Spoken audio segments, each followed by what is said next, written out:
Hogwarts, forbidden son of the Black and White Lord. This video is purely for entertainment and does not infringe on copyrights or laws. The rights to the novel and image belong to the original author. We do not claim ownership.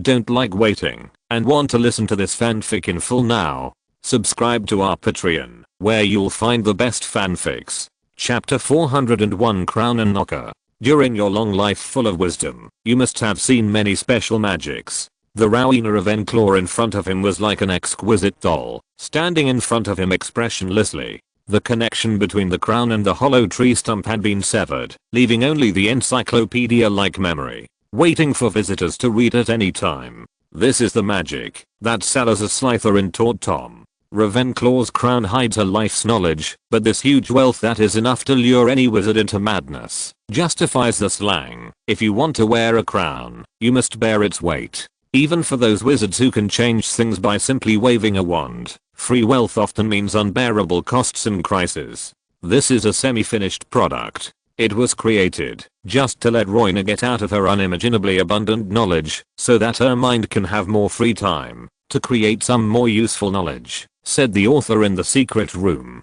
In a school history class, Slytherin introduced to Tom like this. She wanted to put the diadem in the library of Hogwarts after her death. So she also specially collected some books for the diadem that she did not have dabble in knowledge, so that students can gain knowledge directly by asking. You know the bronze door knocker in the Ravenclaw lounge? I remember it was at the door of the Ravenclaw lounge before. Like to ask questions. That is open. Rowena called the key to the treasury inside the crown the steward of knowledge, and in her plan, the door knocker served as a medium for students to communicate with the crown. Sounds like a huge project. Tom touched his pocket, but luckily he didn't bring the door knocker with him today. It's really huge. Several of her apprentices spent many years just looking for books, and even abducted a few of my students. Slytherin said dissatisfiedly. I saw one of them a few days ago. I don't know if you have any impression. He finally stabbed Rowena's daughter to death, and the two wizards turned into two ghosts, blocking each other's eyes in the castle. However, according to legend, as long as the Ravenclaw crown is worn, it can possess wisdom comparable to Ravenclaw.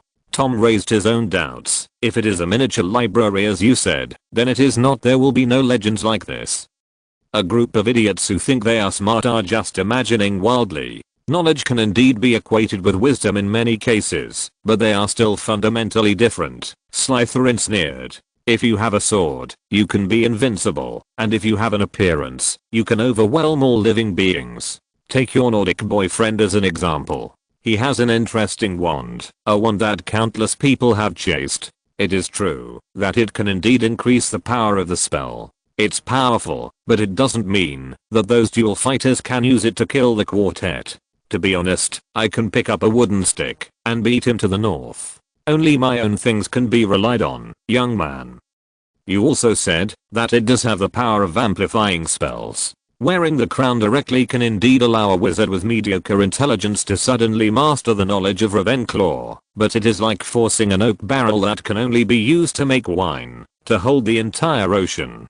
This kind of consequence even Rowena himself dare not wear the crown directly, Slytherin said with a sneer. Their poor brain capacity will be filled by the crown in an instant, but the remaining reason does not deal with these. The ability of mixed knowledge in their cognition. These powerful spells and cherished knowledge will be decomposed into messy letters in an instant, and then turned into pieces of meaningless graffiti, collapsing under the scouring of a huge amount of knowledge, forgetting your name, forgetting what magic is, and even forgetting human instinct. You will soon become a corpse that has forgotten to breathe. That's it. Tom was a little disappointed, but didn't someone as smart as Ravenclaw think of this problem?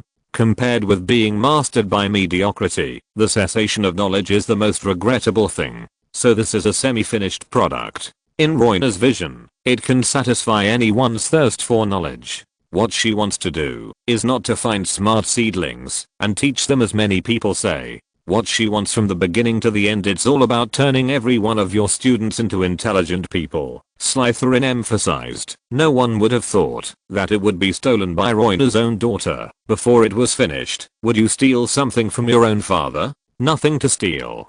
Tom curled his lips. I don't need it. That's right.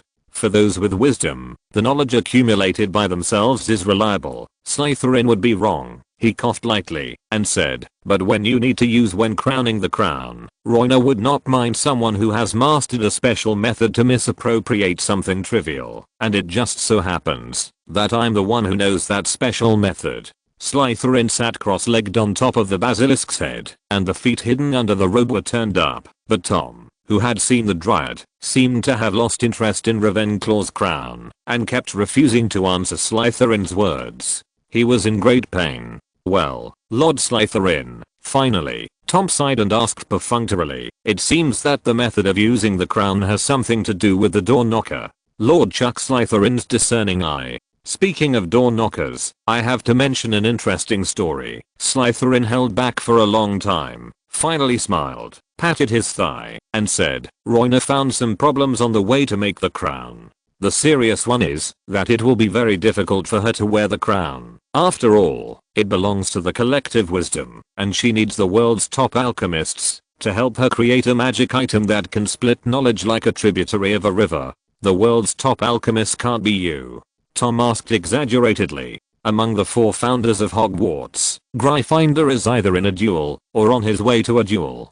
Hufflepuff's expansion of students has consumed most of her energy, and Ravenclaw's ability to use her brain is better than her hands, and after wasting hundreds of pounds of raw copper, she finally gave up preparing by herself and begged me for a long time before I was willing to find time to help her in my busy schedule.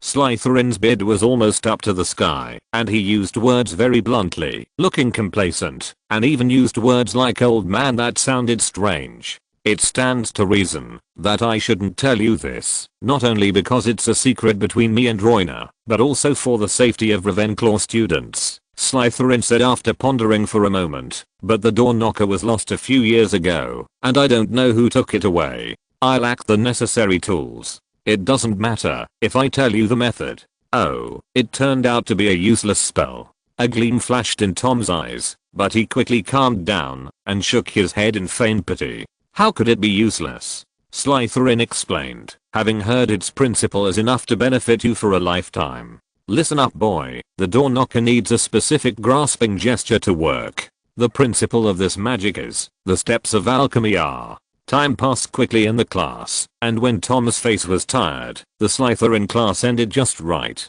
Tom left the Chamber of Secrets expressionlessly, but he was cheering in his heart. There may be ghosts everywhere in Hogwarts, and similarly, there may be portraits everywhere. Slytherin stayed in the secret room, stroked the scales of the basilisk, and smiled self-deprecatingly. Dumio is really what he says. When will I need to teach others knowledge like this, coaxing and pretending to be stupid? Yes, there are many. Ravenclaw answered Tom's words in a flat tone. Her voice was no different from that of Royna in the forest, but compared to the tree spirit lady, there was no trace of emotion in her voice. Just call up relevant topics from my memory, and tell me according to the script, what kind of knowledge do you want to know? The Horcrux. Tom pondered for a moment, then replied. Please note that the Horcrux is a heinous black magic. Among the methods of obtaining immortality, the Horcrux is listed by Rowena Ravenclaw as the least effective, the most costly, and the least successful way. The takeaway point is that Horcruxes impair the wizard's ability to think and reduce his intelligence. Despite the warning, Ravenclaw's voice remained unchanged. Do you need to know how to refine the Philosopher's Stone? I wonder, when a wizard with a Horcrux is determined to be dead, Tom continued, what happens to one of his surviving Horcruxes? It's a paradox that a person with a Horcrux can't really die until the Horcrux is destroyed. We assume that someone has completely destroyed the soul body of the Horcrux master with too much magic power. Ravenclaw's figure paused, countless fleeting words and symbols flashed in his eyes, and after a while, he said with a voice that seemed to be pre-recorded, I have considered this situation. It stands to reason, a person with an incomplete soul will be resisted by the door after death. But if he is pushed into the door, then those Horcruxes that rely on the logic of his soul to survive will fall into silence. And in the absence of a body, split the soul of the soul will also lose the ability to think, but the memories and knowledge intercepted when it was created will be preserved. Please elaborate. Tom frowned. Just like a human body falling into a coma, it will become a doll at the mercy of others. It only needs the simplest legilimency to break into undefended soul fragments and obtain everything it has. I see.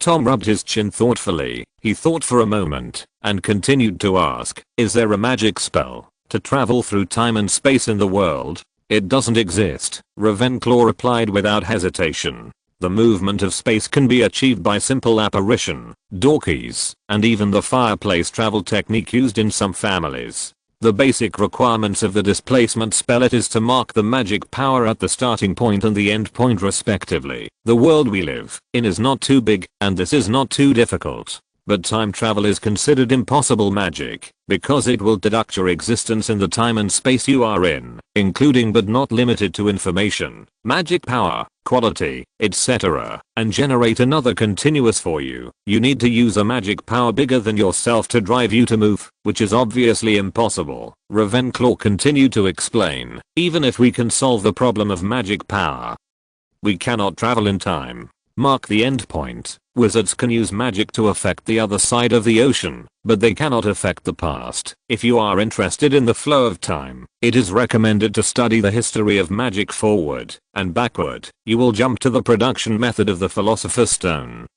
Why do you like the Philosopher's Stone so much? Tom scratched his head wonderingly. The last question, is there any kind of magic that can change reality and create coincidences? Magic has been changing reality since its birth. I mean, create coincidences, such as tampering with the fate of some people, create countless dense coincidences, and make some unreasonable things happen. Unreasonable things happen in this world all the time, Ravenclaw replied, and that's not the prerogative of magic. Okay. Seeing that he couldn't ask anything, Tom curled his lips. Sure enough, as Slytherin said, the magic in the door knocker used to match the knowledge in the crown was not completed. Ravenclaw said softly, the portrait of Salazar Slytherin says hello to your memory. Ravenclaw worked, but Tom had already broken free from the illusion. He rubbed his temples, took the Ravenclaw crown off his head, and carefully placed it back in the tree hole. The angle was a little tilted, and he even reached in a second time to help it correct its position. I thought you were going to take it away. The woman in the green dress came out from behind the tree stump. She fiddled with her long hair hanging down to her chest with her index finger in boredom, looked at Tom who was squatting on the ground, and said, I didn't expect you to resist the temptation of knowledge. Who are you? Tom stood up slowly, patted the dirt and moss on the hem of the robe, tilted his head, and asked politely, what? All men are like this. Do you like to turn your back on others? While she was blinking to express her doubts, Tom had already pulled out his wand, and using apparition to appear in front of her, the tip of the wand was pressed against her forehead, and he asked word by word, who are you? Since when start following us? Don't you know me? Roina pointed to herself. After noticing the vigilance and strangeness in Tom's eyes, she actually laughed happily, and new tender spots emerged from the dark green hair bud. Are you the root? Tom's eyes widened. How did you become like this? Isn't it beautiful? Roy turned around, and flowers bloomed, and quickly withered on the green dress every moment. I followed Nelson's advice, even if my life was covered by Ravenclaw's template, but I choose to be myself. What kind of philosophy is this? Boom. Suddenly there was a loud noise behind him, and one person, and one tree turned their heads. The axe-handle-shaped mountain of stone was cut off from the middle by a black beam of light, and the broken upper half slowly slid towards the two of them, like the unstoppable guillotine. Chapter 402 Awakened Adele. Although it seems to have been compromised, but, little girl, something still flows in our blood. It is a dark nightmare enough to swallow our existence. In the smoke, Credence's voice came slowly. You can also feel it. It's scared, and the fear makes it restrain temporarily, put itself on a plate and hand it to you obediently, but the poisonous snake won't. Just because of afraid of being prey, it cuts off its own fangs. For it, possession and destruction are an innate instinct, just like it has been a part of us since its birth. Even after the washing of the soul, its nature is still evil. Just as good intentions will not easily bow to power, evil thoughts will not either. Sorry, Credence, I don't quite understand what you're saying. That's fine. Credence put his hands in his pockets, staring at the towering stone mountain pierced by Adele's magic power without blinking. His eyes showed nostalgia. Once upon a time, Grindelwald stood beside him like this, encouraged him, taught him, ignited the fire in his body, drew out the power that belonged to the Silent One. Just like today, a small hill in the outskirts of Nurmengard was cut off, and a cemetery was built on the flattened hill. Feel your inner voice, catch it, but don't accept it. Adele's black magic power swelled up suddenly, and her mean laughter echoed in the darkness that covered the sky and the sun, looking terrifying and crazy. I'm dying, but little girl, I think you still have a future, a beautiful family, and things to cherish, Credence said in a hurry. Think about all the hard work to keep you alive. Thinking people, think of those who care. Adele Wertning. There is no handy spell against obscurity, only your determination. Adele had already disappeared in the berserk magic power, and she couldn't see her figure clearly, but that huge magic power seemed to be conscious, dragging the falling mountain body, fighting against gravity. But as Credence's shout reached Adele's ears, the black magic power shrunk, while becoming darker and more solid.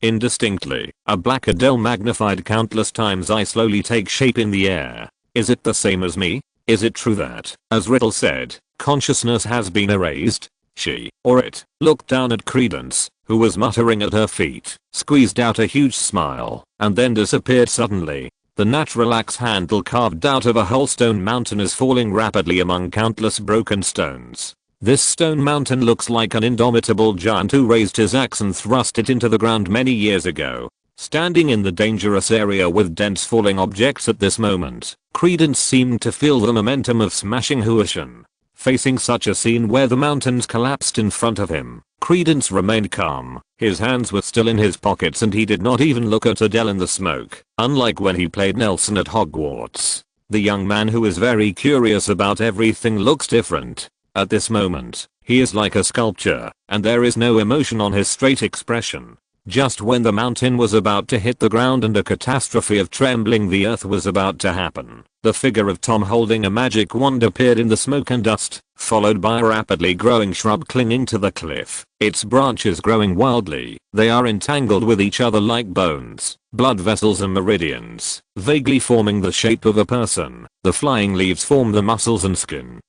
The stamens condense into long hair, the petals weave into a long skirt, and even the rapidly growing fruit has become a long skirt. Luxurious beads are hung on the body of the visitor. What did you do, Credence? Anger was hidden in Tom's tone. He held up his wand, and the deadly magic power gathered at the tip of the wand. He looked around, looking for Adele, and Royna, who followed, was not idle either. He took a flower-like posture, and then, on the bare ground, countless vines quickly emerged, twisting and fighting towards the sky.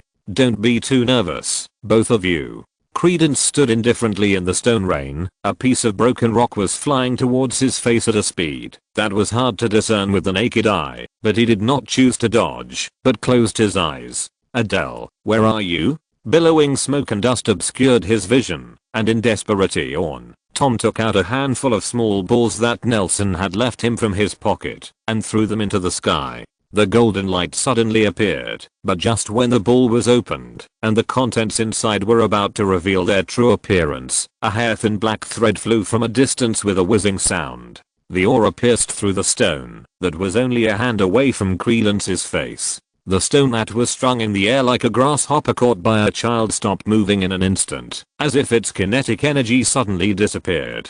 Then, black lines like the smiling face on the jack-o'-lantern appeared on the stone, and the next in a few seconds, countless identical black threads shot in all directions from somewhere in the open space at the foot of the mountain, precisely hitting every large or small piece of gravel in the fall, including the half-cut mountain peak. The same smiling face appeared on every piece of gravel, and they surrounded the mountain suspended in midair, surrounding the biggest smiling face, adding a playful comedy atmosphere to the forest. Tom even heard a clown-like laugh, and the smoke and dust pervading here quickly dissipated.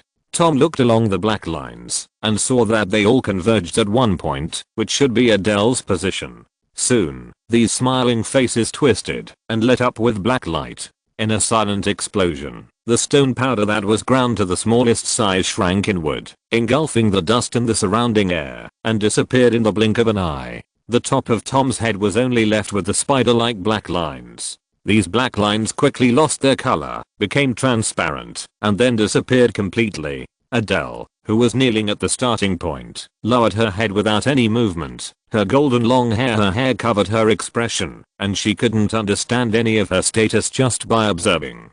Tom walked towards Adele with an anxious expression, but was held down by two forces from the left and the right. He first turned his head to the left, and Credence's half black and half white smiling face came into view. He gave Credence a hard look, and whispered, "What the hell are you doing? We didn't have such a thing in our plan. Ring.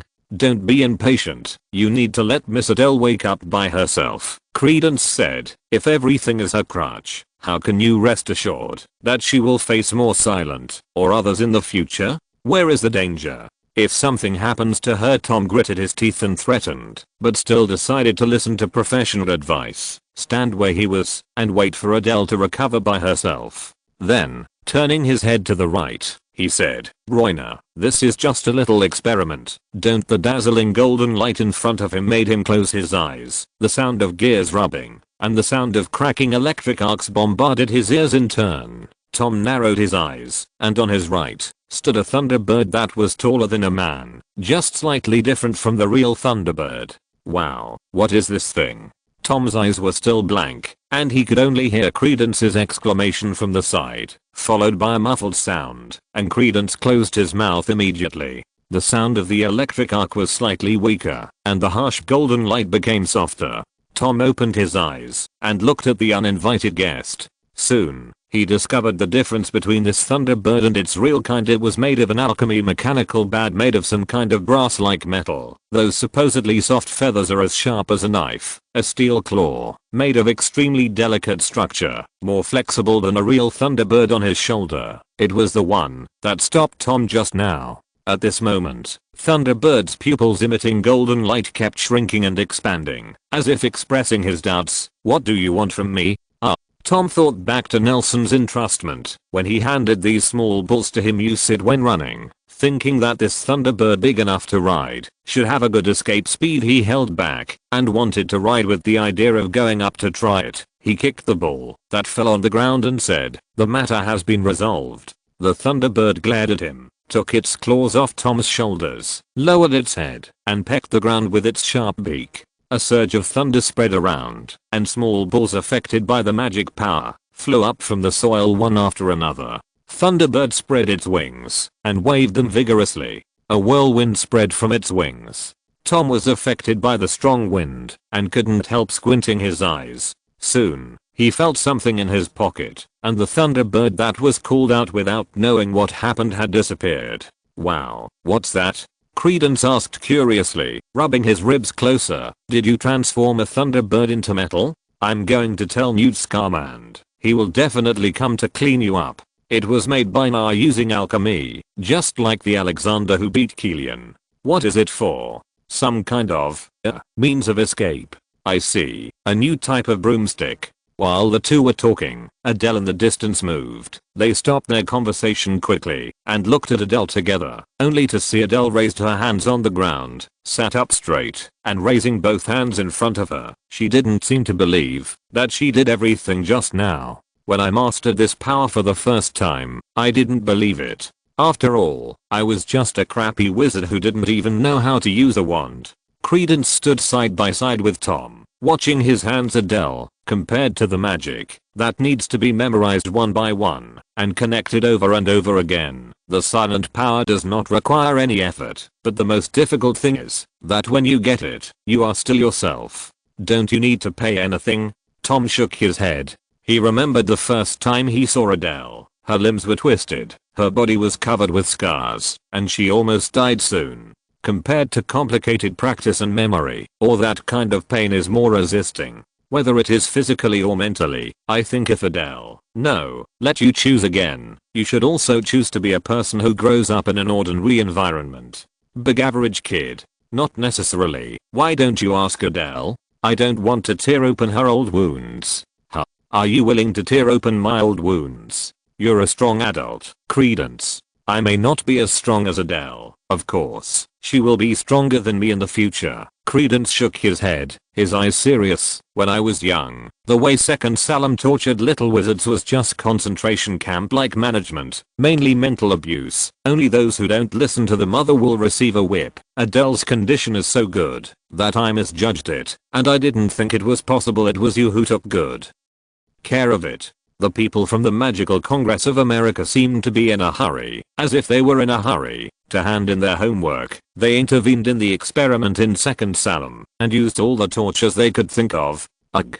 Tom sighed softly and did not speak. At this moment, Adele was patting her body as if to confirm whether she was complete. About Second Salem, there are two people you must be careful about. Credence said suddenly. I wanted to end the crimes of Second Salem myself, so I have been chasing news about them all over the world. Which two people? Tom cheered up. The first person is called Dagu, and he seems to be the earliest patron of Second Salem. In the early years, this person was responsible for the work of abducting and trafficking young wizards to expand them. According to my guess, he is the earliest person in the United States. A group of scavengers have somehow survived until now. Credence's eyes were full of fear. I blocked him once, and he told me that he wanted to end all of this. I don't understand what the end is. He has been saying that I'm not perfect and did not resist, but easily escaped my pursuit. To be honest, there are not many people in the world who can do this. I think he may target Adele, so be careful. It's over. It's because the perfect work has appeared, so he doesn't need to continue these experiments.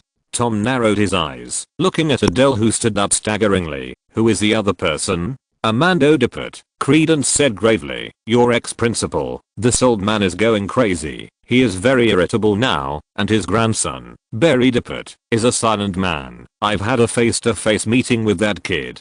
Dippert seems to want to find a solution to his grandson's obscurity, and even wants to arrest me for a search. If he knows that Hogwarts has a young Adele, think about it.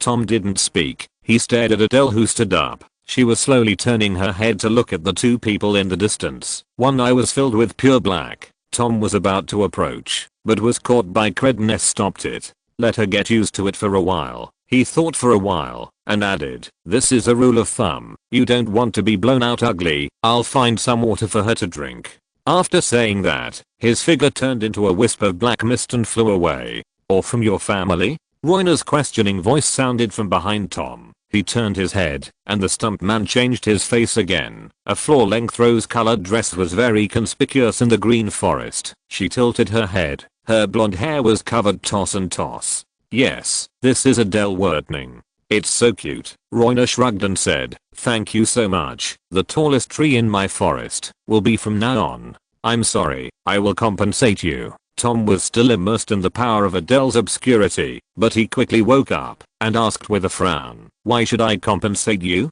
Is your name? It's a pity. I almost know what human currency feels like. Roy shook his head regretfully and sighed. Last time it was a blood-cursed orc, but this time it's a silent one. With all due respect, your family may only have you and Nelson are average. No, said Tom, shaking his head. Na's a prophet, so I'm the only one who's nothing special. Oh, what a pity. The typo will be corrected tomorrow. Too sleepy. Chapter 403 Akon. Adele put her arms on the ground, jumped up from the ground vigorously, and staggered towards Tom. She was in a strange state, sometimes turning and jumping, as if she was practicing some kind of spellcasting method of fighting left and right. She took a few steps forward, tripped over a stone on the ground, and almost fell to the ground. What's up with her?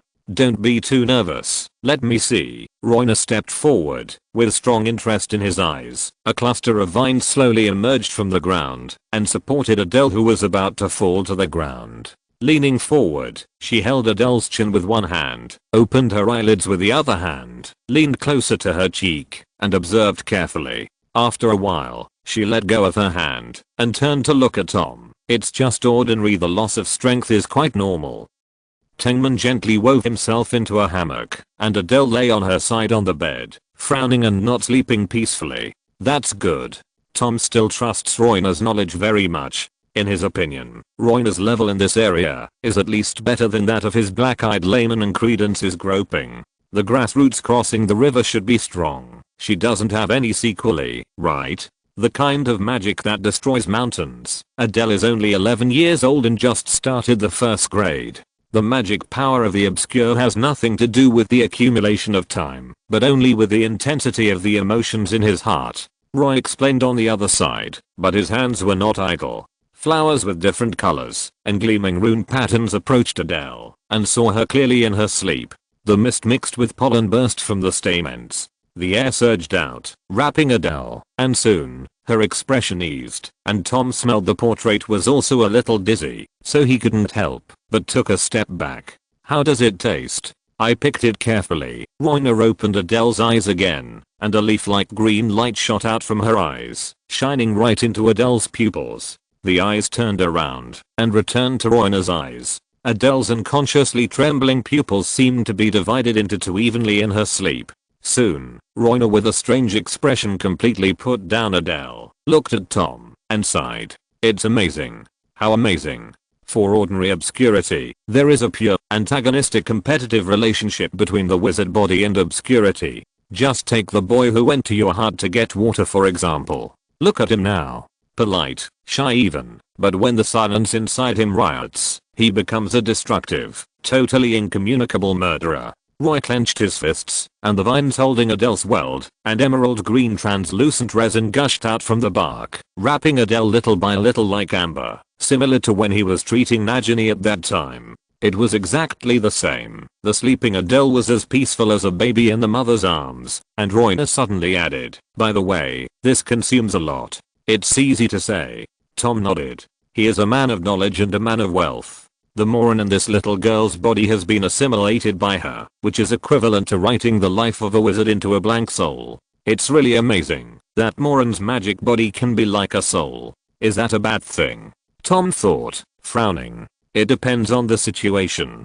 After all, the silent instinct is evil. This cannot be changed, but when it has the thinking and logic of a wizard, no one will know what will happen. I guess this is a cure that Nelson came up with last time. I can see that he is very, very unconstrained in this regard, Roy said with his head tilted. Maybe silently can reach an unprecedented reconciliation with the wizard, or maybe be a monster who can destroy everything just by instinct. If you have wisdom, then you will understand the consequences. Hiss. But don't worry too much. After all, the blood-cursed orc was cured last time by using the transfiguration technique. Maybe this is the most correct way to treat the obscure. Hope so. I think if I want to live in the society of your wizards in the future, I can consider becoming a doctor. Royna said with a smile. Since I met you two, my life has been continuously saved and restored magic the damage took over. Occupy? Retorted Tom. It's been a long time. Long? To you wizards, perhaps, but to a tree, or a memory that lasts forever, it's nothing. Royna shook his fingers, and the resin gradually submerged into Adele's head. Suddenly, her long hair bundled up in the resin that had not yet solidified. Bang! The hair rope snapped, and the oak the fruit was thrown high by the elastic force of the broken hair rope, drew a sharp ups and downs arc, fell heavily to the ground, was knocked in half by the hard ground. There was no nut inside, only two hard shells. Huh. Is this something?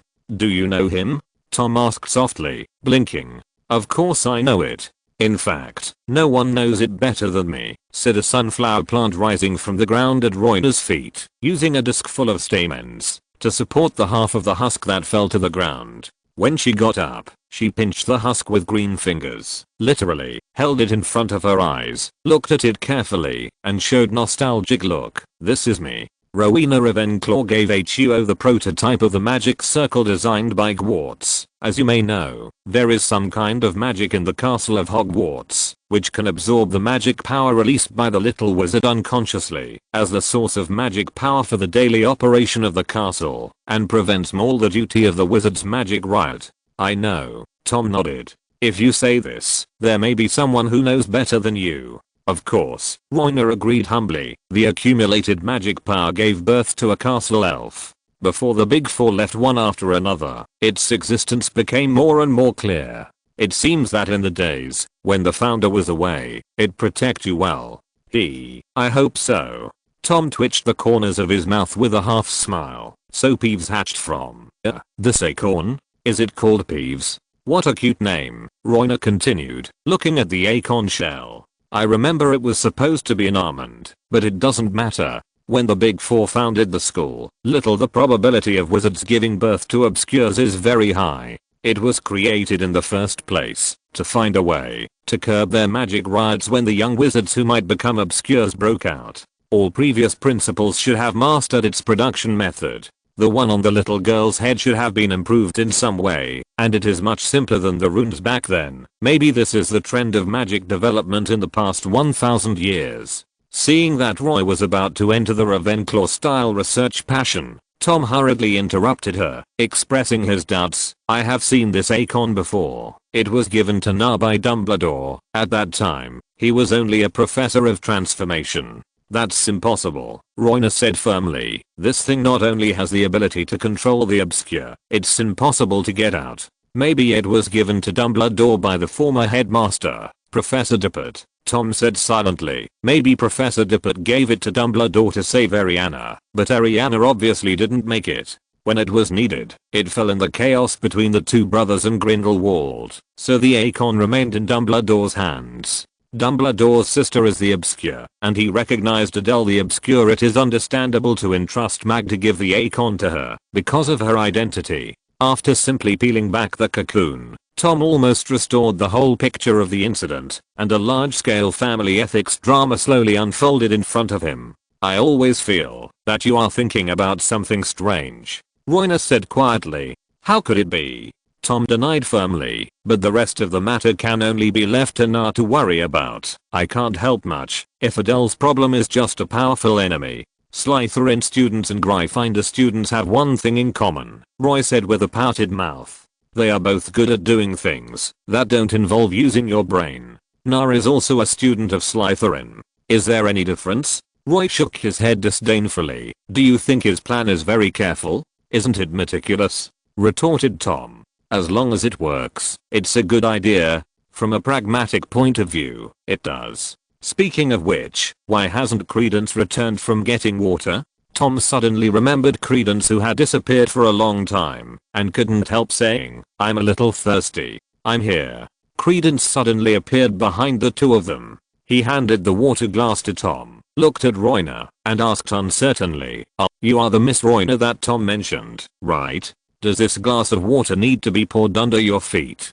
Royna covered his mouth and smiled. You really know how to chat. Just give it to me. Thank you so much. Girl, bring me that bottle of beer. Nelson was still sitting beside the chipped ice cap and fishing, his fishing rod shaking violently. The prematurely frozen surface of the lake made the fish under the water very hungry. When the hook is thrown down, the fish can't wait to take the bait and bite the bait. There is a row of shiny silver fish beside him. The freshly caught fish are still alive and kicking, but they just need to be thrown on the ice, and they will be frozen by the way, keeping them in the most delicious state waiting to be put in the pot thaw in. Nelson tilted his head, put one hand on his ear, and tapped his fingers on the pinner idly. The little silver ball in his ear received the news that Adele was safe and had mastered the power of the obscure. He sighed in relief. With a hand on the ear, the ball disappeared.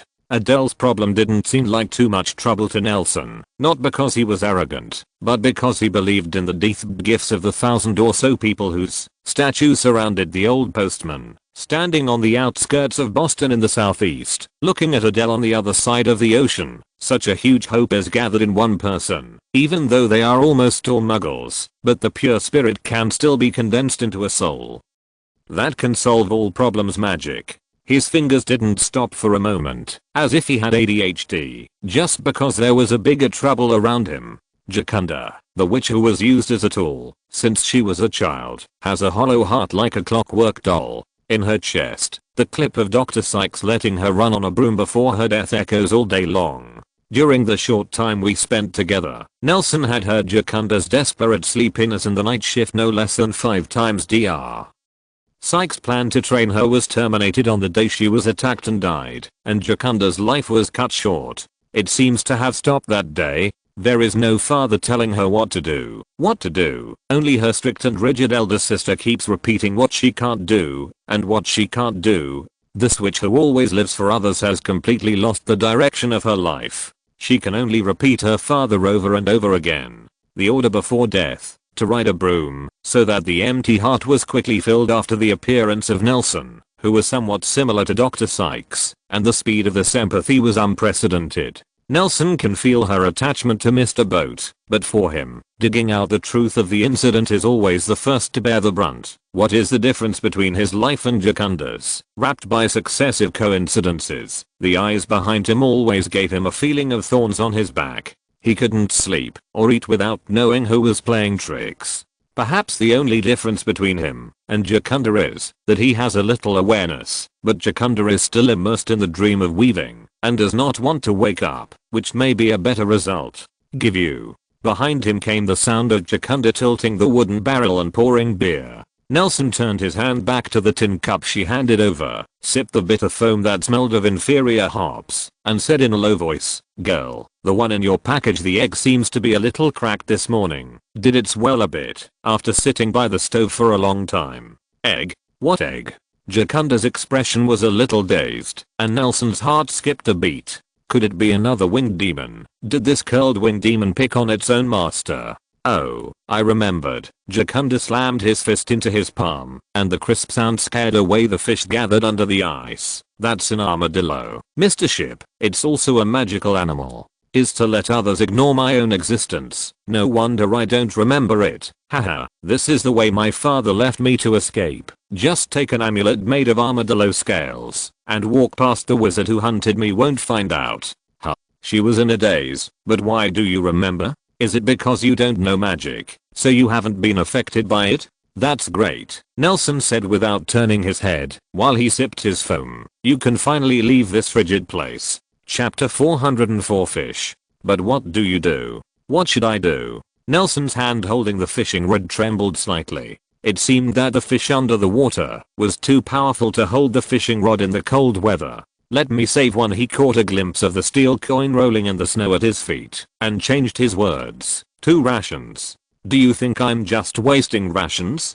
Jacinda asked quietly. "How could it be, boy?" Nelson shrugged. "Hunters prepare food all year round, and if it's not eaten, it's just wasted or sold. You too, Mr. Ship." "What? I mean, are you willing to let your voice be wasted like this?" Jacinda's voice was a little broken. "I have never told you that according to the tradition of our Vermorny School of Witchcraft and Wizardry, Muggle-born wizards will the practice of cutting off relatives, maybe erasing memories, maybe weaving a dream for you, or even simply telling you that your daughter died on the way to school. These are all very normal, and you will be sitting on Lake Ontario fishing these goddamn fish like unfinished game for the next year, waiting for someone who will never come back. L'Oreal wouldn't do that." Nelson even named his daughter, which sounds like a thing. "It has nothing to do with what kind of person she is," Jacinda retorted excitedly. "This is the prejudice of wizards, and it is the basis for the existence of wizards in North America for hundreds of years. If your daughter does not accept this condition, she and you will be enemies of all wizards in America." "That's right," Nelson murmured. "Isn't it better for her? Anyway, I don't expect her to take care of me in the old age." "You. Oh." Jacinda stomped her feet and stood helplessly in the snow. The flying snowflakes soon dyed the ends of her hair as white as a pine forest, making her look like she was in a dream. "If it's the system, then there's nothing I can do." Nelson sighed. "I was driven to this lake to hunt for a living because I didn't obey the system. Fortunately, they didn't kill them all. I don't want my daughter to live in the same way. This kind of day, although you can only use your stick to plow snow and boil water, but presumably the pursuit of wizards should be more terrifying. Aren't you curious about your daughter's future in the life of a wizard?" I was also curious about the life of Franklin D. Roosevelt, but I quickly realized that didn't mean much to my life. "Mr. Boat, if there is a witch by your side, there is a wizard. Even if you are a wizard yourself, food, worldly wealth, and even power that you have never even imagined before are just at your fingertips." After several days of deliberation, Jacinda has already figured it out, and she is willing to help Mr. Boat complete the sex reduction. That even she doesn't know the principle, but her talent in words is undoubtedly too lacking. Facing this oily, she can only say some seductive words.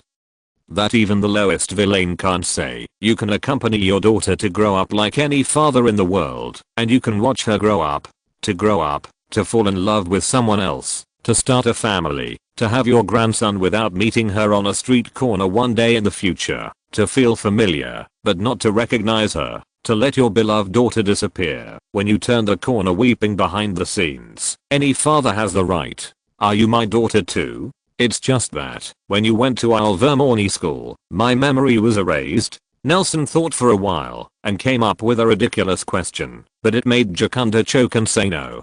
Guessing the words, no wonder you are so familiar, haha. Nelson said in a teasing tone that he already wanted to end the conversation, but Jacunda, who was too involved in the drama, could no longer distinguish the past from the present.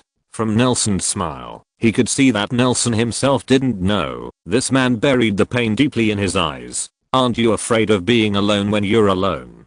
Jacunda opened her mouth unresponsively. Her voice was so loud that there was a ripple in the ice hole that Nelson had dug, and a few drops of lake water splashed out and fell on the ice. Spreading out, it condenses into crystal clear ice particles like pearls. She quickly realized that she seemed to have said something wrong, so she quickly covered her mouth, lowered her head, and studied the patterns on the ice edge. Look, the fish has bitten the hook. Nelson didn't respond to Jacunda's words, but just pointed to the fishing line and said calmly. The fishing line trembled suddenly, then quickly straightened, stuck in the groove on the edge of the ice hole worn by itself, and could not move. It's a big fish. Nelson's tone was full of surprise, but there was no joy on his face, perhaps because the old hunter was used to strong winds and waves. He methodically inserted the fishing rod under his feet and said, it's very powerful, but I chose the wrong direction to escape. Blindly running towards the center of the lake will only sink the hook deeper and deeper. On the contrary, if it runs towards my feet, not only will the fishing line not be tightened so tightly, but I will also suffer from it. Don't dare to break the ice under your feet and have to cut the fishing line short. How can a fish beat a hunter? Jacunda asked rhetorically. That's not necessarily true. If it's a poor little fish, I might let her live. But there are many magical creatures in the world that even the most seasoned hunters can't do anything about. Aren't you interested? Jacunda still didn't give up persuading Nelson, and she was a little confused about what she was harboring. Emotions, gratitude, empathy, or even some kind of absurd love? All this made her thoughts become like a messy fishing net, and she stopped thinking. A very clear picture even suddenly appeared in front of her eyes. Nelson, who was fishing with his back to her, slowly turned his head, took off his hat, and revealed the familiar, yet unfamiliar face of Dr. Sykes. Hugging her into her arms, she whispered softly in her ear, Cairo, Cairo, what a good boy, you succeeded, I'm back. Magic reaction. The third magic reaction. Write it down, write it down. In the woods, the witch pressed the looking glass on the table and called out to her sleeping companion, we found it. Just when Jacunda's thinking stagnated, in another pure white world, Nelson stood behind Jacunda's bewildered soul, watching the person lying on her back, floating in the air, holding tightly with one hand. A man with a head, and one hand tightly around Jacunda's throat. You've finally shown yourself, Dr. Sykes. Nelson's hand was on the back of his head, and the thick white mist was billowing hungrily behind him. But this drive Sykes didn't respond to him, not even the reaction of being touched by Nelson. He didn't look like a living person, but like a black and white movie played repeatedly. Nelson withdrew his palm and lightly poked the corner of Dr. Sykes' clothes with a finger covered in mist. Under the traction of mist, his finger sank in without hindrance, and Dr. Sykes was touched. The body that arrived was like the memory of the dead, easily dissolved by the lost mist. Is it a memory? Nelson withdrew his finger. The hole in Dr. Sykes' body was different from the usual milky white smoke-like memory. Inside his body were flashing pictures, autobiographical sentences, and even rumors that made Nelson feel like he was there. The sound of its surroundings. He sighed and immediately understood the reason why Dr. Sykes resurrected his dead wife without a soul. Putting aside his standpoint and his identity as the instigator of the winged demon incident, Nelson couldn't help but have a strong feeling for his wisdom tribute. You don't understand the nature of the soul at all. Nelson watched the life of Dr. Sykes quickly through the hole like a revolving lantern, Thanks to the gift of more than 1000 souls, and also thanks to his familiarity with the matter of feeling other people's memories, he has gained a wealth of experience in determining the position of a bystander, which made him no longer as easy to immerse himself in other people's lives as before.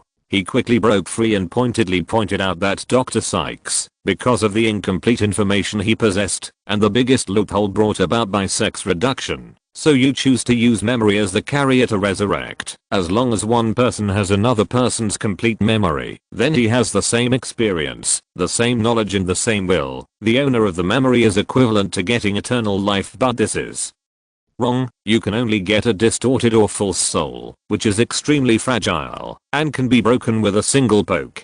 Dr. Sykes couldn't give any feedback to the outside world. He just kept whispering in Jacinda's ear. Your memory is hidden in the deepest part of your own daughter Jacunda Sykes' mind. In order to ensure that she can understand it, you even change the form of memory magic.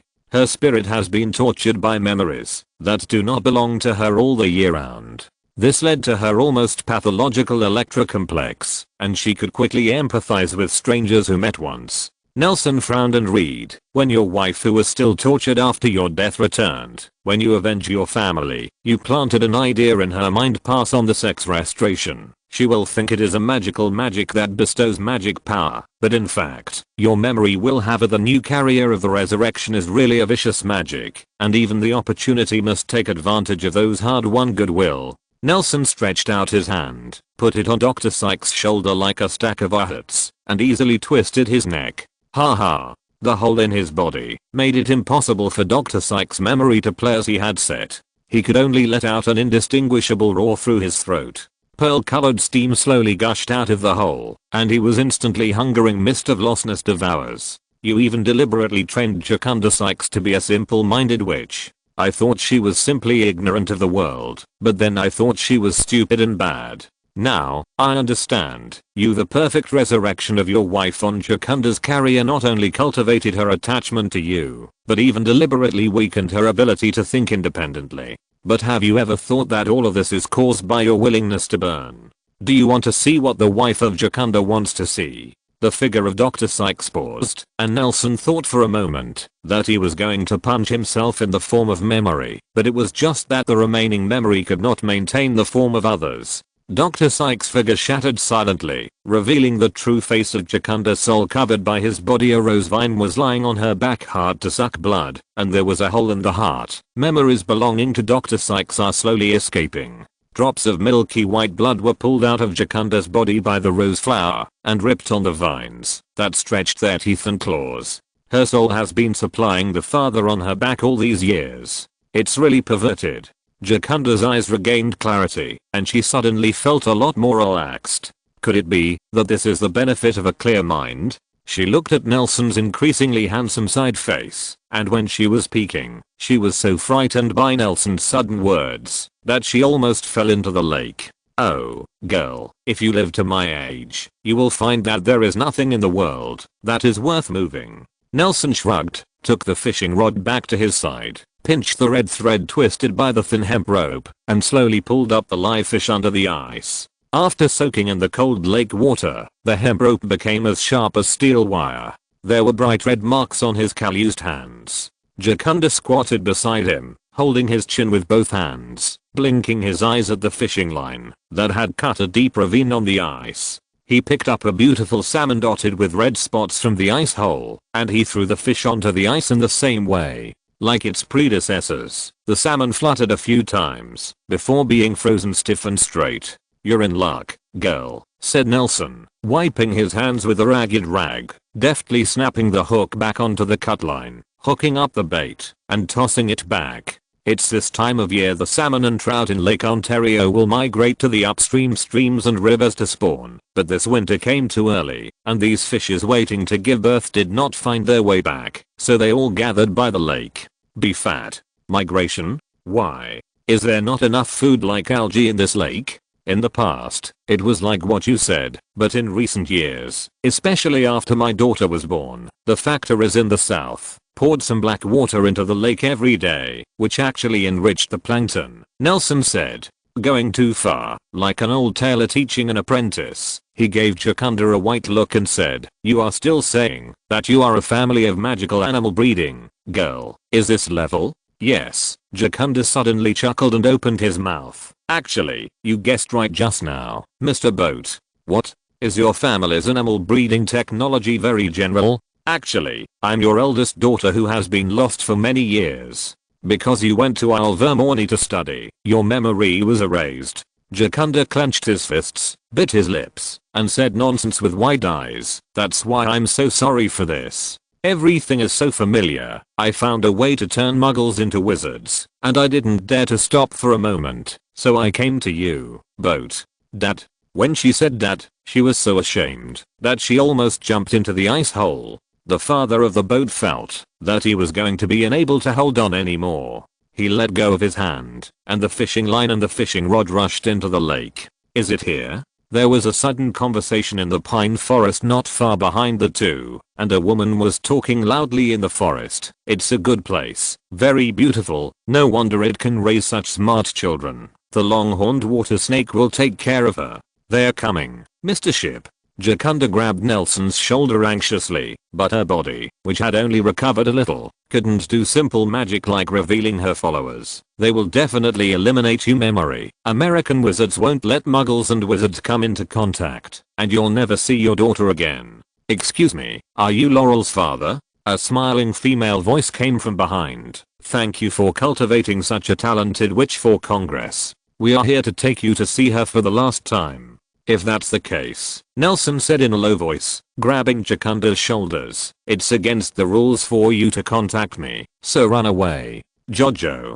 Jacunda turned around, looked at the approaching person, and raised his wand, looking like he wanted to resist. Later, when they saw the witch and the wand, they all raised their eyebrows in surprise. "Little snow-plowing witch." Nelson happily held her down. "You can't even beat a fish with your three-legged cat." After Dr. Sykes left, Jacunda's IQ seemed to have improved. She looked at a group of people at the edge of the forest, clenched her wand, turned and threw herself into Nelson's arms. "You, let me hug you." "Father." Jacunda choked and bit Nelson's forearm. He felt a slight coolness spread from his arm to his body. "We made an appointment. When you become a wizard, think of me. Just come and find me." "What did you say?" Nelson stretched out his hand and rushed away. Jacunda and Zixi, who had disappeared, she appeared in the wooden house and sniffed the lingering fragrance of the pipe with nostalgia without stopping. If you're listening to this novel on a channel other than Fanfic World, it means they downloaded and uploaded it without effort.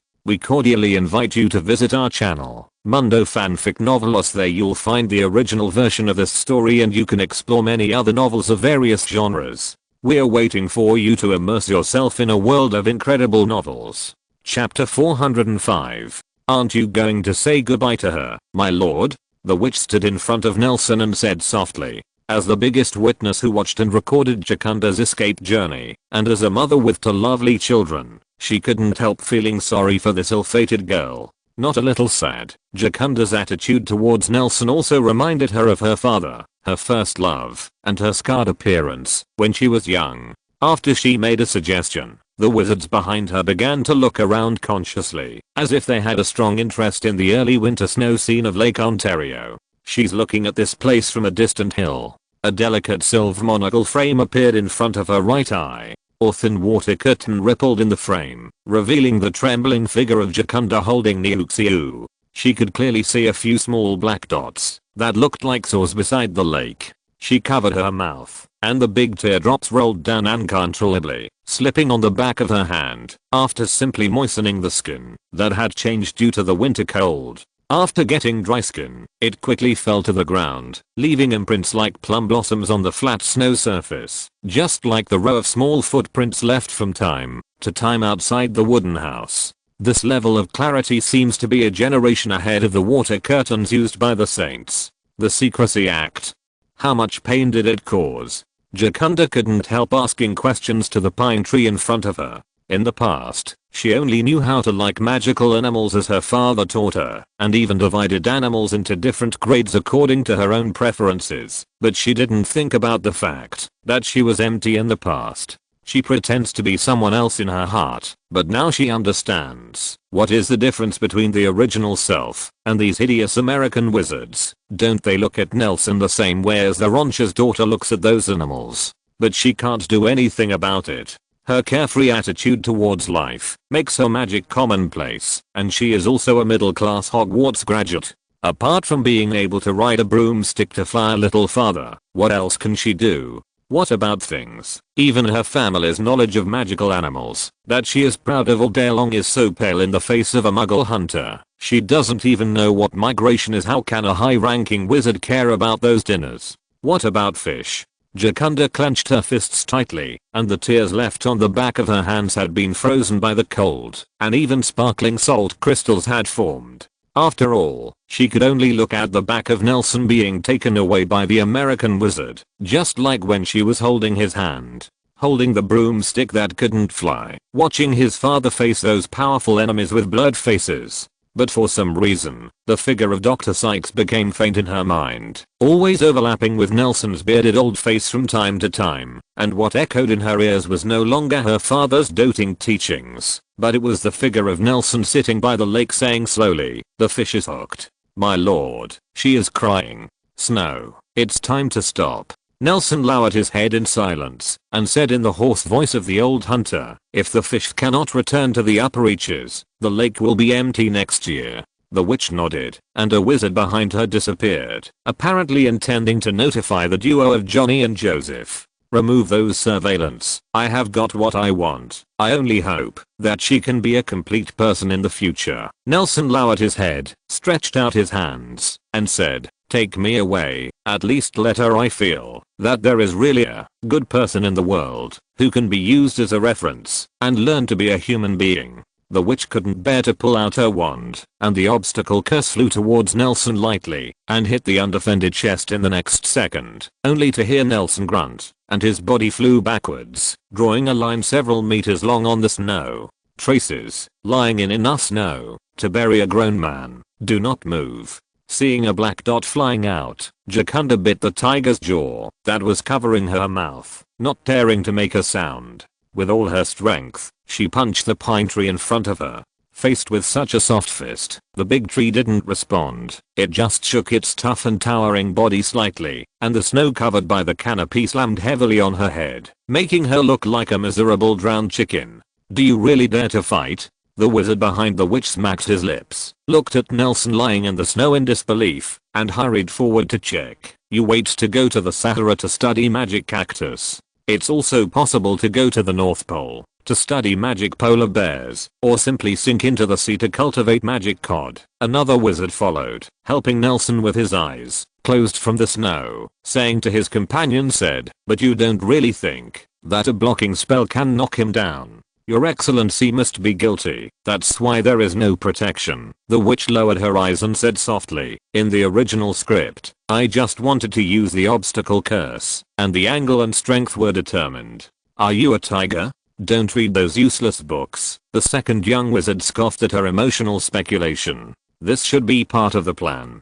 Do you know what a plan is? We don't just I'm watching that girl. My lords, things have been buried all the way. You'll never understand someone like him who walks one step and sees 3 steps. A stinky man who doesn't understand the style." The witch shrugged, knelt on one knee on the ground, and made a comfortable stretcher out of snow. She directed the two to gently carry Nelson onto it, and said, "In short, things here have come to an end. The adults haven't slept much these days. They act during the day and do things at night, so they can just rest and rest. You two should move slowly. If you shake the adults off, be careful that the penguins will send you to feed the penguins."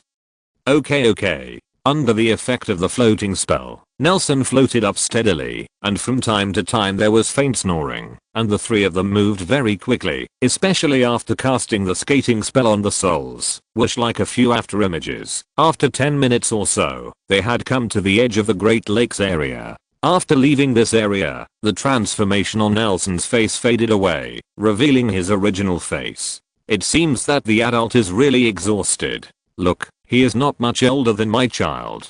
The witch turned her head sideways, looked at Nelson's sleeping face with frowning and relaxed expressions, and said in surprise, I've only seen his profile in his office before. I didn't expect him to be so young. I haven't seen it before, said the wizard who helped Nelson proudly. You may not know that he was younger a few years ago. Aren't you talking nonsense? You don't understand that kind of shock. I didn't believe that there is such a thing as a genius at that time, the wizard said flirtatiously. When my lord first came to Krakow, I was transferred to guard him. At that time, I only thought he was a noble young master who came to be gilded, maybe Lord Grindelwald's nephew or something. It's a bit like it. This hair color is not common. But it's not. Although this rumor is famous in Nuremberg, I know his identity, because I'm an Englishman. Not only is Lord Grindelwald not his relative, but he personally defeated and caused the death of his parents. The culprit. The other two stopped abruptly, and the stretcher stopped in the air with a bang. Nelson was almost thrown off, but fortunately, the wizard who cast the levitation spell reacted immediately, so he didn't disturb his peaceful sleep. What do you mean? Could it be that Lord Wertling has lived with the enemy for so many years? Literally, but many people are saying that the real murderer of the Wertlings is someone else, but they are indeed confronting Lord Grindelwald. These are old things. The wizard lowered his voice. The voice said, when I was still studying at Bogsbuttons, I heard the legend of Mergen Wertling. In a school with a majority of female teaching staff, a man can get the highest credits all year round. Do you know what that means? It means you see people through colored glasses, the witch retorted. Bogsbuttons is not a girls' school. Well, let me put it another way. He stood up. When French men are generally not very good. Of course, he also sounds like a foreigner. The wizard curled his lips and said, Mergen Wertling has received an olive branch from the Ministry of Magic since he was in the 5th grade. The professors will repeat this story tirelessly in almost every student's career planning interview, but Mergen is a person different from other wizards. He is very special. He has a good impression of muggles. It seems that, because he has a muggle relative who is very important to him, he is always calling for the school to add cultural courses of muggle studies, because he thinks our cultural level is too low. But when I enrolled, there was still no such course. No wonder. The witch looked at Nelson softly again. When I was in the 6th grade, people from the British Ministry of Magic came here again. This matter was blocked by the school, but I was able to get along well in Bogsbuttons, so that I could hear the inside story after a few years, the wizard challenged. She raised her eyebrows. Guess who? The other two shook their heads in unison. It's the Shafik family, that is, the family of the old judge who was frightened by Lord Grindelwald in Norway and finally acquitted Albus Dumbledore. They seem to be relatives of Mergen. Knowing that after the talk, my senior beat up his relatives with his own hands, and claimed that they were the garbage of the Wizarding Society, and he would definitely ruin them. Many people speculated that this had something to do with his girlfriend, Muggle. It's about Elizabeth Williams, who was born, and it's supposed to be a bloody love story about the difference between Muggles and wizards. After breaking up with the Shafik family, the French Ministry of Magic stopped looking for him. You know, the men in the French Ministry of Magic are not allowed either, the wizard sighed, so much so that Lord Grindelwald convened a meeting in Paris. When they were saints, only their husband and wife resisted. If you ask me, the French Ministry of Magic is the team made of pigs. They even attacked their own people, as if they were insane. There may be something hidden in it, but I think they are crazy anyway. Yes, this is also one of the reasons why I made up my mind to go to Nuremberg. Speaking of which, after that battle, the number of French wizards who came to Nuremberg is the largest. Huh. Why don't you speak? I swear I said it, every sentence is true. Good story. So you were there at the time. A voice came faintly from the wizard's ear. He subconsciously shook his head and said, I also heard it from someone. I think your language talent should be taken to a more useful place. The wizard turned his neck stiffly and met the penguin's murderous eyes. A magic cactus pet that can listen to the voice of a wizard is a project with great market prospects. Are you interested in going to Assyria to cultivate a cactus for Mr. Wilton in? Master Penguin. The wizard stammered and stood at attention. Leave it to me, my lord, Penguin said, handing a palm-sized stone disc to the wizard. I won't send you to the Sahara and find a suitable place around the Tigris River. After the teleportation disk is installed, there will be some people to arrange some things, and then there will be supplies sent there every week. As for you, don't come back to report if you have nothing to do." Penguin patted him on the shoulder and said kindly, "Now we lack some products with humanistic care. I hope you will not disappoint adults." Okay. The wizard accepted Yuanpun bitterly, and there was no dissatisfaction in his words. "Scarlet, how are your son and daughter?" Penguin quickly turned to the witch again and asked with a smile, "Did the last medicine work well?" They're still squibs," said the witch's two lovely children, none of whom had the talent for magic, which was almost a devastating blow to a family in the wizarding world, and her expression immediately became depressed. "But the mental head in the body is much better, not so weak anymore, and I can use those alchemy props to do some simple housework. Mr. Penguin, now I'm afraid that after they die, they will soon become people in the sewer. You know, there is no place for them in the future that Lord Grindelwald paints for us. What you have to believe is not the Lord sitting in the Black Tower." Penguin took Nelson's stretcher and said softly, "Lord Grindelwald is indeed great, but people always have limitations, don't they? Like that Grimworld is not what adults and we want to see. That's what we gathered around him, isn't it? Is it?" There was a discordant voice behind the penguin, and Johnny stood behind him with Joseph on crutches, staring at him with interest. "Don't buy our people anymore."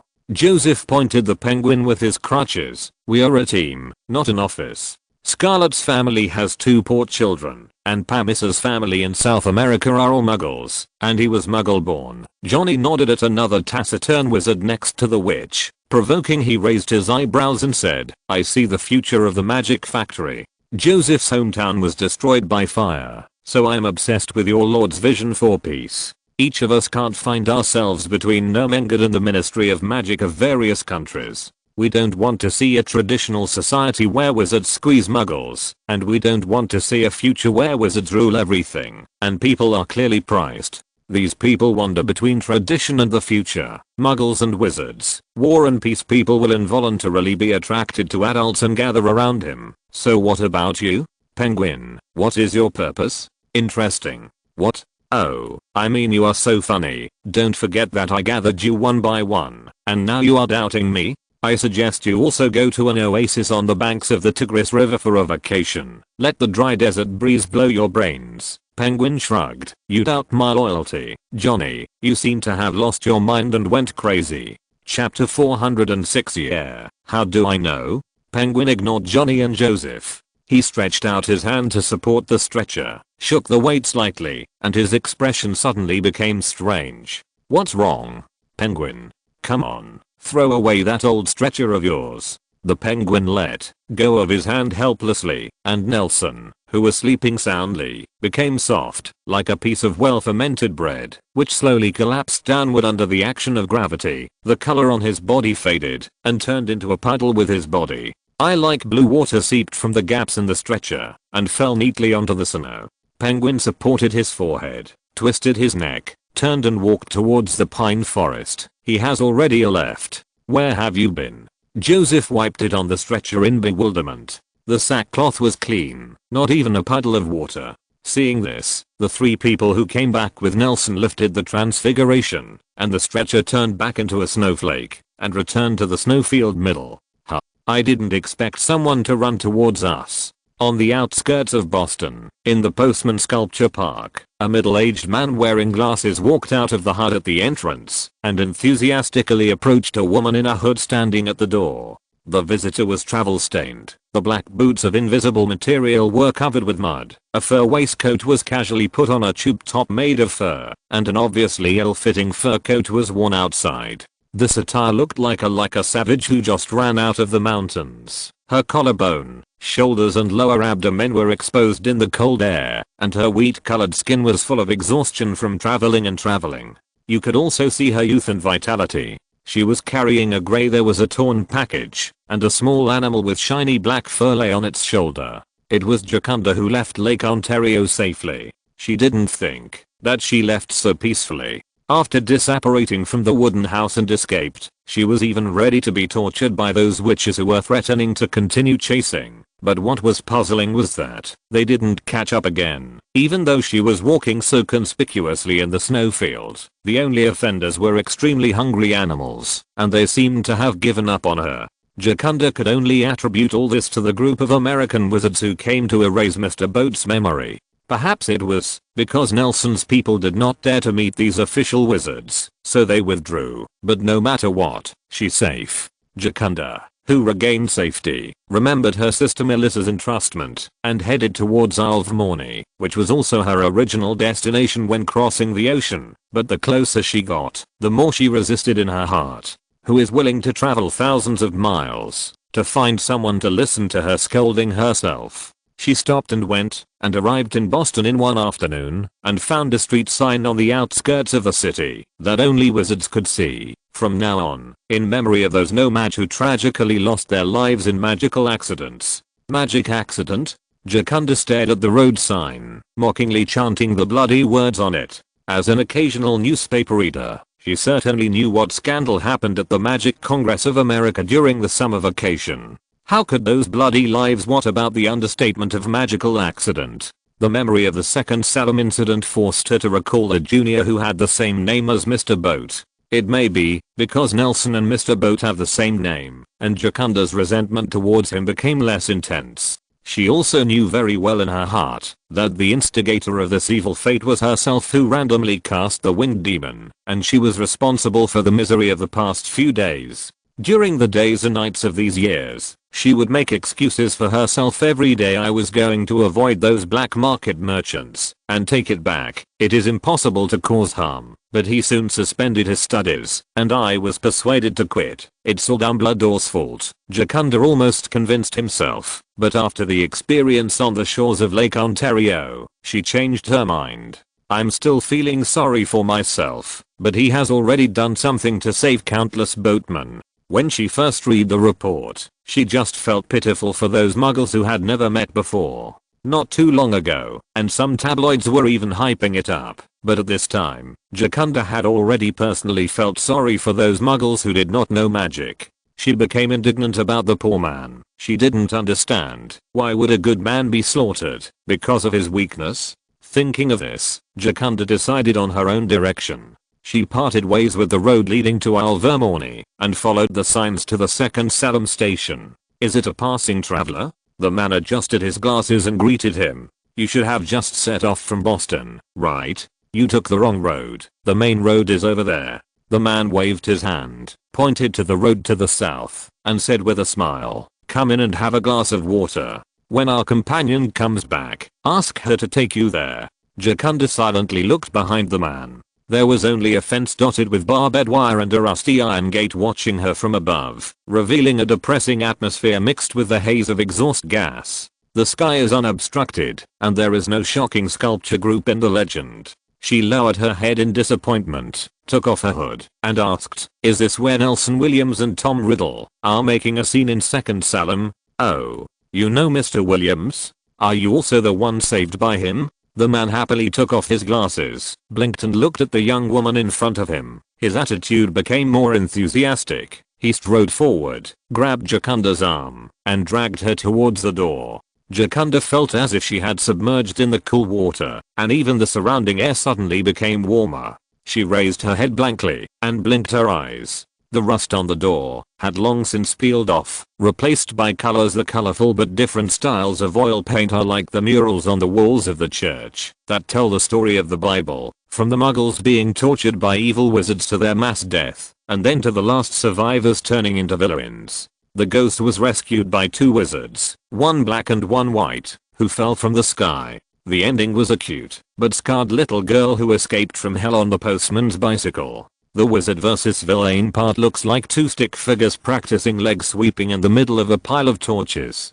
Jacunda sighed. These paintings were difficult for muggles to understand, but as a wizard, she could see the danger of the battle at a glance. Although the people who drew these 30-odd paintings were somewhat poor, there was no doubt that everything that happened that day is etched in their minds. Miss, since you can find this place, don't be afraid. The man sighed on the glasses, wiped them with the corner of his clothes. put them back on, and led the way to the colorful gate. We have never heard of William. Rest assured that some of those rescued by Mr. Muse will return to misery. Jacunda nodded, followed behind him silently, watching him easily push open the closed door, and what came into view was a glass-covered garden like a crystal palace, which was different from ordinary gardens. Here is full of thorns, and the sharp wooden thorns point unyieldingly to the path left for pedestrians, which is frightening. This is a hall funded by Mr. Riddle, and built by the team led by Mr. Williams' friend Mr. Zweig. Originally, Mr. Zweig planned to plant hibiscus flowers, the man shrugged, and patiently introduced like a tour guide. But we still feel that it is better to replace it with thorns in the wild. We are not as tall and omnipotent as the wizard. We only break into gorgeous palaces occasionally, but we will not give in due to birth or suffering. The meaning is not bad, right? Very good. Jacunda nodded approvingly. But the effect is very average. The man smiled dryly. In fact, after the completion of this place, there were less than 1,000 tourists who came to visit, and most of them were wizards who came to insult us, so that the 13 people who originally stayed here, there are only 4 of us left, changing shifts back and forth to wait for the guests. Of course, don't get me wrong, they didn't give up. They just want to try a more effective method. Only a few of us are stubborn and feel that we should stick to the place where everything started. Do wizards still dare to come here to curse people? Jacunda was puzzled. Aren't they afraid? Of course they were afraid. During the time when the environment was the best, there were auras patrolling here every day, and His Majesty Norton often came here to express condolences. The man sighed. But then there were fewer people, and those auras were just pretending. Before His Majesty Norton came here, he pretended to come here and turned around. All our attempts to publicize were greatly hindered, and even the wizards who came here later not only wanted to scold us for not knowing what to do, but also wanted to kill people and destroy this place, destroying statues of their relatives. How dare they? Jacunda clenched his fists. But don't worry, with us here, there will be no problems here. The man took Jacunda to a hut among thorn bushes, where one could see endless kneeling statues in the distance, and the smiling postman at the end. But you are a Muggle. How can you stop them? Even you will be in danger. Muggle? Are you British? I remember that people over there said so. We call it no mage here, but it's pretty ugly. The man curled his lips, opened the door, and welcomed Jacunda in. You don't have to worry about this. Mr. Williams has left us enough weapons to protect ourselves, and can guarantee that this place will be safe under the hands of most wizards. He clapped his hands, and the ground of the hut trembled hummingly. Then, smoke and dust rose from the forest of statues in the distance, and small and cute milky white alchemy dolls waved cleaning tools, and rushed from various corners come out. I'm sorry, the man smiled awkwardly, put down his hand, and moved under the table. Those wizards haven't dared to do anything wrong for a long time, so I mixed up the cleaning order and the defense order.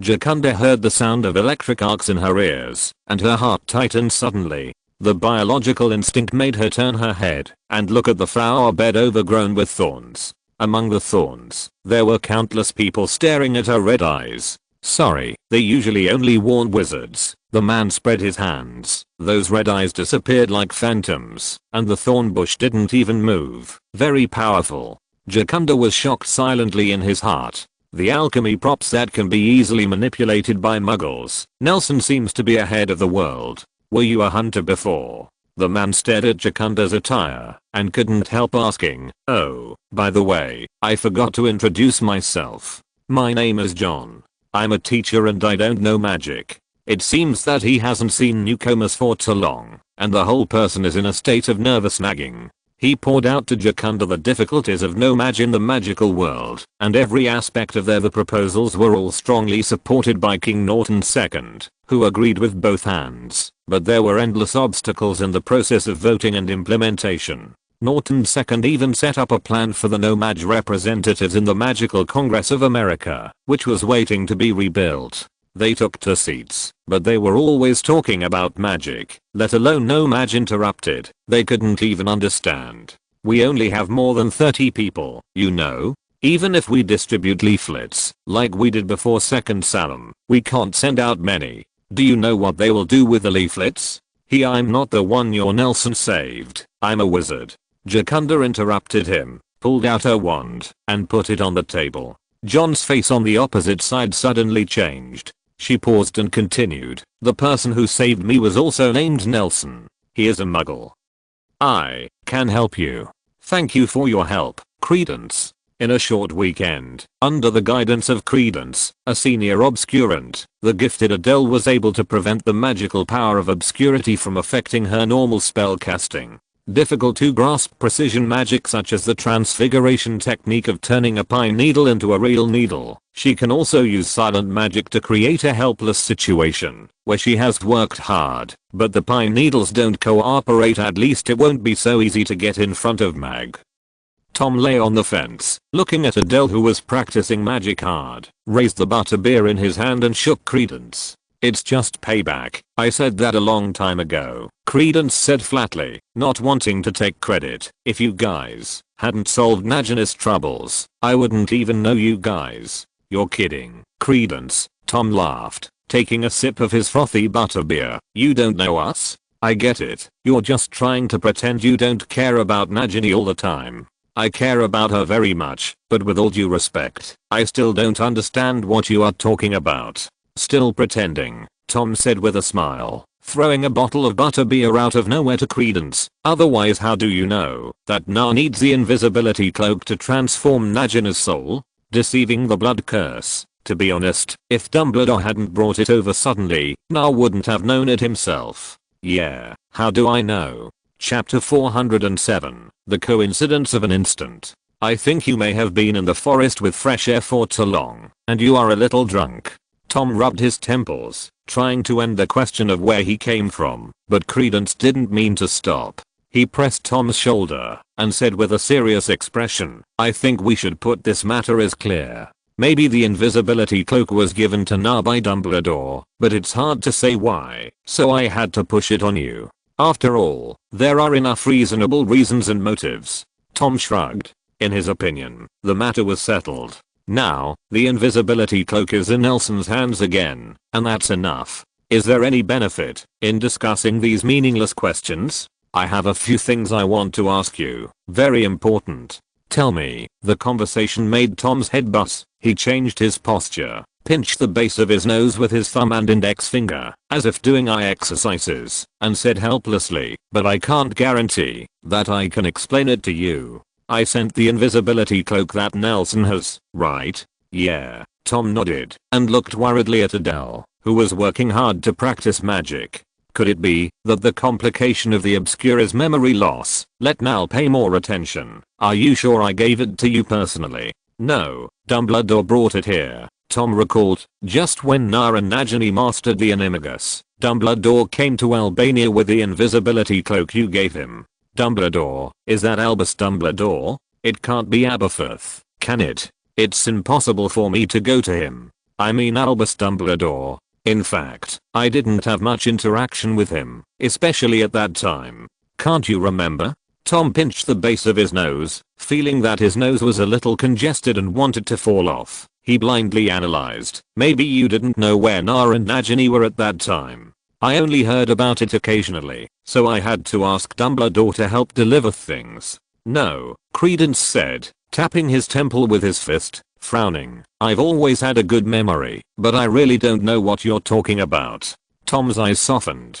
After all, Credence was like this, so he had to follow him. "I think there should be 2 invisibility cloaks. At least I was wearing it a while ago." "I promise you got it wrong, Credence." Tom shook his head. "Na has been using the invisibility cloak. There's no way you two can wear the same one at the same time. Can't we have 2 invisibility cloaks at the same time? If it's a cloak made of the fur of an invisible beast or a robe that casts the disillusionment spell, then it's certainly possible." Tom shrugged, looking at the delirious Credence with pity. "But Na's the invisibility cloak is unique. I can tell you a secret. This invisibility cloak is one of the 3 Deathly Hallows. It is unique. There can be no second one in the world. But you came to Na through the special he was called by the magic power. Then the one you used must be the one in Na's hand." Tom was so dry from the big call, he used rich body movements to add annotations to his words, and at the end, he added, "I know it may be difficult for you to understand for a while, But if you think about it carefully, don't you this reason? You should have passed through it for a while, and then handed it over to Narsoon, but you have been wandering away all year round, and have no fixed job, so it is understandable to mix up the time. I did use the invisibility cloak for a while, but it was given to me by another person. Credence thought for a moment, then suddenly, he slapped his head and said loudly, I have a way to prove it. You prove it. Tom simply sat on a stake beside him, listening to Credence's confused speech. There's only one invisibility cloak, right? Credence said, but I was able to find Nelson at Hogwarts using the unique magical fluctuations of the cloak, which proves we all once had the same cloak. I'm glad you figured it out. Tom had a hearty smile of relief from the torture. You guys used the invisibility cloak when you helped Nagini get rid of the blood curse, and it's been in Nelson's hands ever since. Credence continued, staring at Tom, who was nodding vigorously and smiling. But I got the invisibility cloak after Nagini found me. Tom's smile froze, and it looked like Credence was having another seizure. I know what you're thinking, but please listen to me. Credence shook his head and said solemnly, you may think I'm an irresponsible man, but to be honest, from more than 10 years ago, when Nagini turned into a python during a blood curse, and could never change back, I lost her one morning, and I haven't heard from her since.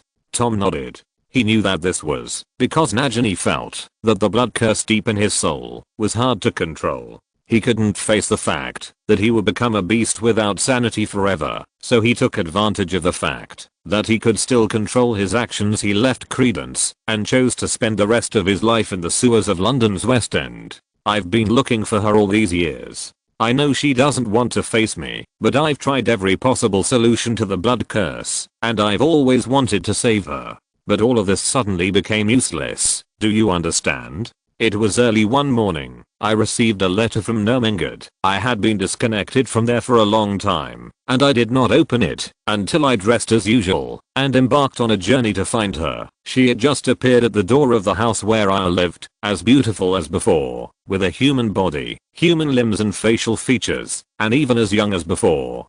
Tom's brows gradually tightened. He couldn't hear any loopholes in Credence's description. Although it was completely inconsistent with the facts he knew, Credence's fluent narration did not leave him much time to think. On that day I knew what kind of life she had lived all these years, hiding in the sewers and eating rats to sustain her life, and was almost rolled to death by Nelson in the first grade like a Spanish burrito in London, because she kept owls. But I was really lucky to meet you. To meet you who can speak Parseltongue and the only one who can communicate with her. To meet Nelson, who is as talented in transfiguration as Albus Dumbledore, and to discover the encyclopedia in Albania Ravenclaw, who generally represents wisdom, can solve the blood curse, the most vicious curse in the world. Let me add, it's a bar-headed owl, not an ordinary owl, and there's no need to compare with Dumbledore, they each have their own strengths. Tom pursed his lips and said, you can continue. Roina, who was teaching Adele in the distance, raised her hand to Tom. Although she couldn't hear what they were saying, she could still feel that someone was praising her. Yeah, that's where the problem lies. The reason why I traveled all the way to England is because I heard that Nelson picked up a little girl from the obscurity. Out of gratitude for gratitude and empathy for the same kind, how dare I rashly take credit for it? What about the important credit for Nagini who promised to bring the invisibility cloak? Credence said, I heard her say it before, and I always thought it was you who wanted her to have a stronger. You just told a lie, because you wanted to survive. But I didn't expect you to say that yourself. But think about it, I didn't even study in a magic school, and I only came into contact with the blood curse and the Deathly Hallows in the past few years. How could it be possible to know exactly what you need at that time? Is this someone playing tricks? But it's obviously a good thing. There is no taste of conspiracy, Credence said. Do you know what I was busy with when Nagini came back? I felt the peeping of an obscurity, whose eyes often appeared beside Nagini. I can feel his majestic magic power, that is not inferior to mine, and I have an inexplicable desire to know who he is. Until the end of spring, he disappeared, as if he had never appeared before. Just during that time, someone dropped a package containing the invisibility cloak in the mailbox in front of the house where Nagini and I lived. Use it properly, make it the same as you who disappeared wearing the invisibility cloak.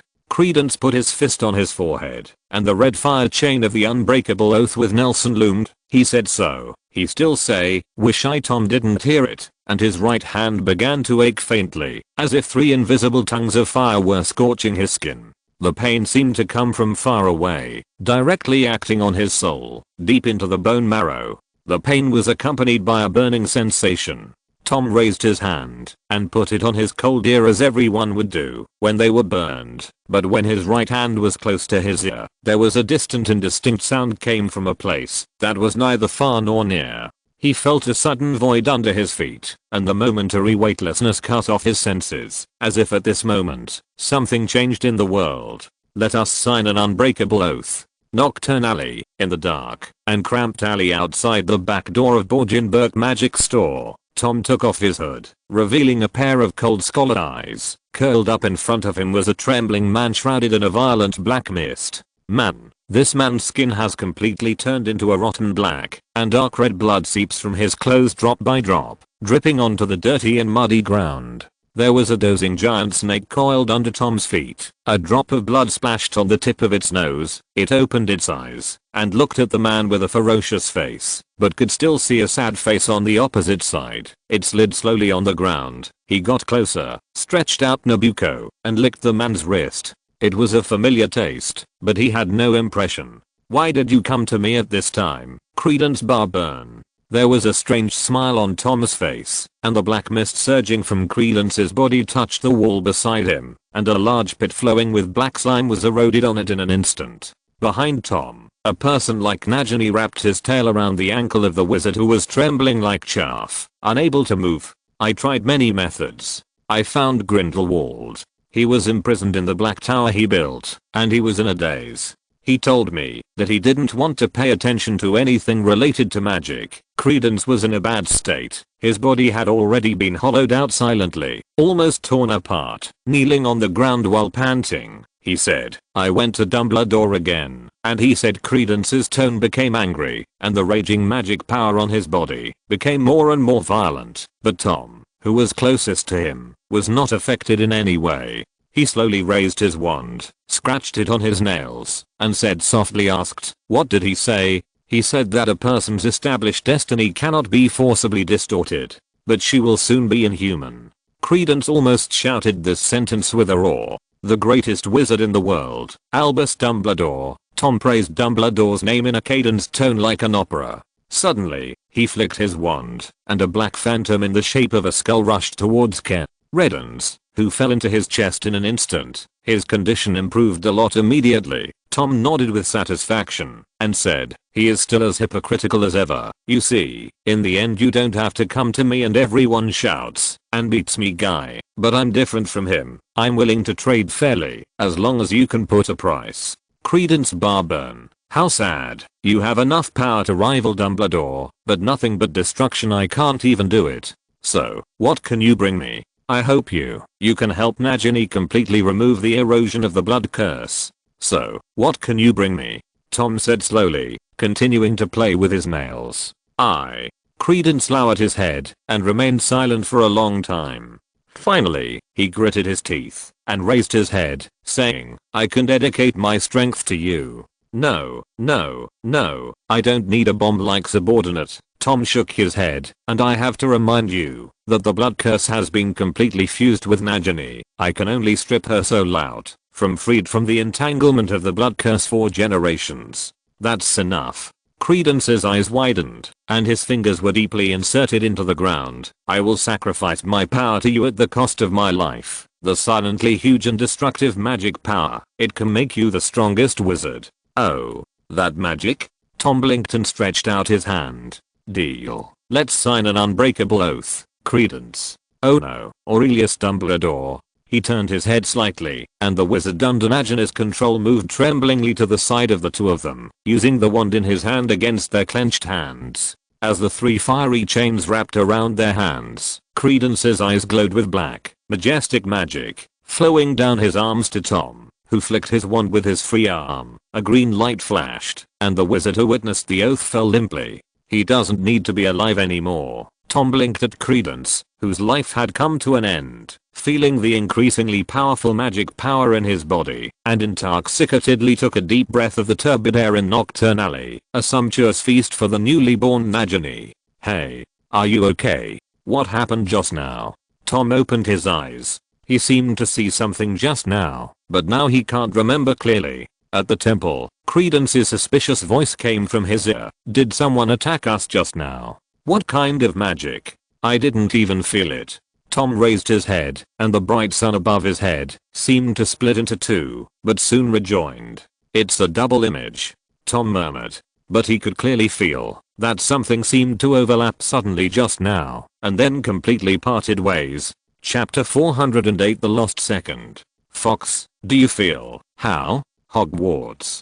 Dumbledore sat upright behind the desk in the principal's office, his half-moon eyes reflecting an unfathomable white light, and he rested his chin with his crossed hands, hoping that this would relieve his fatigue. As a high-ranking person who is busy but able to integrate all the work, Dumbledore has a proper arrangement for his life. Except for some indulgent sweets, he spends a fixed amount of energy and time on affairs, magic, teaching and rest every day. Only this time, he didn't know how long he had rested.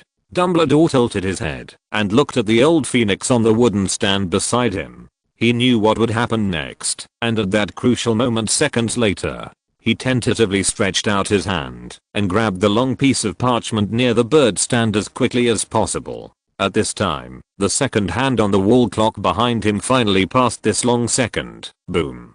The crimson scorching flame rose into the air, and the flame splashed around like an explosion. A streak of sparks slammed onto the desk, right where Dumbledore just reached out his hand. How dangerous. You almost burned this report. I'm too lazy to dig out the writing from such a huge pile of ashes and piece it together bit by bit. Holding the parchment, he didn't know what was hidden under his indifferent expression. However, I still have to deduct your nuts for today, because you have indeed burned once. The young bird in the flames uttered a bewildered chirp, and the pink, featherless, wrinkled fox wobbled out of the ashes, opening and closing a small beak, and he would eat if he didn't give it food. The posture of gnawing a table leg. Alright. Dumbledore took out an acorn from the desk drawer and threw it to Fawkes. He groped with one hand on the tabletop that had just been scorched by the flames of the phoenix. There are also faint sparks flickering, but he doesn't seem to feel the heat. When he slides the palm of Mars, it seems that those burn marks are some amazing and exquisite textures, which are worth savoring carefully. That's sewed from your nuts for tomorrow. Fox, who was pecking at the husk, stopped, raised his head in dissatisfaction, and shouted loudly, "It's okay, you can borrow it from the day after tomorrow."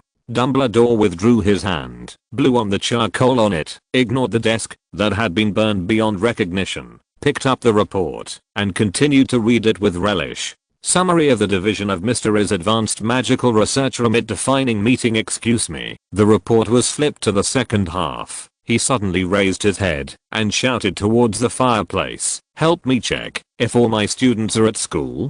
"Who?"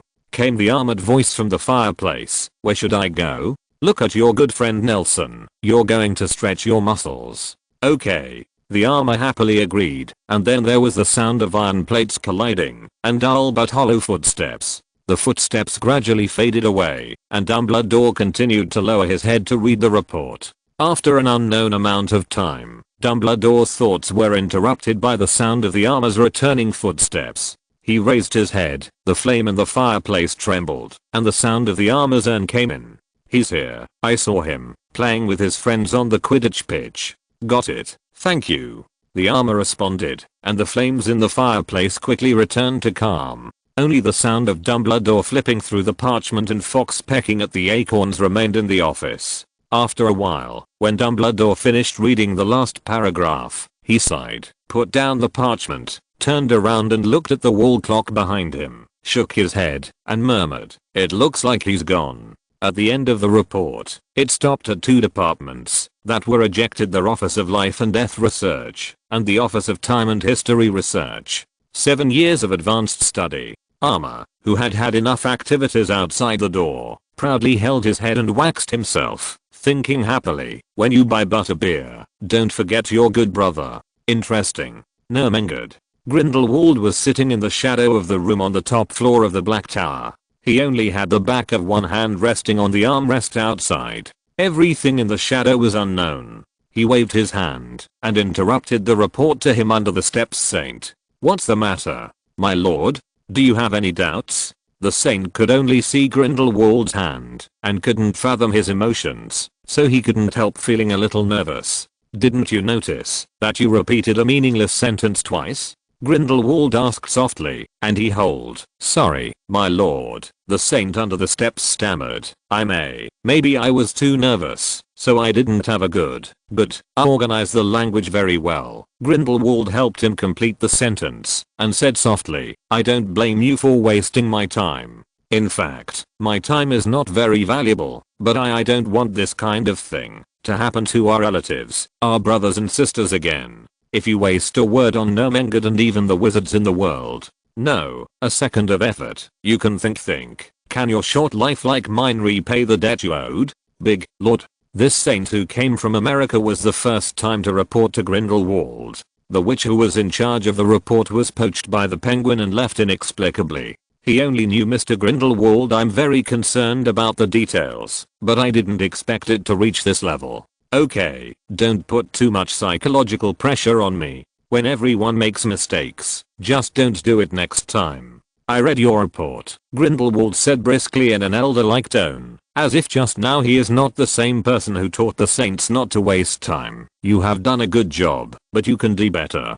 Don't think that the families of those losers are worthless loose sand. Those families who control power and wealth in the United States decide the direction of this country. Their strength does not lie in the people who hold these powers, but in the wealth behind them. Those people are they are all serving their sentences in Nelson's prison, but their wealth is still outside, waiting to be fed. Want to create greater wealth? You have to satisfy that hunger and thirst. Serve them. Let those vulgar lucky ones gather together, reproduce the glory of their ambitious fathers who are suffering, and give them parasitism. A worm-like life has some value. Do you understand? I see, my lord, said the saint feverishly. We are going to control Grindelwald interrupted him. Don't say it so harshly. We just gave them a choice. If they are not willing to be lonely, I think Glory will still be willing to take care of them. His hand, which was placed in the sight of the saint, also retracted. After a long time, there was a click in the shadows, as if the sound of metal breaking, and Grindelwald's words came lazily. Go ahead and do something good. We've never been bad people. The saint promised, stood up, and walked backwards down the spiral staircase. When Grindelwald's door completely disappeared from view, he drew out his wand, spun around in place, and quickly disappeared. Alas, all previous efforts have been wasted. Grindelwald put down the things in his hands, and the runes that shone with lavender light were slowly dimming. These runes were engraved on a metal plate the size of a fingernail, connected to each other, and connected to form a standard circle. But the brilliance of magic power was broken between the last rune and the first rune, as if the person who engraved it suddenly had Parkinson's disease, and his hand shook violently.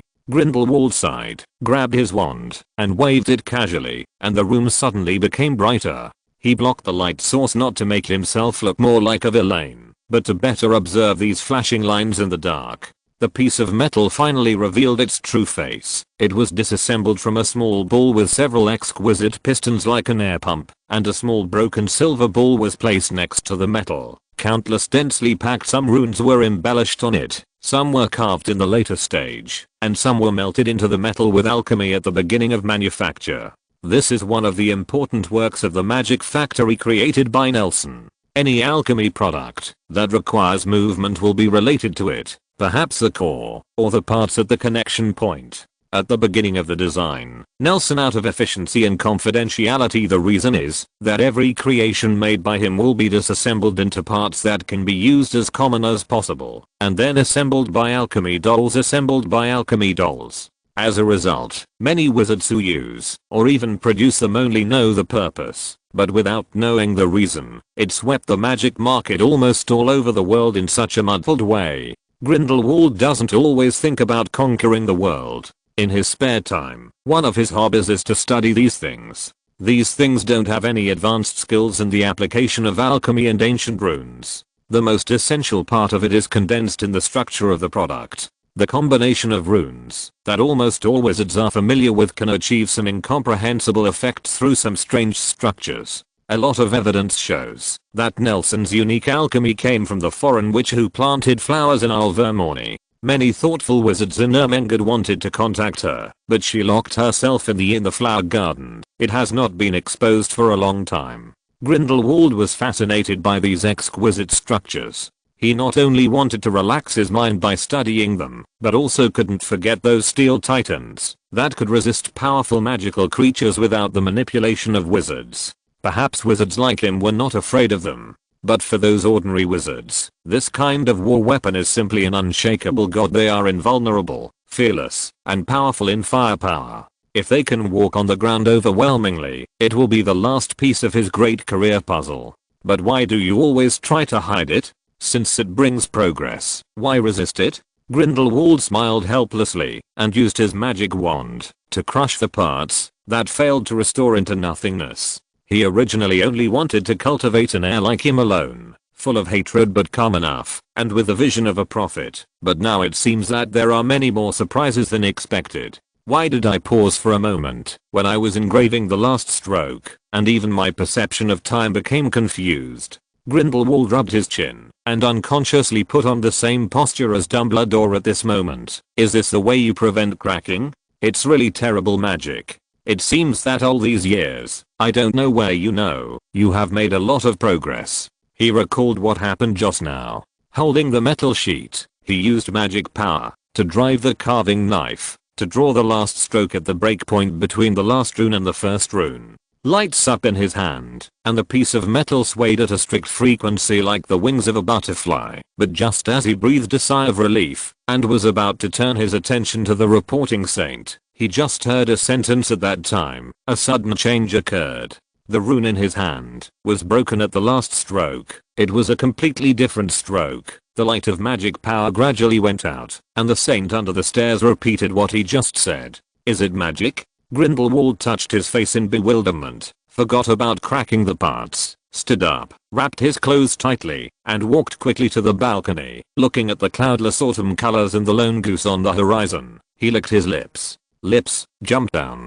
Yulan swallowed his falling figure in the air with some lavender fire, and no one noticed that someone left on the Black Tower, North America, Mount Greylock. In the nursery of Alvermorny, Nelson held his wand tightly and stared at the hourglass-like glass container in front of him. A coquettish and beautiful purple flower is slowly falling from the top of the hourglass, falling into the soil at the bottom through the tightened bottleneck in the middle. An emerald green fruit grew from small to large at the bottom of the stamen, and finally detached from the petals, and fell into the soil at the bottom of the hourglass. Immediately afterwards, the hourglass turned over, and the unrooted seed fell to its original position.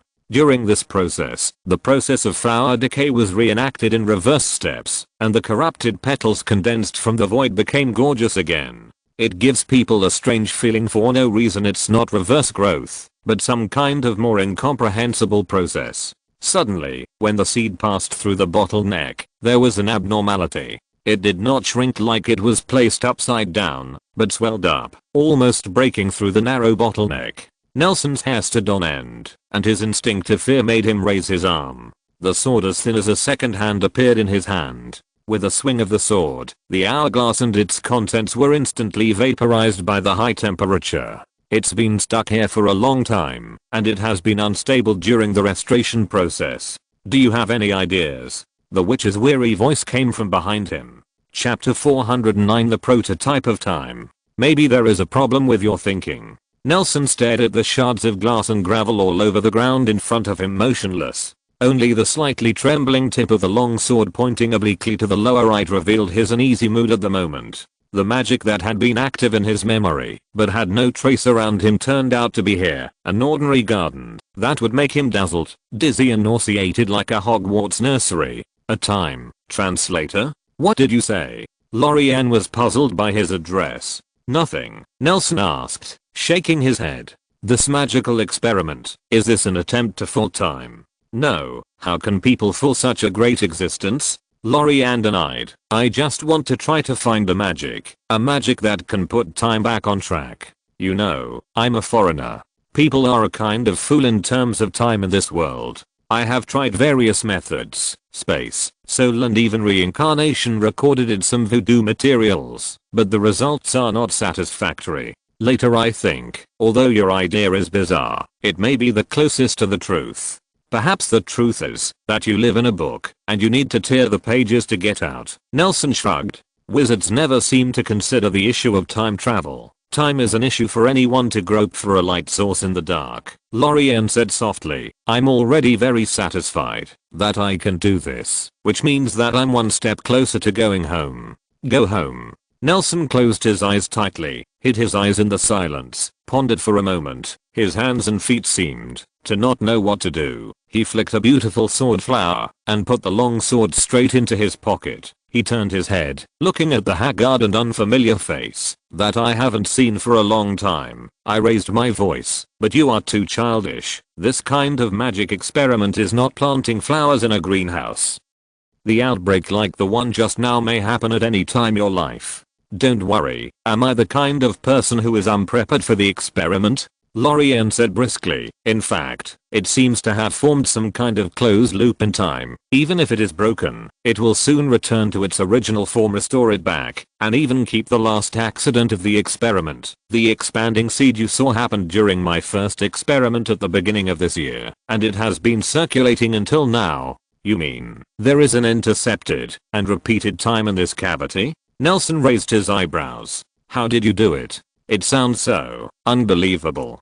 Don't look at it as big as the flower pot behind me, Lorianne explained softly, but it contains no less magic power than your big robot, and there are hundreds of pieces of magic on every piece of glass you break. The alchemy array, the one I gave you, when it is completely isolated from the outside world and any matter and energy that we can observe, cannot communicate with it, it will be completely independent. You only need to modify some parameters. If you make adjustments, you can complete a godlike creation. In fact, I don't know what the principle is, but it seems to be effective. At the end, she added, for this kind of sand that cannot exist in nature, I named it time sand. Of course, if you have a better idea, we can change the name. Are you wondering if this is possible? It sounds like a huge project, but how long will it take for it to complete the self-healing you said? Nelson asked curiously. It doesn't seem to be moving at all. I'm not sure. Lorianne shook her head. I've never tried to break it with external force. Such a fragile system may not be able to withstand the damage of that level of magic power. And don't you feel it? Feel what? When you use that sword. Lorianne stared at Nelson's bottomless pocket, with an indecipherable meaning hidden in her tone. When you use it to split the sealed time, the magic power inside is not simple, it exploded, but something leaked out that I don't understand, and it seems that the surrounding environment has also been affected. Have you noticed that the wall clock on the wall jumped forward by 1 second? What? Nelson was startled suddenly. He bent down and stretched out his hand to the fine sand scattered on the floor. The silver gloves clung to his hand like liquid. Nelson grabbed a handful of black gravel, but they did not reveal an hourglass. The miraculous scene inside, on the contrary, quickly melted into the air like some kind of extremely unstable crystallization. He clenched his fist and threw himself into the air. A thick mist gushed out of the void in an instant, enveloping Nelson's body. Stop, pull into the blurred illusion. Perhaps this world that is willing to tolerate foreigners has accepted this missing second. Lorianne looked at the place where Nelson disappeared and murmured, this may be a merciful beginning. Alexander, who was hidden in the shadow of the building, felt Nelson's arrival. It raised its head, and its huge figure was like a mountain in the background of the city. The scorching steam roared in the duct, and its red eye lit up, buzzing towards the owner said hello. Nelson stood on the top of a tall building, his long windbreaker fluttering. He raised his head and met Alexander's gaze. In a flash, he appeared on the throne above his head. But, with the iteration of technology, Alexander, nourished by magic power and lost mist, is no longer like the original cold robot, which can respond to the master's call. It expresses curiosity about Nelson's purpose like an ignorant child. In the meantime, Nelson sat on the throne, bowed his head in thought, and after a while, he raised his head, drew out his wand, and inserted it into the groove left on the armrest. Alexander's body came to a standstill, and with the sound of gears and pulleys turning, the throne Nelson was sitting on quickly sank, and after a while, he followed a path created by avoided parts to the position of the furnace in Alexander's chest, where the magic furnace in the crystal furnace, the purple fiend fire that Nelson stole from Grindelwald at the second Salem station was burning, and the purple light source dyed his blonde hair a deep black. He stretched out his hand and pressed it on the scorching crystal. A golden rune flashed, and Alexander's core, a small silver ball covered with teeth, and twisting slowly floated out of fiend fire. In a sense, it is not much different from the alchemy dolls such as exclamation points and periods in Nelson's pocket that are responsible for cleaning and killing. This silver core condenses Nelson's accumulation and learning over the years, absorbing the power of fierce sapphire and lost fog. The energy is constantly growing while manipulating the giant's actions. As the core was taken out, the red light in Alexander's eyes became stronger and stronger, and the human nature part of it fell silent, leaving only the instructions and instincts of magic seal cutting.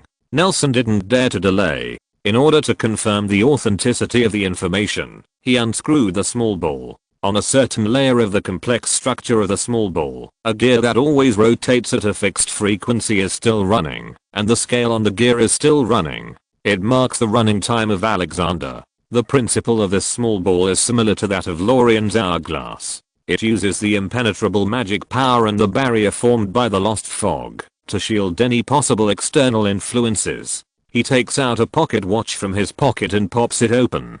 Cover. Compared with the scale on the gear, the time on the pocket watch is exactly 1 second slower. That is to say, because I broke the hourglass, the time went back to 1 second ago. Nelson's eyebrows were tensely furrowed, and then quickly relaxed. He thought for no reason, if I always ask someone to check the time with my watch after I return to school, will they think I'm weird?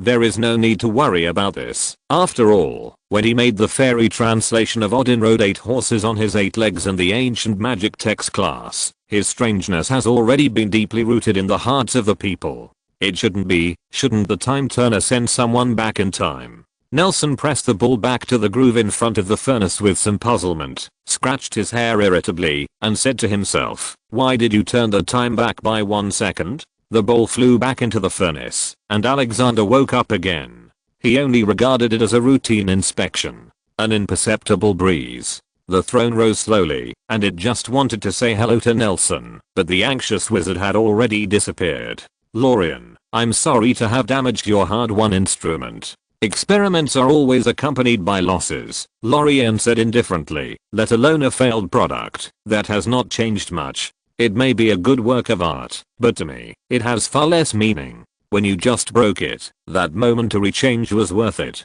The time travel I envisioned would be to send someone back in time and space." Nelson said eagerly of his vision for us. "It would be too expensive to go back in time for the entire world, and in practice it's of no value." Lorien continued, "I just analyzed its mechanism while you were away. Eluolan took out a sealed test tube from nowhere, shook the debris inside and said, a second before you came back, there were still a few grains of sand and a pile of fresh leaves in it, but it quickly hugged you, dissipated like the pile that rose up." Nelson looked behind Lorien, and the unnamed green plant in the flower pot had been bald. "Its backtracking mechanism is very interesting. It seems to collect the magic information that has already happened and reset the state of things back to the time period that was recorded," Lorien said enthusiastically. "We have now proved that there is a time that can go back. Magic. But if we want to do what you imagine, we will face a new problem. What if we want to add to the past information what we want, which does not exist?" Nelson didn't speak, just quietly listening to Lorien talking. "If it's about the future, I've read in the newspaper that many Muggle scientists have come up with some good speculations that can be tested with simple magic." Lorien, who often reads the newspaper, obviously didn't leave room for Nelson to intervene. She looked excited, as if she had opened a conversation box. She said quickly, inserting fragments of information in the future, "This reminds me of some kind of magic that you are very good at. Transfiguration?" That's right, it's Lorianne was choked up by Nelson's sudden nonsense. She gave Nelson a blank look and said dissatisfiedly, "It's a prophecy. A prophet can find someone's future location, and this magical coordination of time is discovered. But what about the past? The past is not chaotic, but clear. But what if you can predict the past? Can you create an anchor point that does not exist, so that we were able to send information and magic into the past and open the way?" Excuse me for interrupting. Nelson did not deny that he could prophesy this time, but shook his head and said, "Prophecy and the past are inherently in conflict, and prophecy refers to the foretelling of the future." Stiff language logic. Lorianne shook her head. "I'm only referring to magic similar to your prophecy. I don't know much about it, so I can only rely on you. But this is my experimental data. The principle of magic is clearly written." Lorianne was completely immersed in the ecstasy of the new discovery and the possibility of returning home. As if she couldn't wait to continue the research, she interrupted Nelson's confusion, threw a large stack of manuscripts to him, and pushed him to the outside of the flower garden. "I'm about to start researching. Don't disturb me. You must take this matter to heart." So what's the name of this magic?" Nelson didn't wait for a response, just the door slammed shut. "Okay." He shrugged, first visited Professor 12trees, stared at a group of students with strange and curious eyes, strolled around the library of the Horned Water Snake and Goblin Academy, and finally left with excitement up. At the foot of Mount Greylock, Nelson was holding an unlucky tree, stroking it while meditating. A leaf thrown around in his hand became his plaything for regulating his mind, and his hand unconsciously condensed with the magic power of Sri Lanka's restoration. The leaves are constantly changing shapes, from eucalyptus leaves to pine needles to oak leaves, and even gradually no longer stick to leaves or even plants. I need to understand the nature of time, as transfiguration understands the nature of the structure of matter, and Sykes reduction understands the nature of life. Nelson murmured. At this moment, a touch of silver came out from behind the tree and was looking at him with interest. "Nelson, long time no see." A brisk greeting brought Nelson back to reality. He crushed the leaves in his hand and looked at Grindelwald, who suddenly appeared. "I didn't mean to scare you. In fact, I've been here for 3 minutes. He smiled and said, "I'm afraid that, if you don't make a sound, you will reveal something that shouldn't be revealed thing." "Mr. Grindelwald, good morning." Nelson greeted with a smile. "It's afternoon now." Another voice came from the woods beside Grindelwald, and Dumbledore looked at Nelson wisely through half-moon glasses. "That seems to be some kind of amazing magic." "It's just transfiguration." Nelson shrugged.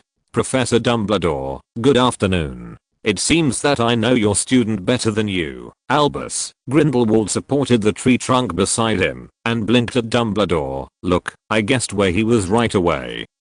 Just now at the Magical Congress of America, I heard people chatting that the famous Grindelwald entered Norton II's office." Dumbledore retorted without giving in. "Maybe you have something important to do. For example, taking advantage of the emptiness of American wizards to find someone to buy off the family members of those criminals." Chapter 410. Two people. "What are you thinking, Albus?" Grindelwald smiled innocently, glanced at Nelson at the side, spread his hands and said, "That's just a group of innocent widows and posthumous children, and the wrong things done by their elders cannot be blamed on them. You know, I thought people like us could better understand the feelings of these young people who are discriminated against. My teaching work is a bit urgent, and I don't have time to care about current affairs and politics across the ocean." Dumbledore replied blankly. He observed Nelson's expression from the corner of his eye. From the flash of astonishment, Dumbledore clearly understood the fact that Nelson did not know. He silently breathed a sigh of relief. The body also relaxes a little. You may not know that, although we all know that there is no direct relationship between birth and achievement. The sins of their parents made them suffer in life. They were provoked and humiliated by some extreme children on the way to school. They have no way to find a job after leaving, and they can't even get proper care when they get sick and see a doctor. In fact, they are taking the blame for those kneeling statues. Grindelwald showed an expression of satisfaction due to his lofty morality, and said intoxicatedly, "And we treat every wizard equally, so we should give these children who have crawled out of their sins a chance, don't you think?" Even, okay, Grindelwald. Dumbledore shook his head. In a foreign land, we needlessly broke out for some boring disputes. I came here to talk to my students. It seems that you seems like there are more important things to work on. Dumbledore turned slightly and made a pleased gesture. At this time, the three of them presented a strange triangular position. Grindelwald was leaning against the towering trees beside the tree-lined path, and the sun-facing canopy cast mottled light and shadow, dyeing his silver hair obscurely. On his right, Dumbledore stood frankly in the middle of the road. His short brown red hair revealed a few silver strands that were invisible under the clear sunshine on the east coast of the United States. Nelson stood opposite Dumbledore with his fists clenched, keeping a considerable distance from the two of them. The debris of leaves slipped from the edge of his fist, flashing light and shadows from shallow to deep, unknown because of the changing angles of the reflected sunlight, or they themselves are in an extremely unstable confusion. I'm not in a hurry. Grindelwald categorically denied the accusation that Dumbledore was busy with work. He simply leaned his whole body lazily on the tree, looking at the two motionless people from time to time. We must put some important things come to the top of the agenda, like you are very important. Nelson felt a chill for no reason, and he subconsciously took 2 steps back to distance himself from the two of them. Do you know what happened just now, Nelson? Dumbledore ignored Grindelwald, turned his head to look at Nelson, looked into his eyes and asked, I believe you must feel something and know something. Was it half an hour ago, Professor? Nelson nodded again and again, thought for a moment, and quickly understood the current situation. Obviously, the impact of the broken hourglass was much greater than he had imagined, and it had even affected the two people far away in Europe. But in front of Green and the face of Devor and Dumbledore, even if the restoration of Sykes was exposed, the prototype of the time converter could not be revealed, so he quickly showed a confused and shocked expression, and asked, could it be that you were also attacked? Attack? Dumbledore didn't notice Nelson's momentary pause. He frowned and asked, what attack? Who attacked you? Aren't you talking about this? Nelson looked even more confused. Just now I came to Alvermorny to visit a friend, but unexpectedly, an invisible enemy cast a confusion spell. Me and my friend's perception of time has slowed down by a second, and I suspect that Professor 12trees did it. Nelson only felt guilty for a second, and then threw the blame on Professor 12trees. He knew in his heart that Dumbledore would not agree with this statement, so naturally it was impossible to confront Professor 12trees. In case Dumbledore admitted his death, he would go to Professor 12trees to find out.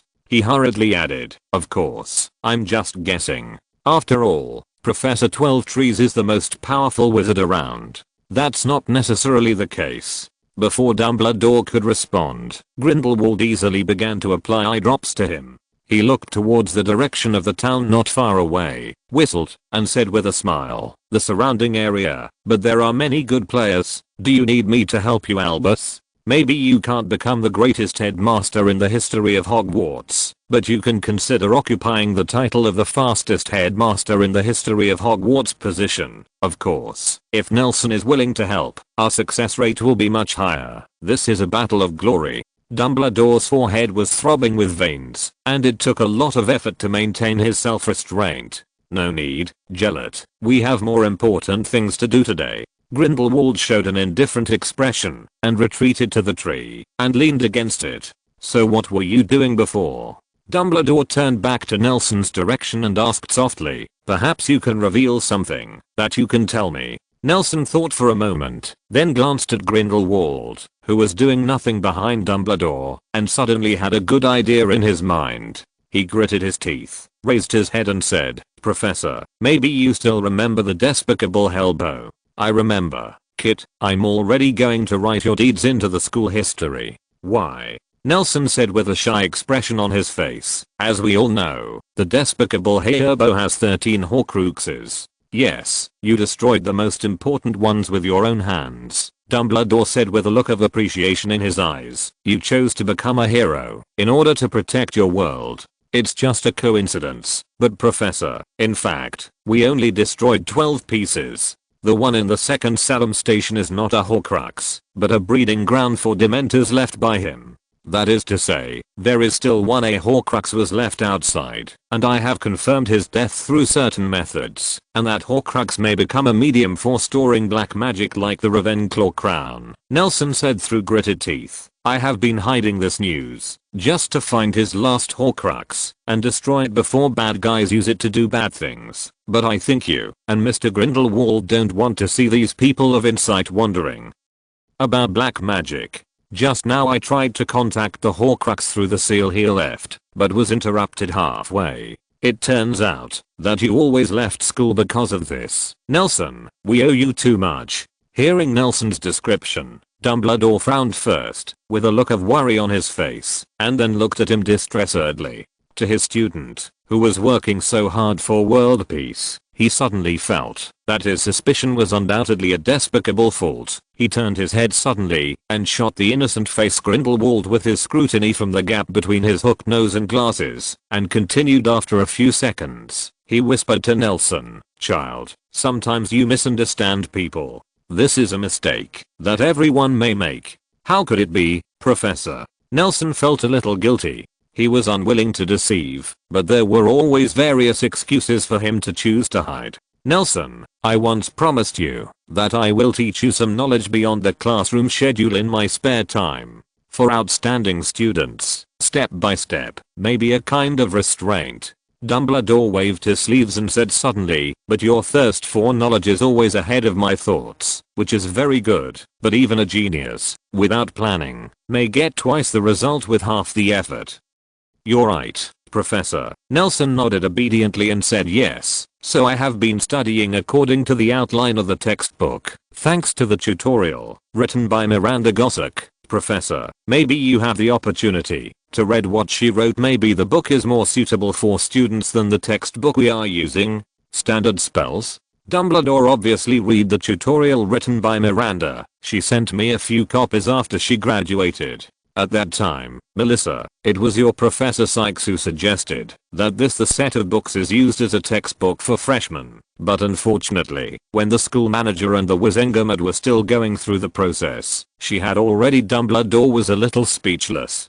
"Defected." Grindelwald helped him finish the sentence intimately, and laughed patchy in a voice that the three of them could just hear, then straightened his face and added seriously, "Because of colluding with the anti-wizard organization Second Salem is wanted by the British Ministry of Magic." "Oh, you go on. You shouldn't interrupt in class, should you? I'm glad you can still remember the most basic classroom order." Dumbledore glared at Grindelwald from the corner of his eye, picked up his wand, and said softly, looking at the leaf debris on Nelson's fist, "In fact, many of the courses I prepared are meaningless to you, so I want to give you a practical lesson today. I wonder if you are interested?" When Nelson heard Dumbledore's words, a fighting spirit suddenly rose in his heart, and even his feet, that stood still, became eager to try. He also wanted to know how far he was from Dumbledore, who would become the greatest wizard in the world in the future. What is the difference between the characters? And now he is not the boy who carefully learned occlumency.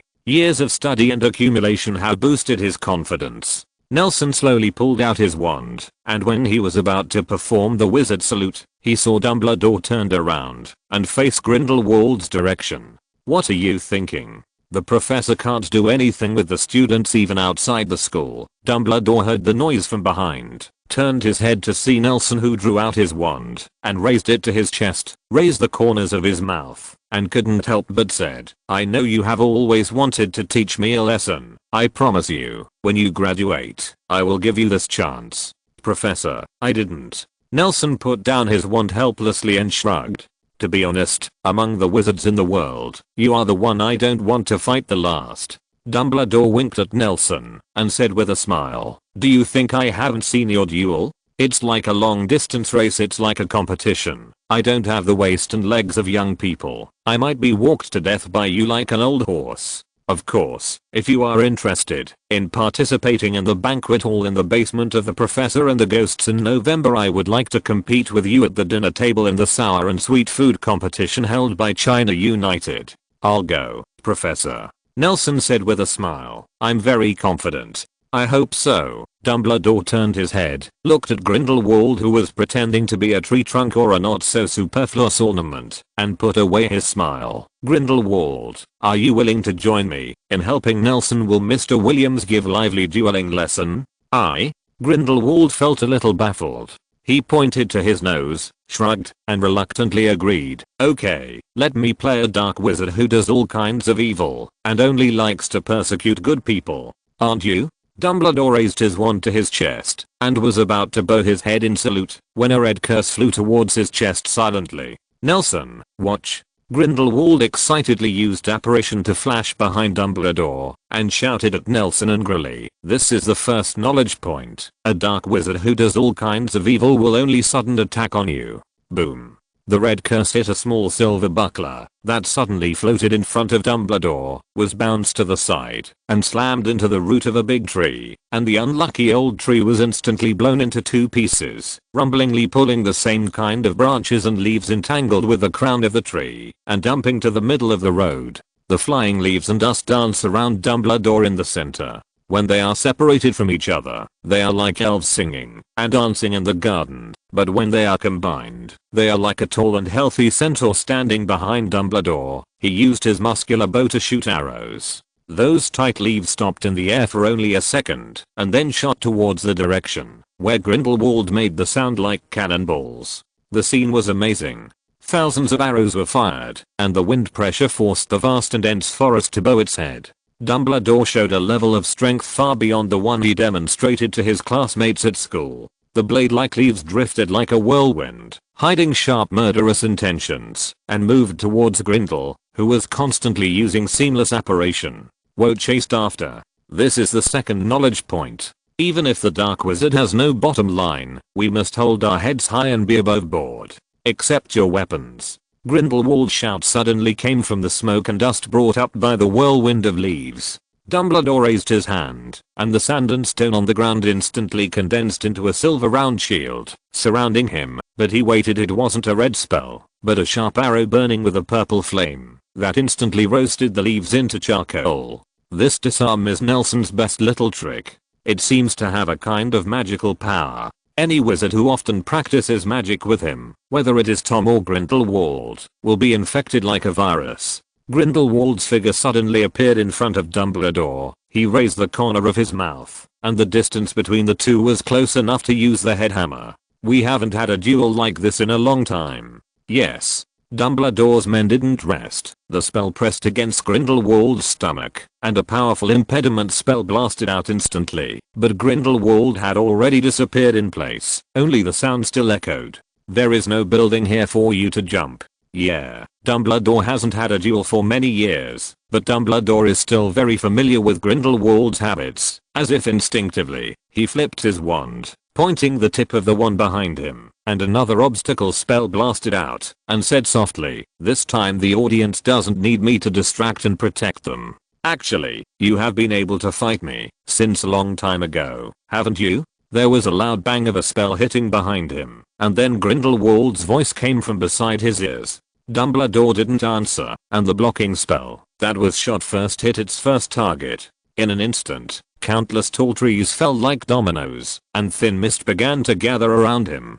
"Perhaps," he murmured, and suddenly raised his voice, "see clearly. For a shape-shifting wizard who is good at using water, being able to easily absorb water from the air means that any place is your home field. It's very useful for you." Grindelwald agreed, but Walt by the stream would rather not be disturbed by others. After all, the hard-to-see magic like a violent storm bombarded Dumbledore indiscriminately from all directions. "I do not know either." Chapter 411 Awakening. I do not know either. Dumbledore's calm and composed voice was heard from the encirclement of the curse slightly into the ears of the other two, and the blue water ball became more and more solid, as if it was picked up from the rippling sea hundreds of miles away with an ice cream scoop. It's as if it was scooped out directly, round and bright, with a clear and pure color, and it looks a little delicious. Nelson licked his lips and hungrily stared at Dumbledore, who was surrounded by more and more dense spells. This was not only because the delicious ice cream ball was enough to arouse people's appetite, but also because it was what he needed most right now. He doesn't want to wear clothes and sleep, because he is afraid of lack of deforming materials. Although he can do this, after getting the approval of the Black Walnut Wand, he will only be reckless after all. Lacking away effective magic, several small silver balls emerged from Nelson's side and scattered all over the jungle, capturing this thrilling duel with only one spectator in sight without any dead ends. After the little ball started recording, Nelson simply shook his right hand, and a pointer-like golden longsword appeared in his palm. After only a moment, the parts of the longsword collapsed one after another, and countless fine parts were gathered in groups. A team of ants climbed up his right arm to the top of his head, and soon turned into a pair of round gold-rimmed glasses. Through the lenses, made of water curtain and tiny lenses, Nelson's eyes seem to reveal a kind of amiable and gentle grey, but the vision he sees through the glasses becomes blurred like an impressionist painting. But the contrasting color blocks are marked in the eyes at the same time, and the magic spell that stays in the air for a short time is used according to its purpose. It was quickly replaced with simple colored lines, but Dumbledore's huge magic power and Grindelwald's unimaginably dense offensive still made the picture extremely complex and difficult to distinguish. Nelson raised his right hand, put his index finger against his temple, and his thumb rested on his chin. At some point, the Gunter family ring that appeared on his middle finger opened up a small path made of lost fog, and the magic power from the frame extended to the white window. A heavy muffled sound came from the other end. In an instant, the air around Nelson's forehead became extremely hot. The sword that had been inserted on top of Alexander's head successfully connected to the huge and delicate heart of the giant far away in the illusion. The roar of steam rang in Nelson's ears, and the scene in front of him was refreshed and simplified countless times in a second. Soon, the miscellaneous lines belonging to Grindelwald's curse were uniformly marked in grey, among which a few heavyweights were marked red, and the huge color block of the water polo gradually faded. Soon, the afterimage of Grindelwald hiding in the forest, and changing positions, and Dumbledore standing still in the center of the water polo, it was accurately marked on the lens, and Nelson, who inspired the magic power of the prophet, with the help of Alexander's huge magic power and structure, actually tried to mark on the lens the direction where Grindelwald's next apparition was about to arrive. A humanoid silhouette appeared around Grindelwald, and Nelson didn't have time to pay attention to the time when he seemed to press the slow down button because of his overly active thinking. All this happened within a few seconds, so fast that neither of the two people in the battle had time to notice the changes around them, and Grindelwald's figure appeared within one of the outlines marked by Nelson in an instant. Following Grindelwald, Woe continued to toss and turn, and some predictions that did not conform to his habits were eliminated by the lens, and the predicted directions became less and less, but more and more accurate. What a sight. A round and huge water polo crawled in the middle of the forest like a sleeping dragon, like a luxurious dark green evening dress dotted with a bright sapphire, and it was surrounded by dense spells of various colors, delusional to destroy this delicate work of art. Grindelwald's movements were so fast that the spell he shot seemed to be cast by countless wizards from all directions at the same time. Thinking of Dumbledore, every wizard is afraid of his loyal and huge wizard army, afraid of his famous black magic attainments, afraid of his foresight to spy on the future one step ahead, afraid of his means of playing with human nature and provoking power, but few people understand the reason for confronting him. The greatest pressure on the opponent. It is Grindelwald's unique continuous apparition that is so fast that it seems that he does not need to cast spells. He can defeat the opponent from the front like a strong ship in the sun, and he can also defeat the opponent at the moment when the enemy has no time to react. Incarnation of the shadow hiding in the blind spot, using the simplest spells to defeat the enemies who think they are invulnerable. Nelson chased after them, his lips pale with the rush of magic. He remembered the time when Grindelwald had daily duel practice with him in Nurmengard. Compared with his current speed, the apparition at that time was as slow as a tortoise crawling, and even every time he landed they had to make some noise and pretend to say incantations to give Nelson a chance to react. But even so, in those years, Nelson seldom caught up to his speed. He has been maintaining a slightly better level than me. What kind of mastery is this? Nelson was thinking in his heart, and the color on the lens was also changing rapidly. It's too slow for me to calculate. I can't put all my energy into forecasting. The pressure brought by Grindelwald and Dumbledore made Nelson feel a little unbearable, but it is impossible to bypass these two conservatives on the road of practicing Jonas ideals and creating a world that belongs to everyone. Dashing with radicals. Is he going to take his ambitions to the grave? Is he going to write all his ideals in his diary like Dr. Sykes? Couldn't he be a wizard like Grindelwald and Dumbledore? If you're timid, why not create a time turner and escape? Nelson chuckled lightly. He made up his mind, and the remaining leaf fragments in his hand approached the mirror frame along the sleeve. The crystallization of Dr. Sykes is an invention comparable to any magic. He has been trying to use those living limb fragments to splice together. He is always trying to stimulate their remaining magic power, but he does not know that what connects these strangers and gives them vitality is the sex reduction developed by himself. The moment the remnants of the oak leaves came into contact with the frame, the magic power left in Chakunda's body was instantly stimulated, and it grew wildly like a wilderness with long drought and rain. Nelson knew very well about Dr. Sykes' research notes. It will be less than his own. He forgets to eat and sleep every day, and almost has to memorize them in full. What he lacks is only a seed from rose, which is enough to restore everything. Finally, when the remnants of oak leaves were drawn into the channel of the gears of the mirror frame, and then crushed into invisible powder, another imperceptible bridge was opened, and the magic power left by Chakunda passed from his shoulder for a long time. The crazily gushing out of the unhealed wound, although not huge, made the hot metal of the pointer sword instantly cool down, and Nelson's pressure was much less. At the same time, a vague heartbeat sounded from his ear.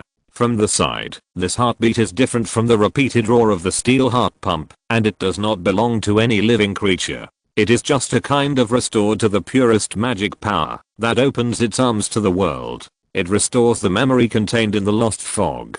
The magic power restores Nelson's continuous predictions about Grindelwald's trajectory, restores the pressure caused by the steam flowing in the iron pipe, and coincides with Nelson's heartbeat and the buzzing of steel at the end of the lost fog passage in an instant. Nelson's eyes widened, and all the predictions about Grindelwald on the lens disappeared. Dumbledore is short-sighted, so he will hide his final killing intent on the least powerful lighting spell. At the angle of the wand hand obliquely in front, this lighting spell is enough to make Dumbledore's glasses covered in water fog instantly turn white. Nelson said silently in his heart, the final trump card will be at the rear on the same side, and it should be some kind of unexpected means to defeat the enemy with one blow, for example, fiend fire enough to burn the ocean. Another phantom appeared at the position Nelson imagined, but this time it was not accompanied by companions like before. It was lonely, and it seemed so alone. Nelson blinked, and his sense of the outside world became normal, and Dumbledore and Grindelwald were no longer drawn, as if they were in slow motion. The dense spells hit Dumbledore's water dungeon almost at the same time, and the round water ball slumped suddenly, swallowing up all the spells, and it was so tough that it was not broken. In the hail of bullets, Nelson saw Grindelwald's success smiling face. When the water prisoner was tired of dealing with these tide-like spells, a dazzling light shone from his hand, as if a nuclear bomb had been ignited in the forest, even through the eyelids of Nelson, who had closed his eyes early, turning his field of vision red. When the light was gone, Nelson opened his eyes, and there was still a double image pierced by the strong light in front of him. It was hard to imagine whether the unsuspecting Dumbledore would go blind directly. The scattered spells were twisted together, bright and colorful, with a hint of nausea that was difficult to appreciate. At least it's an illumination charm. Nelson remembered the enhanced lighting spell he lit in the sewer the night he and Tom searched for Nagini, and made a silent note in his heart that he must learn this thing. At this moment, he was reluctant to blink, letting his tear duct instinct. The eyes were wet with tears, and he stared at Dumbledore's back.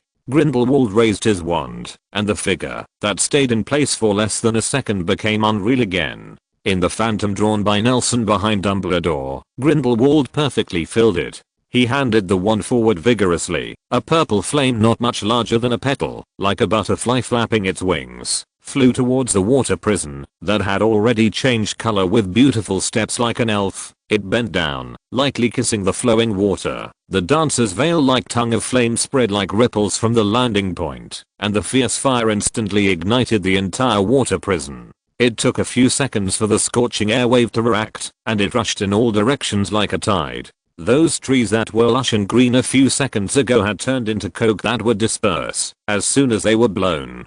The tornado roared into the sky immediately. Silver light flew out of Nelson's pocket by itself and condensed into a towering shield in front of him, like an anchor inserted into the bottom of the river, splitting the wave in two, and the scorching wind blew his hair back. Snowflake-like symmetrical ice crystals condensed on the surface of the shield, resisting the scorching heat. But Nelson's eyes did not pay attention to fiend fire, but fixedly stared at the outline of Dumbledore drawn on the lens, which was harassed by the heat. He held up his wand, still indifferent, as if it was the ocean under the cliff, letting the rocks roll down. After the splash, it was still calm. At this moment, the air above the forest became distorted due to the high temperature. Under the refraction of light and shadow, it seemed that there were two suns in the sky. Water prison. No, it should be called a fireball at this moment. The purple fireball maintains its original shape. Fierce fire burns all the spells blocked by the water prison regardless of enemy or friend. The dead silence of fierce fire is unremarkable, even charming like a middle-aged, but still beautiful woman, but its temperature and lethality far exceed the first two. Grindelwald is worthy of playing fierce fire, a brilliant wizard. Just when the duel was about to end in Dumbledore's defeat, he suddenly moved, and then the fire also moved. A thick stream of water gushed out from the water prison and quickly divided the flames into 4 strands, like a ferocious 4-headed giant snake, staring at Dumbledore in the center, and the water was also making a final counter-attack, trying to wrap fiend fire, and the line of defense was quickly broken through, and the picture of the fusion of water and fire became more and more beautiful, but this beauty was a poison that would kill at the touch of a finger. He could still control the water flow against the temperature. Standing behind Dumbledore, Grindelwald observed his struggle with interest, but he didn't know that the water column touching the ground was moistening the dry and cracked soil, approaching him slowly from the ground, and Dumbledore still had the strength to fight back. Under the control of the transfiguration technique, those water jets quickly turned into struggling giant dragons. They left the last trace of water vapor on the ground and flapped their wings to fly into the air. A shield in turn is a prison. Dumbledore was still teaching Nelson. In an instant, a water polo that shrank many times rushed out of the soil under Grindelwald's feet and sealed him firmly in the blink of an eye. He did not resist, and fierce fire in the air. Also the water dragon, which was at the end of its strength, was completely steamed dry, and it roared and rushed towards Dumbledore. Magic is what you think. Dumbledore raised his wand aloft and actually began to try to transfigure the spells cast by others. There was a touch of red in the swiftly falling fiend fire, followed by wings, a beak, and a bright crest. Phoenixes are not afraid of fire, but we are afraid of being caught by the landlord, Grindelwald said with a smile, while staying in the water prison. Dumbledore raised his head and looked in the direction of Mount Greylock. In the clouds and mist on the top of the mountain, a dozen tiny black spots were approaching rapidly. Although it hadn't been long since the duel started, it was enough to alarm the teachers of Alvermorny. Dumbledore lowered his wand, and the water prison collapsed, showering Grindelwald on his head. He whistled nonchalantly, and the phoenix that was taking shape in the downward dive collapsed, and a purple fireball shot up into the sky. It exploded, as if there were 3 suns wrestling in the sky at this moment. I'll be waiting for you in Boston. Grindelwald looked at Nelson. The glasses on his face had disappeared. As soon as his words fell, the 3 of them disappeared instantly, leaving behind a new forest that was rapidly growing on the ashes. The teachers of Alvermorny formed an array, flying brooms cautiously close to the canopy of the tree, lowered their altitude and approached here, while in the adjacent town, Melissa Sykes and Alan, who were nervous because of the fright Mundo Dupert, was also slowly approaching the duel location. Judging by the speed, they will soon meet in this devastation. The 3 suns hanging high in the sky slowly dissipated, and in a camp on the outskirts of Boston, a group of people wearing robes with sun patterns painted on them were offering a dance for their god who answered the call. If you're listening to this novel on a channel other than Fanfic World, it means they downloaded and uploaded it without effort. We cordially invite you to visit our channel, Mundo Fanfic Novelos. There you'll find the original version of this story, and you can explore many other novels of various genres. We're waiting for you to immerse yourself in a world of incredible novels. Chapter 412 spreads. Oh my god. What the hell happened? The bright flames in midair became more and more hot, and the teachers of Alvermorny felt the unbearable heat from a long distance away. They couldn't help but exclaimed, but the flame suddenly dimmed. His eyes quickly fell into darkness again. The lavender fireball revealed its true content in the fading light. It shrank inward for a moment, and even the color became solidified. Professor 12trees standing at the front on a broom widened his eyes. Without reminding the colleagues behind him, he only had time to raise his wand, but a few professors who followed too closely rushed out. Professor 12trees waved his wand and shouted loudly, "Ultimate protection." Several professors noticed the principal's movement and instantly understood that there was a danger that was about to happen, so they raised their wands in unison, and the milky white light converged on the prototype of the barrier propped up by Professor 12trees, causing it to spread rapidly and become stronger. The magic power converged to a point in front of Professor 12trees, and the solid fireball had shrunk into a small spot invisible to the naked eye. "Come back soon." His beard danced wildly in the air due to anxious movements. The professors who had no time to break turned their brooms and turned their heads, but they could no longer hear what Professor 12trees said, being dragged out of the gap between them and rushing out behind. Boom.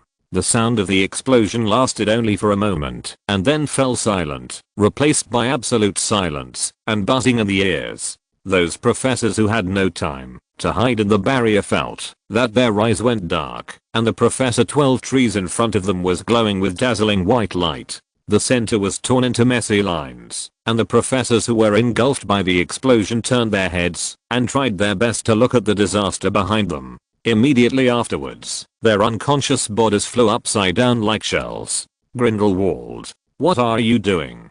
Dumbledore rushed into the Troker bar in the suburbs of Boston. It took him a second to adapt to the decadent smell and the dim light. He saw Grindelwald sitting in front of the bar shaking a whiskey glass. Stepping forward, he slapped the tabletop of the bar counter with his slap.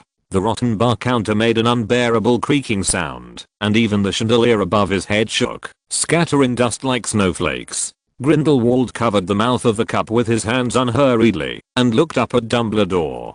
Dumbledore stared into Grindelwald's eyes, burning with uncontrollable anger. After a long time, they kept looking at each other, and when the dust settled down, their hair and shoulders were already covered with a layer of filthy hoarfrost. Grindelwald avoided his gaze and looked up at the chandelier that was no longer shaking. The flames of several candles had been extinguished due to the shaking, and the green smoke was rising from the top of the charred candle line. He blew lightly, a blossoming red flame bloomed again. "Do you know what you're doing?" asked Dumbledore sharply. "How dare you leave that magic in? Wait a minute, Albus." Grindelwald interrupted Dumbledore with a smile. He raised his hand covering the mouth of the cup, pulled out a white handkerchief from his breast pocket, and gently wiped the dusty back of his hand and shoulders. A blue fire flashed in an instant, cleaning his hair completely new. He casually threw the handkerchief behind him. It was swallowed by the flames in midair, leaving no ashes, and the brown liquid in the not so clean whiskey glass was still pure. He raised the glass and separated Khan motioned to Dumbledore, raised it to his lips, and took a sip, but he quickly frowned, raised the wine glass to his eyes. A round ice ball slowly emerged in the glass. And Grindelwald used another. He tested the temperature on the back of one hand, nodded with satisfaction, and took a drink from the cup.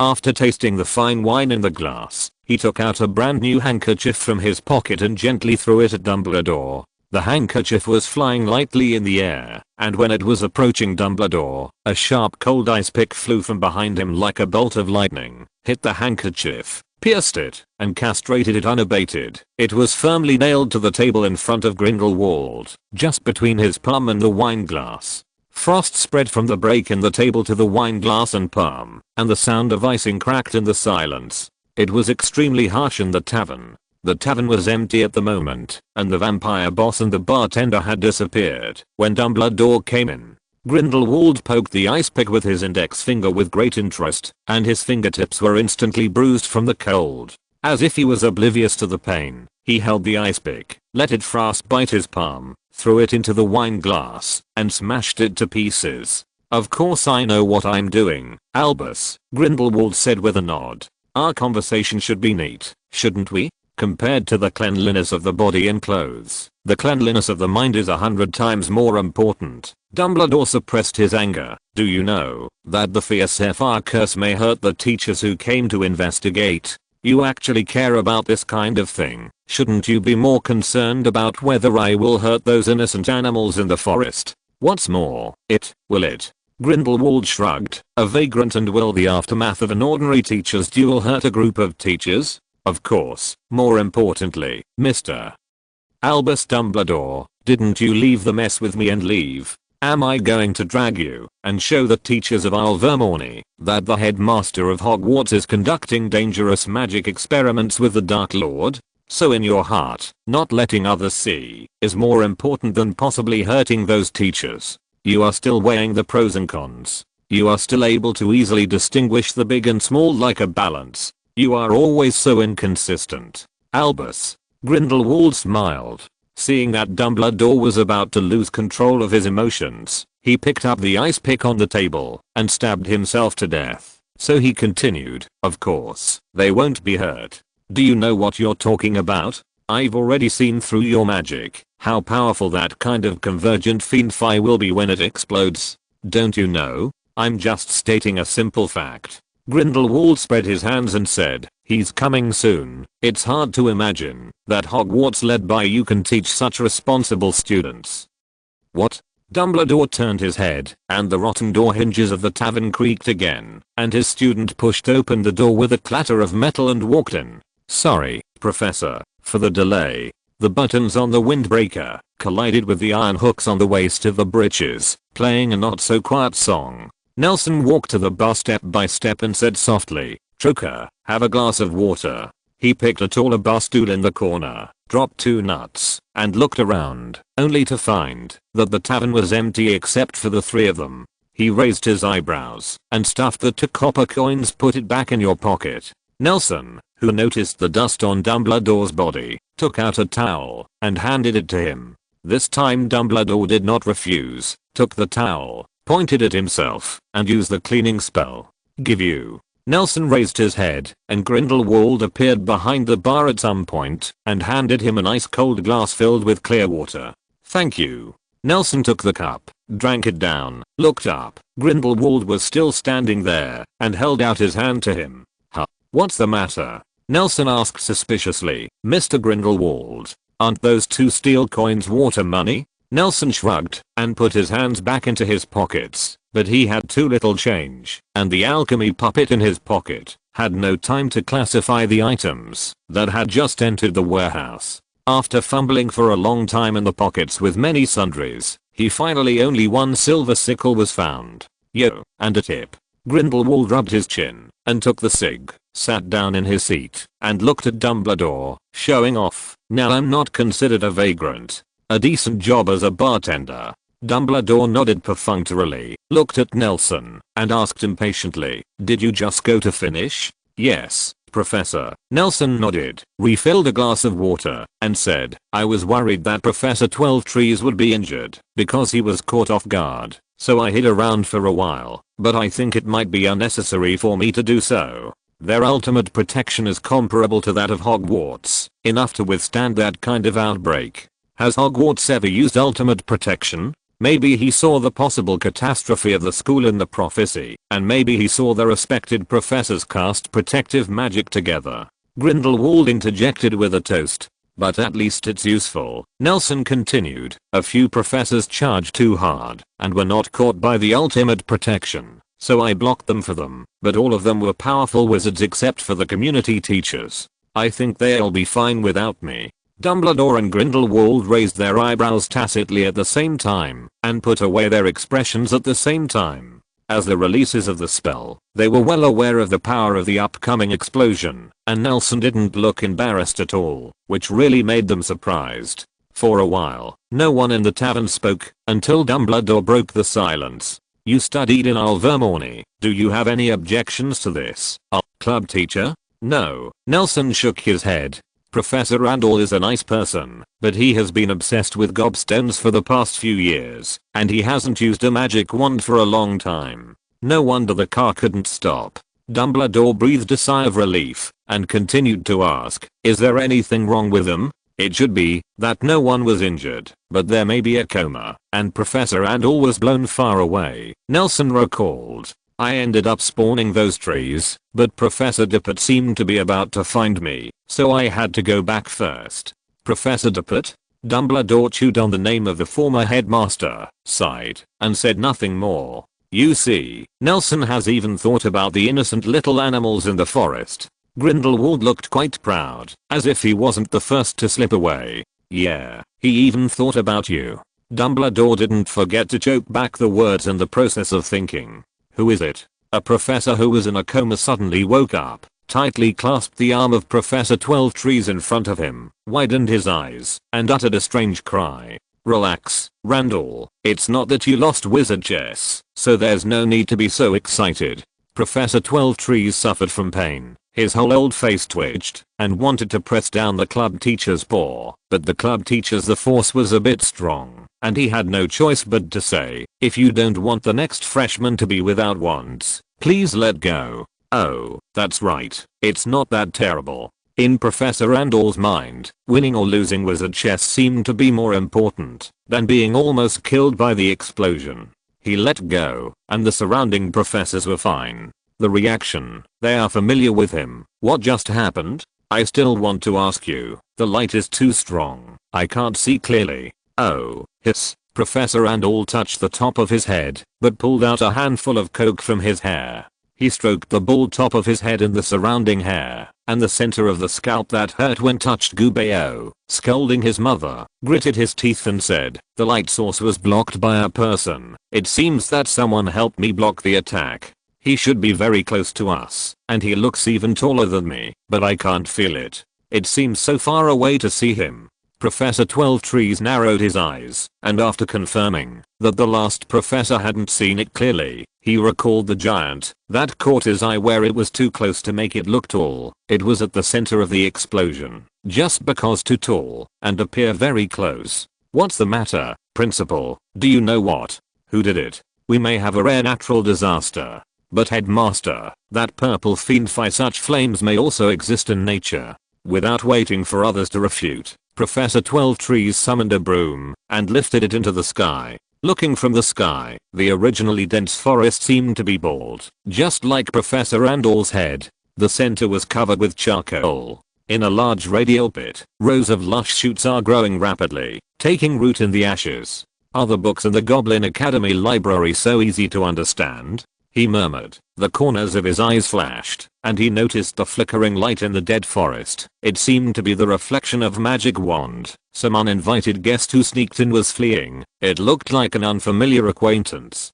Who? He chased and fell, and chased in the direction of the flashing light. The professor saw his movement, and a broomstick followed him, and flew into the air. Chapter 413. Who is there? Professor 12 Trees held his wand high, raised his beard, and was already suffocated by the explosion. That made him feel disheartened. Now seeing two suitable culprits, he showed a figure that surpassed that of an old wizard. After yelling shut away, he struck up with the flash of fire and light, and the broom swished under his crotch like a sweaty BMW. With the round iron and wood stick in his hand, two savage auras shot left and right, chasing after the two furtive figures behind the bushes. Ding, ding. The crisp sound of two metal and stone intersecting came from the woods in no particular order.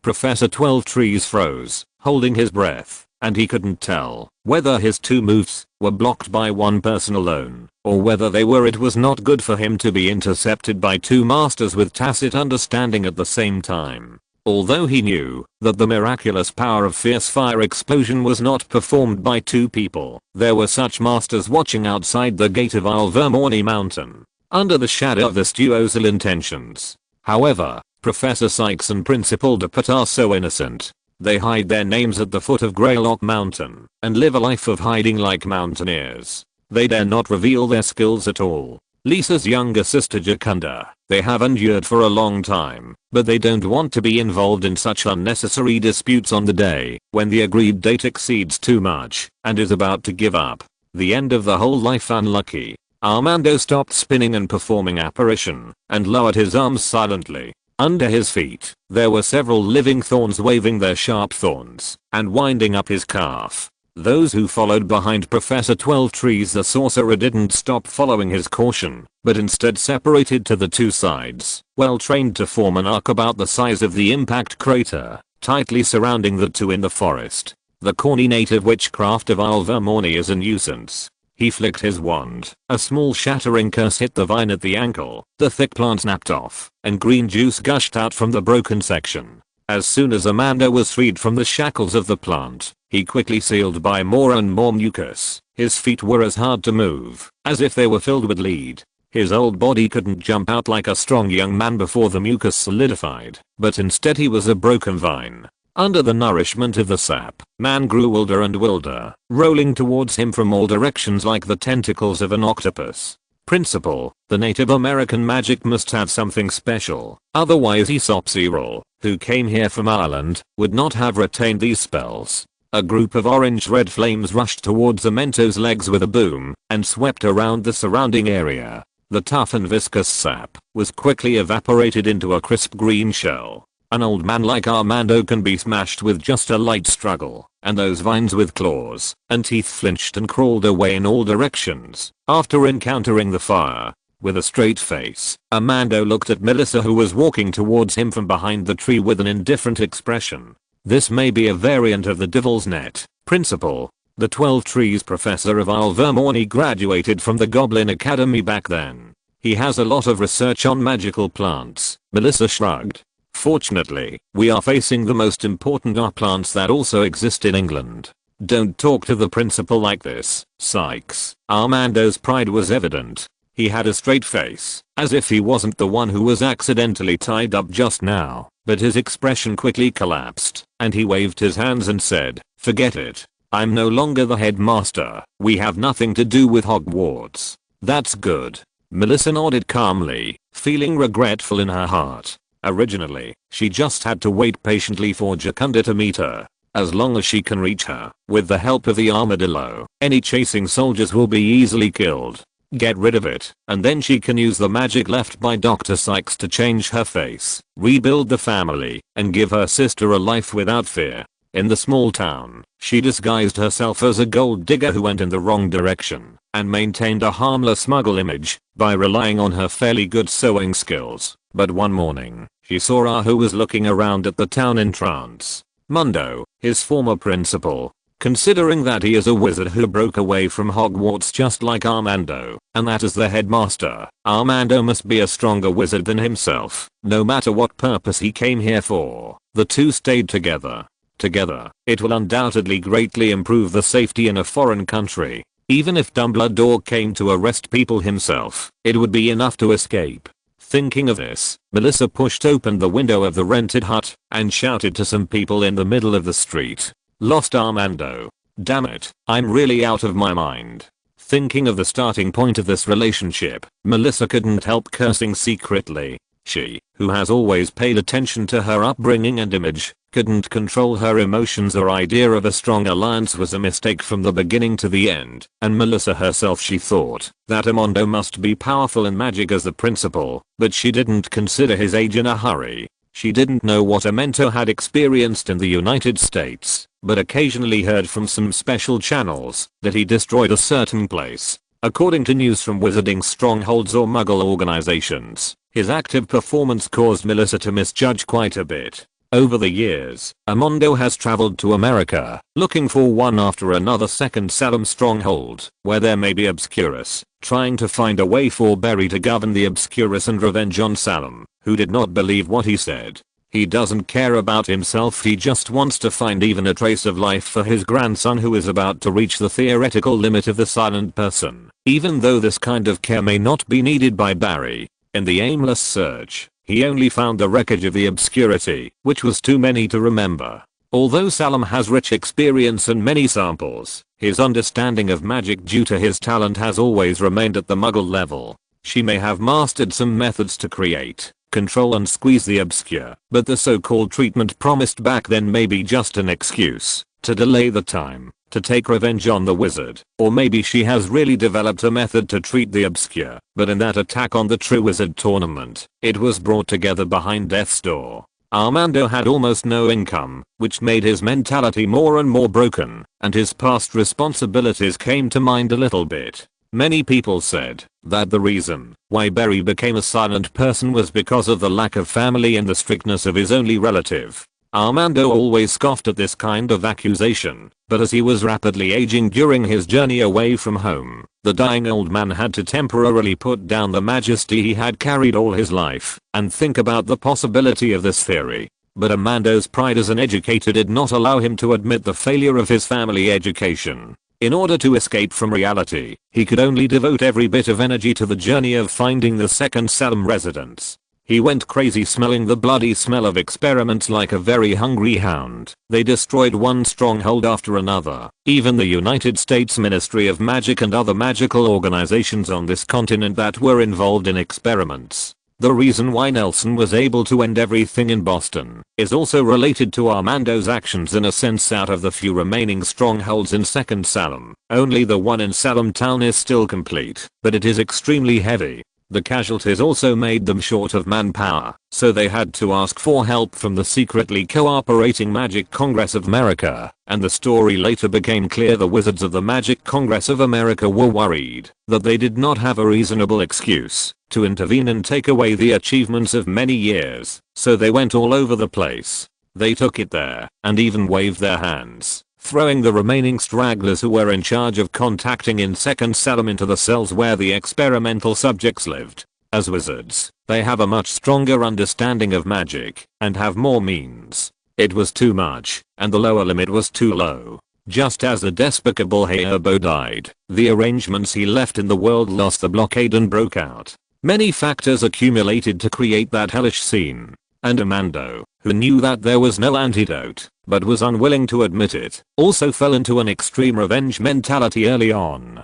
He blamed the birth of the obscure on these experiments, held up the banner of revenge for his grandson, and sacrificed everything he had. He spent all his time and energy on the battle, and there would always be casualties in the battle, but he didn't care. The serious injuries accumulated over the years made his body and mind sink into a trough. It made Melissa feel extremely painful. She picked up a principal, but she didn't expect it to be a negative promotion. For Armando, who was exhausted, the one who hangs his last breath is the Second Salem headquarters that has not yet been explored, but has been wiped out. Whether it is Nelson and Tom who have done all this, or for him, the surviving obscure girls are his last hope to cure Barry. He can't fall here. He must catch them. What are you talking about? Armando turned his head sharply and said in a cold voice, "Are you despising me? How could it be? Your Lord Principal." The last few days of getting along with Melissa had shattered the last bit of respect Melissa had for the old principal. She said flatly, "How could you be rejected? Even your own grandson. If I despise you, I won't do the same." Melissa's words pierced the old man's heart precisely. He raised his wand, as if waving a crutch, then lowered it helplessly, shook his head desolately, and said softly, "What should we do now? I would like to believe that you are stronger than Principal 12 Trees, but at best I can only deal with an Alvermorny principal." Melissa curled her lips and responded, "For unnecessary casualties, and when captured I suggest that we catch them without a fight, of course, if you are willing to listen to my advice. When you insist on leaving the town, these things may not happen. Don't you care about two wizards beating their lives to death at the door of your house?" Armando said with a grim expression, "We can't expose our existence, or we will lose our last hope. So you understand this truth?" Melissa still had that flat tone, and she answered very quickly, "It seems that such conversations between them have already become the norm. I was frightened by the explosion, so I didn't dare to approach it rashly. We still have a chance to escape, but Mr. Principal, I have some bad news to tell you." "What?" Melissa raised her head and peeped at the wizards surrounding them through the leaf gap. Seeing the familiar gesture, she said helplessly, "The apparition in this place has been blocked. If you don't want to talk to Professor 12 Trees, let's talk about it. The only way we can go is to break through. Of course, their encirclement is not tight enough. Maybe we can use. Before Melissa finished speaking, Armando pointed at his face with his wand, and the deathly black hair brought by black magic immediately covered his face. He looked at Professor 12 Trees in the distance and held his wand tightly. Didn't listen to the second half of Melissa's sentence after breakout at all. She was just about to step forward to obstruct and discuss the 12 escape routes she had just thought up, but she saw that Armando had raised his wand, aiming at Professor 12 Trees hovering on the treetops on a broom. A lightning-like green mang twisted and rushed out from the forest and shot Professor 12 Trees in the head. Avada Kedavra. Why did you use the unforgivable curse?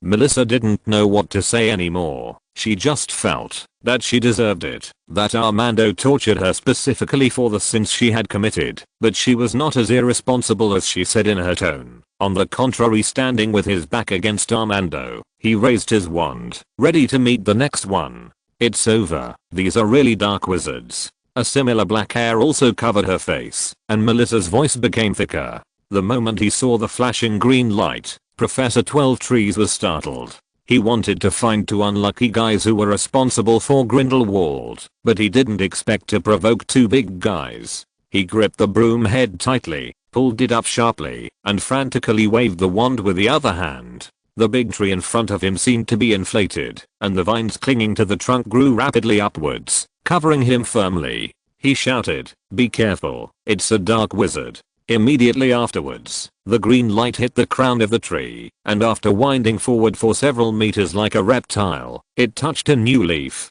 The glare of the killing curse and the hidden obstacle curse reached the position where Professor 12 Trees had just been in the blink of an eye, hit the broom tail hard, cut off half of the broom, and turned the mount into a stick of 12 trees. Professor Shu fell quickly. The branches under his feet softly extended towards him, hugging Professor 12 Trees, who had lost his broom. "Don't get close," he repeatedly asked the professors. "Principal." Looking at the professors who quickly surrounded Professor 12 Trees' attack, Melissa said bitterly, "I still have to wait here for my sister. That's why we have to run out." Armando seemed to have completely lost his mind, throwing out all kinds of black magic. As a long-established wizard, he knows his current state better than anyone else, and he will fight head-on. If you can't beat it, you can only rely on the powerful and more ruthless black magic. I can't let the Hogwarts signboard fall on me. Melissa smiled dryly and shook her head. Although it was absurd that Armando still cared about Hogwarts signboards at this time, it was not just a matter of signboards. "Listen, Principal, I'm going to wait for my sister here," Melissa repeated. "If we all run away, the future Jocunda will surely fall into a trap." "What do you mean?" Armando slowed down his attack and asked vigilantly, "If you want to leave me and run away, I will definitely be one step ahead of you, understand?" "I understand, Professor. You were like this when I was a student." Melissa shook her head. "It just so happens that I'm a little curious about some things in Alvermorny, and your things need to be outside too, so run as far as you can to Apparat before I can't stop them." "What?" Armando didn't believe that the Hogwarts traitor would be so kind, but before he could ask, he saw Professor Sykes had raised his wand and rushed towards the 10 people who had just landed and happened to see here. "Professor Urshu." "Principal, don't forget what you promised me." Noticing the movement on the ground, the professors approached one after another, and Armando didn't have time to think about it, so he rushed towards the weak area behind. The Alvermorny professors who cared about the principal seemed stunned by this operation. Under the deterrence of Amento's death curse, they did not form an effective siege. "Ran." Melissa panted heavily and stood opposite the vigilant Professor 12 Trees until the strong smell in the air suddenly disappeared. She chuckled, brushed her hand over her cheeks, covered by black hair, revealed her true face in front of Professor 12 Trees, let go of her hand gently, and the wand fell silently onto the moss-covered ground, inserting it obliquely into the soft soil. Professor 12 Trees had a surprised expression on his face. "You are..." "I'm Melissa Sykes, the former professor of enchantments at Hogwarts." Melissa showed a look of survivors after the catastrophe, breathed a long sigh of relief, and introduced herself with a smile on her face. I had a conflict with you. It wasn't my intention. I was also coerced. Did you see the black wizard who told me to run away just now? That is, as you thought, Professor 12trees, she said softly, biting her lip. That's the former headmaster of Hogwarts, Armando Dupert. Hiss. Professor 12trees suddenly felt a headache. Chapter 414. The air under the shade of the tree was inexplicably colder. Professor 12trees stretched his hand to the top of his head, passed through the messy silver hair, and scratched his numb scalp. Obviously, this accident started from a simple Grindelwald and Dumbledore's fight turned into two former Hogwarts professors who were caught spying on Alvermorny. I believe we all don't want to see the current situation happen, Melissa said helplessly, spreading her hands. Your wisdom must be able to see that this is just an unsightly coincidence. From the beginning to the end, she didn't explain the relationship between herself and the explosion just now. This undoubtedly kicked the decision-making ball back to Professor 12trees. As a principal with complicated components, Professor 12trees needs to consider what matters is not only the identity of the suspect who surrendered and the wanted criminal, but also the complex impact of this trip. If Professor Sykes is really arrested and her identity is made public, her origin, England, who Obi, etc. What kind of attitude will Juars give, and the Magic Congress of America, which is eager to get rid of the taint of the Second Salem experiment, is bound to make cooperation with the anti-wizard organization Second Salem in her identity and wanted notice. Will the attitude of the British Ministry of Magic, which was splashed with dirty water at that time, change again? If the British Ministry of Magic takes a tough attitude, can the Magical Congress of America and the American magic community, which has lost its backbone and fallen into a weak trough, bear their anger? He knew that there was something hidden about Melissa's defection. She was not the real person who cooperated with Second Salem, which made his thoughts more confused and his headache even more painful. Professor 12trees pressed his thumbs tightly to his temples, and the pain covered his incessant migraines since he stepped into the forest. The ambitious young minister Nobby Rich, his lion mouth on the negotiating table and Norton Second's helplessness and complaints afterwards made Professor 12trees clearly understand that the fugitive in front of him was not a simple arrest. Big trouble can be solved.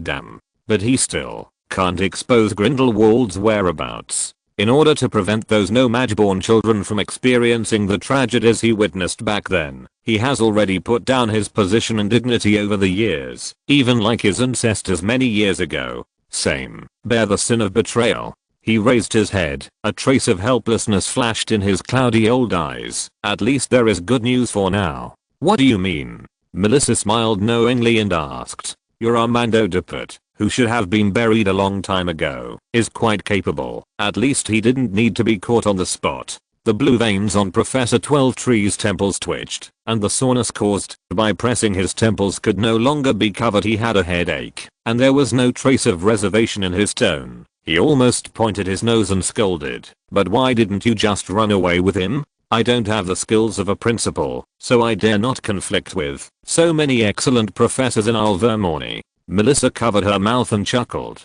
She already understood that the old principal in front of her was a sensible person, unlike Armando. So she deliberately put on a vulnerable gesture. So I'm going to get caught? No? Armando's breakthrough bought time for the conversation here, but until now, seeing that the pursuit was hopeless, the professors who were hanging in the air turned their brooms helplessly and started flying towards this side. You know how to transfigure, right?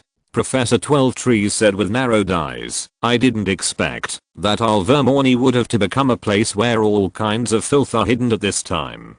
Principal, that black wizard spell is too fierce. We can't catch up with him. The nearest professor approached and shouted in midair. Fortunately, you caught another murderer. This is one of our own. Professor 12trees shook his head helplessly. I will report this matter to His Majesty Norton. Opposite him, Melissa, who lacked a wand, had completely turned into another person. Professor 12trees stared at this strange spell casting and gradually narrowed his eyes. What?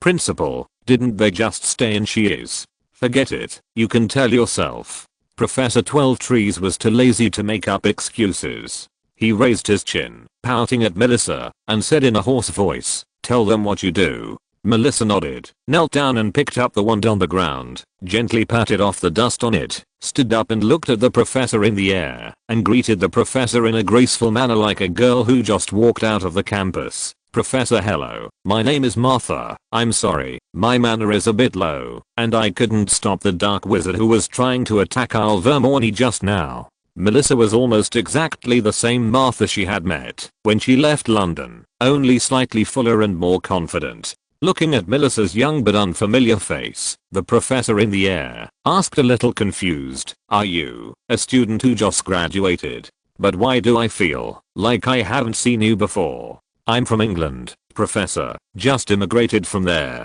"British?" There was a trace of hostility on the professor's face. After all, not long ago, the terms of the British made them lose face. "I've wanted to be a teacher since I was little, a professor." As if Melissa didn't see his expression, she raised her bloody arm with a scar at some point and tied a strand of blue hair hanging from her forehead behind her ear. This scar reminded the professor of after reading her self-report of trying to protect Alvermorny and fighting hard. Her weak movements also made his eyes soften a little. The teacher is always used to trusting innocent young people.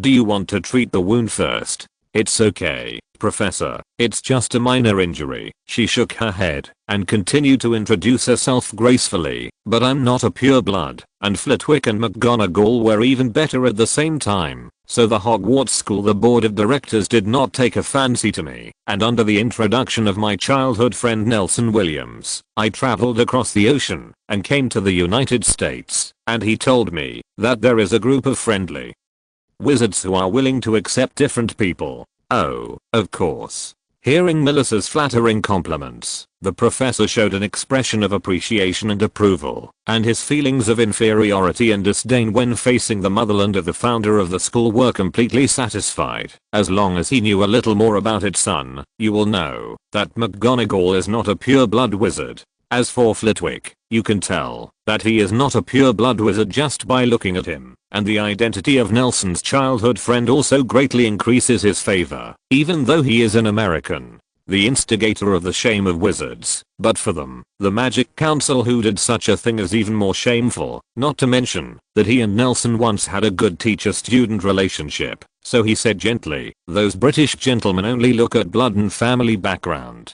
In my opinion, you can delay that kind of dark wizard. Even though you are injured, you are definitely better than those Flovian Magnum. It's Flitwick and McGonagall, professor." "That's not important," said the professor, who was from the Goblin Academy. He was a wizard skilled in healing magic. He sat on a broom and waved his magic wand. A ball of milky white light flew out from the tip of the wand, covering Melissa's body lightly. On the arm, they have become rigid and rotten, and you are right, we do prefer to accept the different. He didn't notice the murderous eyes of Professor 12trees behind Melissa. "Do you approve of me too, Professor?" Melissa showed an excited expression, turned her head, and looked at Professor 12trees expectantly. "A tolerant Alvermorny professor is willing to recognize me," the professor on the broom said confusedly. "This is she." Before Professor 12trees could finish a word, Melissa turned her head quickly and said like a cannonball, "I want to find a job in Alvermorny so that I can learn more about the teaching profession." Professor 12trees recognized my enthusiasm, but he said that my status as a British immigrant may have some problems. "You see, Teacher 12trees," he recognized me. Melissa looked back at Professor 12trees with the expression of eating a fly, expressing her sincere joy. She told the story of her crossing the ocean with excitement, and after adding some magic to Martha's real story, her self-report seemed so real that it was moving. Professor 12trees couldn't hide his murderous eyes anymore. Countless words and emotional particles rushed out of his eyes, and he made eye contact with Melissa emotionally. "Are you crazy? I'll give you a chance to run away, and don't cause trouble for Alvermorny. What are you doing? You asked me to introduce myself, Mr. Principal." Melissa showed a Mona Lisa smile. "Aren't you afraid that I will arrest you and hand you over to Congress?" "You will not." Professor 12trees is angry. Compared with Melissa, who is a bachelor, he has too many things to consider, and he doesn't dare to blatantly hand over the prisoner. What's more, when time is running out, he doesn't even go to the daily affairs. The Norton's second meeting opportunity. What are you trying to do? He asked softly, with a foul breath. I don't want to cause trouble for Vermorny. Professor, I promise I won't cause trouble. When I first came to the United States, I was apprenticed in a tailor shop in New York. I didn't even dare to use magic.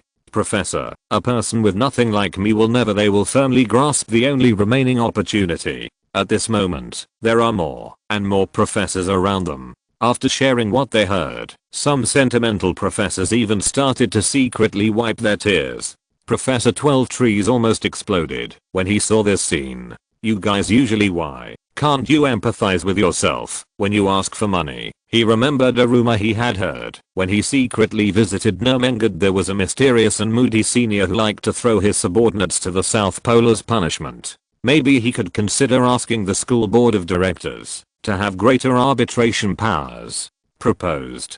Principal, what happened to the British immigrants? Isn't our founder, Aesop Isel, an immigrant from Ireland to America? This is a later female professor who came from the South. After reading Lisa's story, she couldn't help thinking of the days when she was studying under the discrimination of her classmates in the North. Principal, are you also considering her bloodline? The founder of our Goblin Academy is even a nomad. The professor who arrived at the earliest also responded. As for the origin, our garden manager doesn't even know where did we come from, but don't we accept her anyway? This kid came here from far away, pompous England in search of a slim chance, and as a school of teaching, shouldn't we encourage such dreams? I don't know where the gardener came from. Melissa's eyes showed a gleam of joy, and she found the person who had been curious. Principal, her friend Nelson was also a student of ours. A few more professors expressed their support. These lovely teachers have always recognized the dreams of young people, and there were also some professors who showed doubts, but they just stopped in the air and did not object aloud. Are you teaching foolishly? Give her back her old friend. If she can be counted as Nelson's old friend, then I'm Merlin's real father. Professor 12 Trees really wanted to yell out this sentence, but he didn't. Needless to say, this old wizard who has been compromised for a lifetime made another compromised choice. Puff, somewhere far away from Vermorny, Armando's tired body suddenly appeared in the wilderness. The cover magic during his escape almost consumed the last trace of mana in his old body, so that he didn't have any magic power after apparating. With the strength to stand upright, he could only throw himself heavily on the sand. His eyes were useless, and he couldn't even get up. I can't go down. Barry is waiting for me to find a way to fix him. He murmured weakly, and soon fell into a coma. After an unknown amount of time, when the wind and sand covered his body with a layer of yellow, a pair of exaggeratedly shaped orange leather shoes appeared in front of his eyes. One foot is doing a disturbing tap dance. Armando woke up from a trance. The owner of the leather shoes stood still and poked his back with the crutch in his hand, followed by a greasy sound. Professor Dippet, I thought you were dead. It was really easy for me to find you. The owner of the voice squatted down slowly, and Armando raised his neck with difficulty and saw the familiar, treacherous, mask-like face with a smile. It's you.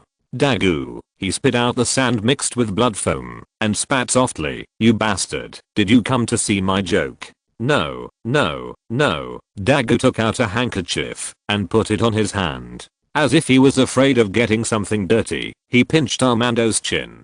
Regardless of the health of the old man's cervical spine, he held his head at a height. The elevation angle of difficulty was raised, and he said with a smile, I'm here to save you. Would you be so kind? If you wanted to save me, why didn't you come earlier? Armando wanted to move his head back, but Dagu's hands were as strong as iron clamps, so he could only laugh at himself smiling. Are you estimating my price? It's like picking a piece of meat. How could it be, Professor? Dagu took a look at Armando's eyelids, which he couldn't open, and threw his head and the handkerchief on the ground. You are a priceless treasure. What do you want to do? Armando snorted, feeling infinitely sad. At the beginning, he was also a well-known great wizard, but now he is just a fish on the chopping board. I said, I'm here to help you, said Armando's head, as if Dagu was writing. After a while, a small bottle of potion pressed a piece of paper, and he put it in Armando's ear. This is Isabel's medicine and the address of what you want, but I advise you to go early. After this weekend, they may not come back. Go out. Chapter 415 Alexander, already locked. Yes, very well, that's it.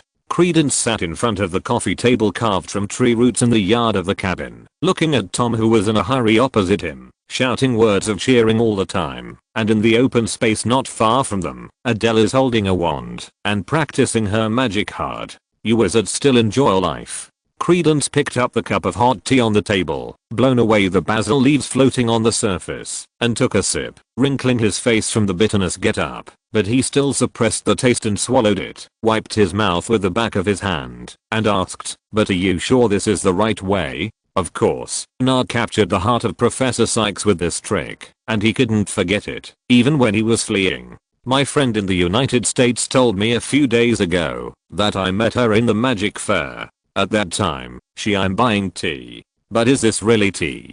Don't lie to me. Credence pinched his nose and drank the liquid in the teacup. I feel like this should be some kind of spice. You don't understand. It's good for your health. Faced with doubts, Tom began to skillfully engage in professional bullying.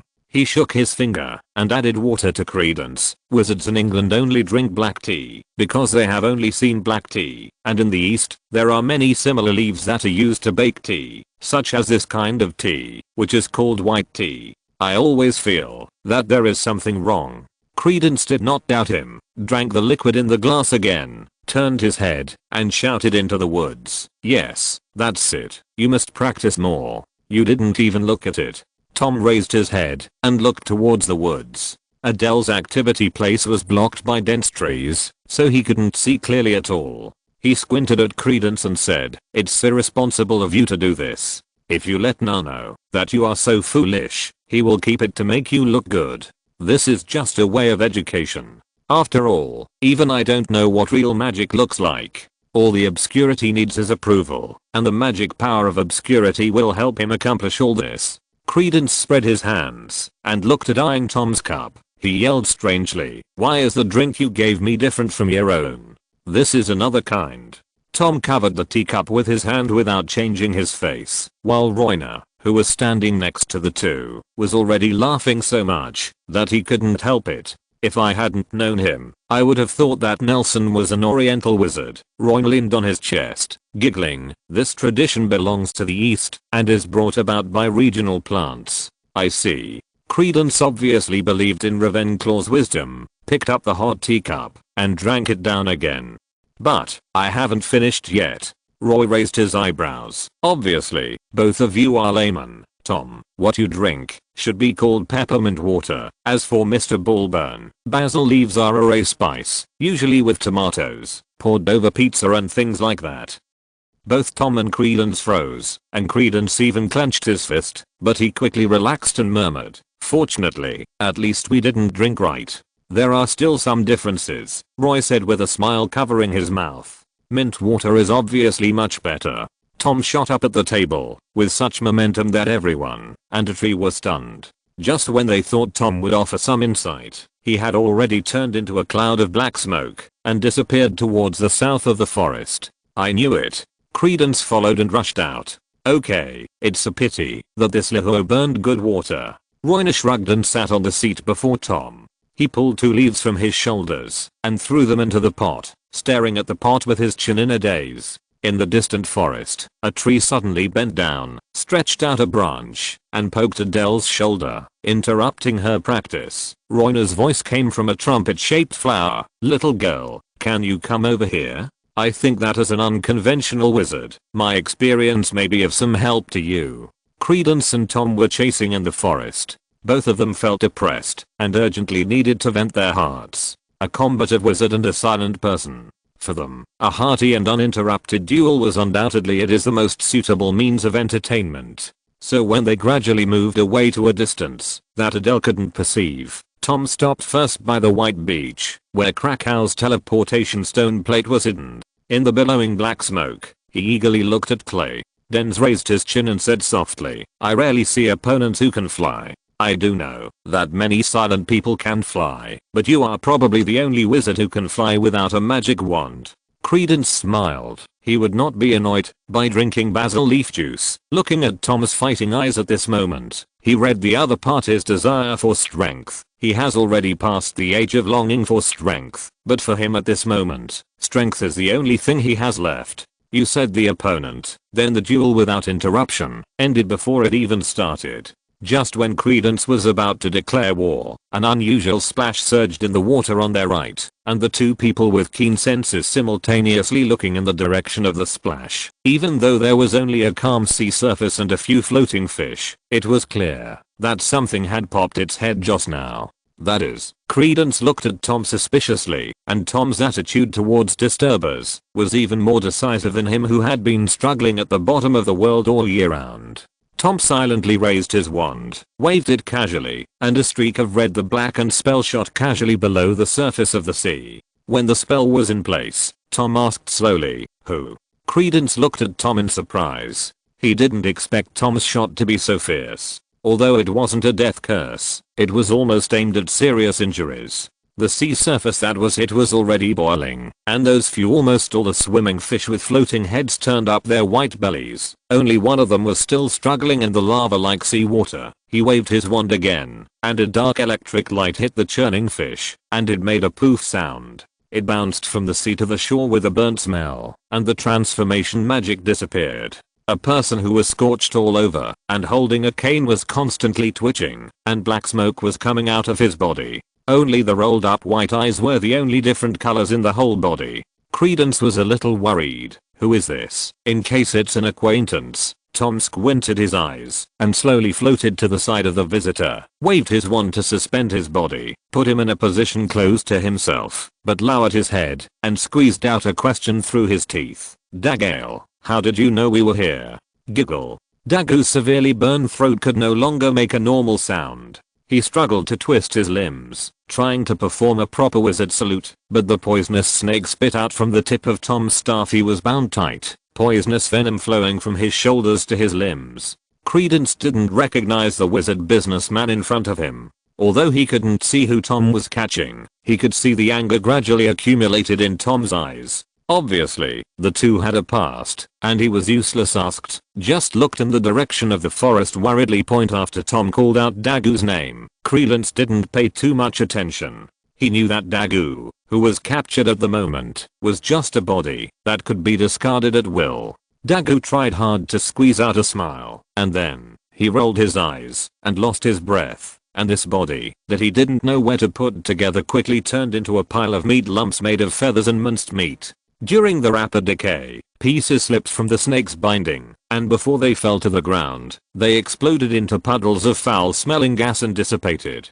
What kind of magic is this? Why is it so disgusting? It has nothing to do with magic. He is disgusting. Tom shook his head. This is Dagu. He has been staring at Adele. I don't know what he wants. Fortunately, he has only delivered it to the door now. Credence, I'm going to deal with him. Can you go back and help me protect Adele? Can't we go back together and protect ourselves? He has some very broad and disgusting tactics that will spill over to Adele. Aren't you afraid of being bait? Credence finally confirmed, tugging on Tom's arm. On your side, on my side, it will be more troublesome if you don't deal with it here. Tom said seriously, according to your information, only our former principal is still coveting Adele. What do you think? Can't fight against an old man who has passed away. He shook his head and took out the nameplate originally inlaid on the Desire camera from his pocket and brought out a crystal bottle filled with cherry jam mixed with blood. He held the crystal bottle in front of him and used it with a light flick of the finger. The solidified jam immediately flowed and then boiled like seawater. He unscrewed the cap of the bottle and gently dripped the liquid onto the nameplate. The dark red slurry flowed slowly to fill up the engraved name on the nameplate. Tom licked his lips. His pupils gleamed scarlet. Already he was extremely angry, but as the blood in his eyes became more intense, his demeanor calmed down. He picked up the wand with emotionless movements and pointed it at the nameplate. The blood flowing and the groove was like twisted snakes. Liu Qiang blurted out, looking for blood and traces. A pale blood-colored path pointed straight to the west of the forest. Tom looked at Credence, nodded, and said, "It's indeed a bait, but I can find him. You go, I will protect her." Credence watched Tom's black whirlwind rushing towards the west, jumped up, opened his arms silently, and rushed towards the center of the forest. The scene in front of him receded rapidly, and Credence could no longer perceive Tom's existence. His heart was beating violently, and a sense of tension instinctively surged into his mind. In order to keep the duel away from Adele, Credence and Tom, the distance was extended tacitly, but this not so long journey made the anxious him feel that the time was extremely long. "Hurry up, make sure nothing happens." Credence was flying ecstasy, while the huge black wings that silently opened were extremely conspicuous in the forest, and his figure had almost turned into a black light. The stone mountain with only half of the axe handle left came into view, and Credence breathed a sigh of relief, but the tension in his heart did not weaken by a single bit. If Dagu really had a plan for Adele, it shouldn't be like this in the forest. "Be quiet." Just when he was about to reach the location of the wooden house, a sudden numbness hit his head from his chest and abdomen. Before he could react in time, he was blocked by the numbness all over his body. His forward momentum stopped immediately, but the inertia still made him rush forward, and he slammed into a tree severely. The huge momentum knocked down the ancient tree. That was difficult for both of them to hug, and Credence was broken. The body with several bones also fell limply to the ground. "Tom Riddle, my former student." The crooked figure of Armando walked slowly in front of Credence. As he walked, he said, "I have been very optimistic about this child since he entered school. His dilapidated but rich family background is comparable to that of Abu when he was young. The magical talent of thinking, the desire for knowledge and the lingering, powerful ambition. I believe that he can achieve great things, and looking back at the matter now, my vision is still not bad." Credence couldn't mobilize even a bit of magical power, and the silence in his body seemed to be asleep at the moment, unable to respond. Armando approached slowly, bent down stiffly, and stared at it, as if observing some rare treasure. Looking at the flowing black scar on Credence's cheek. "How do you?" Credence exhausted all his strength, but he could only speak half a sentence intermittently. "But he is too conceited, or he cares too much about others. This is a good quality for an ordinary person, but sometimes it becomes a weakness." Armando gently stroked Credence with the back of his finger. With a scar on his face, he said in a hoarse voice, "He is always willing to face his strong man alone, if he has to choose between a mysterious and powerful enemy and an old man who has passed away, especially when your comrade in arms is an obscurant who is exhausted. Who do you think he will choose as his opponent?" Credence's eyes were wide open, and Armando's face was covered with wrinkles and decayed age spots. The most frightening thing was that a faint green light lingered in those valleys, and those age spots also showed a dramatic poisonous dark green. Of course, he will face strong enemies, and give the weak ones that are easy to deal with to his friends. I know my former students too well. Armando seemed to be proud of his weakness, and he tried to straighten his back, said softly, "But he won't know that this old man has a disobedient grandson who always wants to run away from home. In his grandson, this old man has found a way to easily make Momo obedient. You feel is it your weakness? Is the strength you are proud of a little disobedient? This is all my love for Barry. Why can't he feel it? Tell me, you monster." Armando suddenly became agitated and yelled at Credence. Obviously, his spirit was a little out of order, and Credence was squeezing his last bit of strength and stretched his hands into his arms.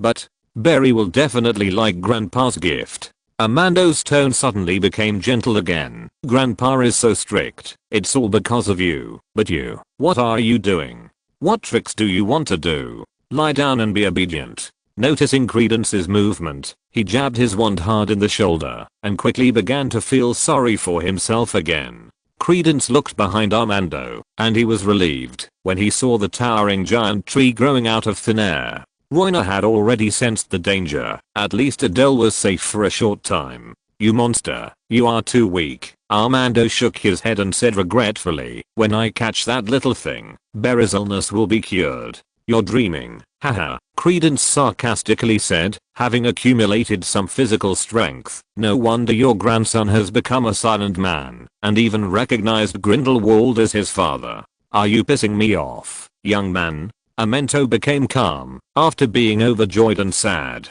He squatted down, smiled lightly and waved his wand, flipping Credence's body aside, and using the floating spell get up, and approach the center of the forest without hesitation. What do you want to delay? Credence looked desperately at the little silver ball that fell from his arms. Do you want to rely on this thing to come back? Armando waved his wand, and bounced the ball. In a trance, Credence saw the ball hit a hard stone, bounced high, and fell into the bushes. He didn't know the impact of the impact just now didn't touch the button above. Armando dragged Credence, and quickly approached Adele. A dazzling spot of light shone through the thick leaves of the tree to the top of his head, and dazzled his eyes. He raised his hand tirelessly, to block it point on the head. It was no use noticing that the somewhat red spot stopped moving and gradually solidified. Chapter 416 Divine Soldier Descends from Heaven. Please subscribe. Oh, it looks like hope has left you, monster. Watching the little silver ball bouncing and bouncing toward the depths of the forest, Armando led Credence slowly towards Adele, and even hummed a ditty happily. Listening to the tune, it seemed an old Scottish folk song, describing the story of a poor family who depended on each other, and finally reaped happiness. But the song seemed so ironic when it came out of his mouth. You'd better pray that's the case, Credence said, not offended by calling Armando a monster. He just thought it was funny. He casually glanced at the top of Mondo's shining light spot, and then quickly moved his eyes to other directions, resisting the great pain caused by the broken bones. His tone was relaxed. He asked anxiously, I don't know why you are trying so hard to catch me. I'm alone, but I don't have any assets for you to take away. Do you think I'm the kind of nasty kidnapper? A stranger who lives in a stinky ditch like you? Armando shrugged indifferently, stepped on the lichen-covered ground with both feet. A dead tree branch in the middle of the road was broken, and there was a crisp sound of click. He stopped as if remembering something, steps turned around, raised his wand, and looked excitedly at Credence. Oh, I still have the strength to speak. This is my negligence, so cruciate. It is hard to imagine what he has experienced in these years. An old headmaster who has dedicated his life to education will be so familiar with it and use the unforgivable curse without hesitation. Credence's body, the green light permeated between the wrinkles, became more and more vigorous. He showed a smirk and increased the intensity. The beam of magic spell became thicker and thicker, and unimaginable pain filled Credence's body. But this man, who is used to pain, did not howl like ordinary people, but his body twitched and let out a muffled groan. Beads of sweat emerged from his forehead and slid down the scar on his cheek. When he fell to the ground, it has turned into a black drop of violent magic. He's a man. If only Barry was as honest as you. This kid's parents set a bad example for him, making a kid who should be honest and obedient become so noisy. Otherwise it wouldn't be. Armando shook his head, glanced at the ground eroded by sweat, sizzling and emitting black smoke, and said, based on my understanding of the obscure, you should be dead. Why are you still persisting like this? What? Curious. The Cruciatus curse was interrupted because of speaking, and Credence felt a lot more relaxed. He gasped heavily, his chest heaved violently, and more sweat broke out on his body. After a little relief, he gritted his teeth and said, because of love, you will not understand. Joke, I don't understand. Armando shook his head disdainfully. It was useless to torture Credence. Maybe it was the teacher who gave him the habit of answering students' questions. He thought for a moment, and said to Credence, I made a good deal, monster. Dagu wants you, and I want that girl. In exchange for Barry's hope of survival, your poor life has a good value in the end. I'm afraid you won't be able to chew on this tough bone. Credence chuckled. Are you so confident that Dagu can help you catch Adele? He may not even be able to escape alive from Tom's grasp. I just need him to help me delay the time. Armando showed an indifferent attitude. Let me do the more important things. What does it matter to me whether he lives or dies? You and that girl, I want it all. It's really greedy, ahem. Credence coughed forcefully, and a few fragments of internal organs with silent magic power slipped from the corner of his mouth. But he was so weak that there were quite a few fragments stuck in the throat, and even a little hard to breathe. By the way, did I allow you to be curious? Armando raised his wand again. Zeng. The sound of golden stone came from the void above his head. Amento's ears moved, and the movements of his hands stopped. Credence escaped, and he raised his head suddenly, but from the gap between the leaves the exposed sky was cloudless, and it didn't change at all. What? Do you think I haven't seen your grandson?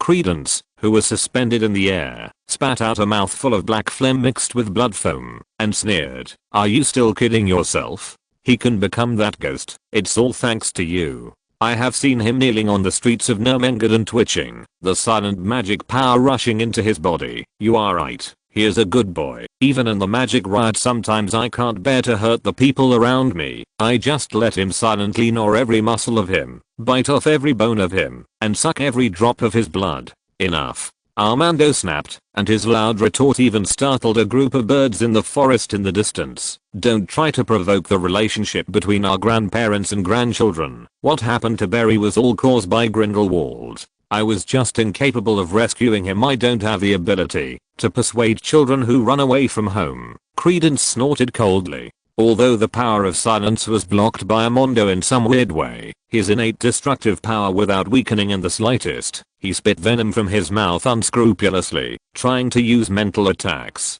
to kill the old wizard who was in control of the situation in front of him. You are really amazing. Second Salem captured so many little wizards, with all kinds of you tortured us with unimaginable means, but in the end I was the only one who was silent, and you can easily destroy the mind of your grandson with just words. If you knew mother earlier, I'm afraid that you would not need to be in Hogwarts. Has worked hard, and he can directly become a guest of the Magical Congress of America. How dare you? Armando was so stimulated by his words that he almost gritted his teeth. He turned his head stiffly. After only a short distance, he looked much older than when he first arrived, and his wrinkles became deeper and deeper. But the green light became more and more intense, and even the boundary between the pupil and the white of the eye became blurred, covered by thick green. Credence knew that what was about to happen to him would be even greater torture, but as the spot of light above Mondo's head condensed into a solid light spot, he relaxed instead, let go of his guard like a bachelor, and used enough spraying venom at the speed of speech that created a musical form, poked Mondo's heart drop by drop. You even made up the lies you used to deceive yourself, so full of loopholes. Why is it the fault of the silent one in the first place? Soon it was his parents who set the wrong example, and now it was Grindelwald who did it. Grindelwald did a lot of bad things, but the greatest pain he caused someone, maybe it is far inferior to the crime you inflicted on your own grandson. You are truly worthy of being a famous headmaster. If you can drive your closest relatives crazy, do other people have a 10,000th of your ability? This sentence only took 5 seconds. Armando's entire face was surrounded by green light. He raised his wand angrily, chuckled a moment later, put it down gently, turned and walked in the direction of Adele.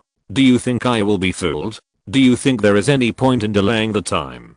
Delaying the time for that girl to accept her fate will only make her more painful. Credence no longer cares about it. Armando has obviously trained his grandson to a very high level. His unknown magic that can instantly cut off the connection between the obscure and the obscure made Credence impressively. This efficient method is simply the natural enemy of the obscure. At this moment, the magic power full of destructive desire in his body has become more disordered without his suppression, and is crazily eroding every part of his flesh and blood. He didn't know if Roina could block Armando's attack, but even if he saw Adele, it was enough to provide him with the opportunity to cast this kind of magic. Credence could bear this pain, but just from what about Adele, who came out of despair, he didn't dare to think about the consequences at all. Since he promised others to protect the girl, it was his responsibility. Thinking of this, Credence chuckled, and the deepest wound in the heart of the crazy Armando was laid out in front of him bloody. You're just a coward who can't even control your own grandson, and you're still the headmaster of Hogwarts? How funny. The forest was instantly quiet, not even the chirping of birds, insects, or even the rustling of leaves. The terrifying aura condensed beside Armando's stiff back, and he was only one step away from the tree wall growing from Roy. I don't believe you're a tree. Adele sat on the stool suspiciously, looking at Roy's delicate and beautiful face from various angles. "You're just fooling me with the magic of growing grass." Look, ordinary wizards can't do that." Royna stretched out his index finger and poked at the row of dense towering giant trees behind him. They grew behind the hut and divided the forest into separate areas. In two halves, she stretched out her hand in front of Adele. A colorful hydrangea bloomed at her fingertips. "Here, you can put it in a vase." "Why did you plant those trees?" Adele picked off the flowers ignorantly and played with them in her hands. "They are not pretty." "Tom and Credence went to fight," Roy said with a smile, completely hiding the worry in his eyes. "Men always like to curse when they fight. It's ugly." "Oh," Adele nodded. "Why did they fight?" "Let's go to the next class." Roy smiled and rubbed the girl's hair. "I taught Nelson this class before." In the woodland less than 100 steps away, Credence looked at Amondo, who turned around with a smile on his face. Amento's face was as old as bark, and the dark green magic power floated like haze. Then, a crazy face was outlined on his twilight face. These magical powers seemed to rely on absorbing his life to survive, squeezing out the last trace of his vitality to strengthen himself. At this moment, even his joints became extremely dry. A living person even walked out of the texture of the iron armor. His 5 senses became extremely numb, and he could not even hear the wind that had become extremely harsh earlier. If Credence had seen Isabel, he would know this: the horror of drugs. "You pissed me off." Unlike the ferocity on his face, Armando's tone was extremely calm, without a trace of emotion. Even so, Credence could see the magic power surging behind him due to rage. "What right do you have to be angry?" "The murderer," Credence said with a smile. "I'm not afraid of you." Armando Duppert, the respected teacher Duppert, who is the headmaster of Hogwarts, is you. When you were the strongest, but now you are just a lunatic who deceives himself and others. "Shut your noisy mouth." Amento raised his wand expressionlessly, and a dark green thunderbolt almost as thick as a tree trunk slammed down on Credence. "I want Dagu to wouldn't mind if you were a dead man." Boom. The dark green magic light penetrated the air and exploded fiercely in the air. Immediately, the ground in the forest shook, and even the giant trees planted by Roy fell over due to the violent tremors. The dazzling green light filled the sky, and in the distance Tom, who was anxious about the battle, stepped on Dagu's neck and raised his head. Among the green, a golden beam of light connecting the sea and sky was very conspicuous, as if the sun had come into the world. Credence, who was suspended in the air, was not affected too much, and the impact in the air did not fall on him. On the other hand, Amondo, his body was controlled by green magic, and he landed on all fours like an animal, clinging to him. On the cracked ground, he moved like a ghost among the upturned clods. Even though his body had been severely injured by the exploding flying stones and scarred, the bone-like magic power was still vigorous. The vigorous mist dispelled the green poison, and they wrestled together fiercely, gnawing at the enemy in countless tiny battlefields. Armando hung upside down on a slanted tree, staring at the golden light in the mist expressionlessly. A long spear capable of penetrating the heavens and the earth stood in front of him like a tower reaching the sky. The fog gradually dissipated. A huge castle-like armor half kneeling on the ground silently held the barrel of the gun. Looking carefully, there were countless gears in the armor as working closely. Laugh. The dull sound of steam spraying erupted from all parts of the body of this giant, which was taller than the stone mountains in the forest. It lowered its head, and the lightning on the spear flashed, rolling towards Armando like a galloping dragon. Relying on Ammon's instinct, Duo didn't move, because all the directions he could escape were blocked, and he even wanted to catch him without a fight. The giant's crimson single eye cast a beam of light, completely covering Amondo's ugliness. "I advise you to let him go." Above the one eye, on the pointer-shaped throne, a hand with white knuckles is pinching the armrest, and the pointer behind it seems to be composed of countless rotating dials, which is dazzling. The giant straightened up, and the owner of the voice also disappeared into the clouds, but his voice was still clear. "Credence is right.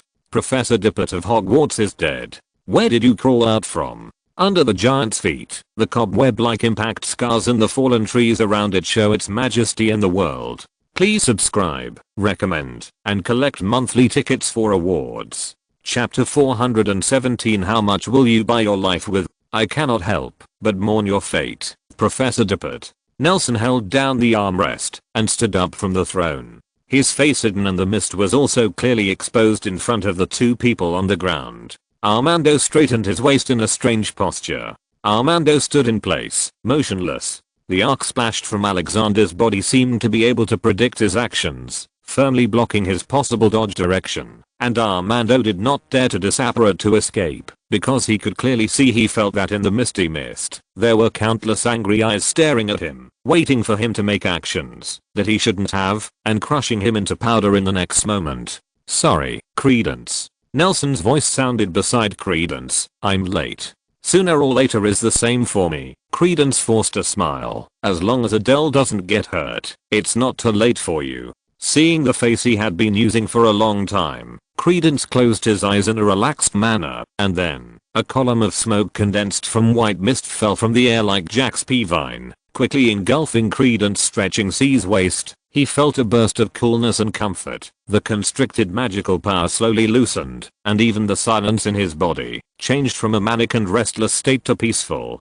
Immediately afterwards, as if an iron hook was pulling on his navel, Credence only felt the oppressive sense of darkness for a moment, and quickly left the dangerous area. At this moment, everything was silent, and even the small animals living among the trees instinctively fled here. In the huge forest, except for those unlucky big trees without long legs, only Armando and Nelson were left here. Nelson looked down at the motionless Armando. In his eyes, Armando's body was almost completely wrapped in green light. It was like a disgusting parasite, lying on top of the old headmaster's head, controlling him with magic power. He has seen such a scene. It is the masterpiece committed by Isabel who has not yet been buried, but compared with the drugs that control the people around him, the medicine on Armando's body is undoubtedly more powerful. Armando raised his head amidst the lingering green light and stared at Nelson in silence. The faint green light seeped out from his 7 orifices, slowly drifting into the magic power lingering around him. The body is aging rapidly, but the greenery is more vigorous.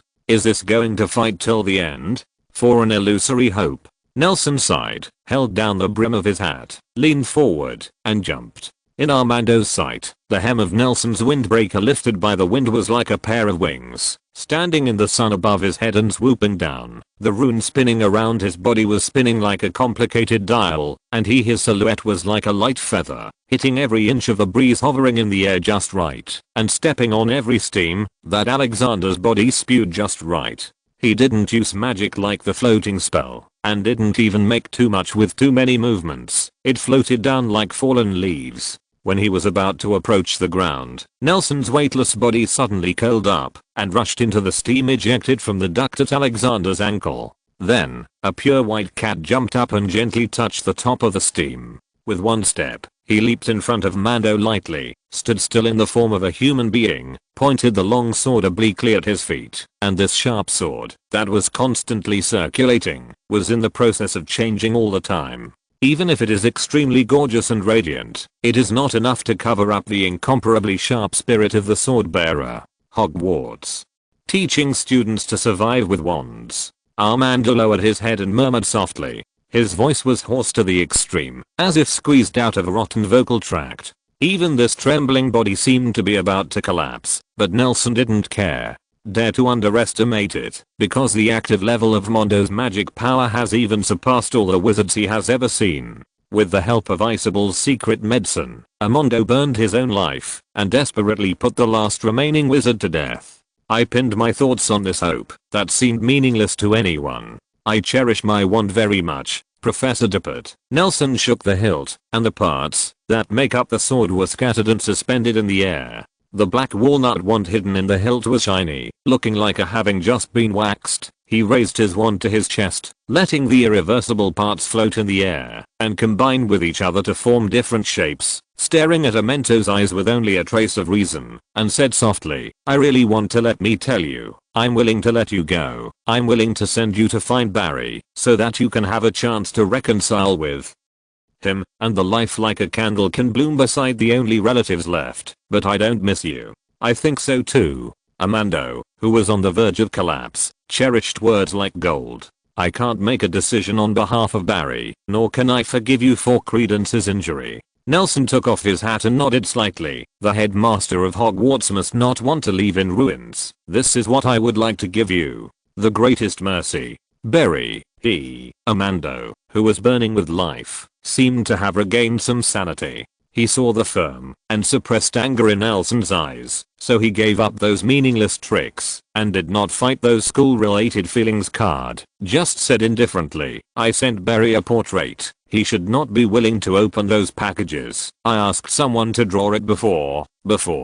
I see. Nelson put his hat back on and nodded. Professor Dumbledore may be willing to take you back. Is this your last words? No. Armando shook his head. You are a student of Hogwarts, so I will save your life. Nelson smiled. Sorry, I won't. I don't understand the logic of your behavior. Does black magic really affect intelligence?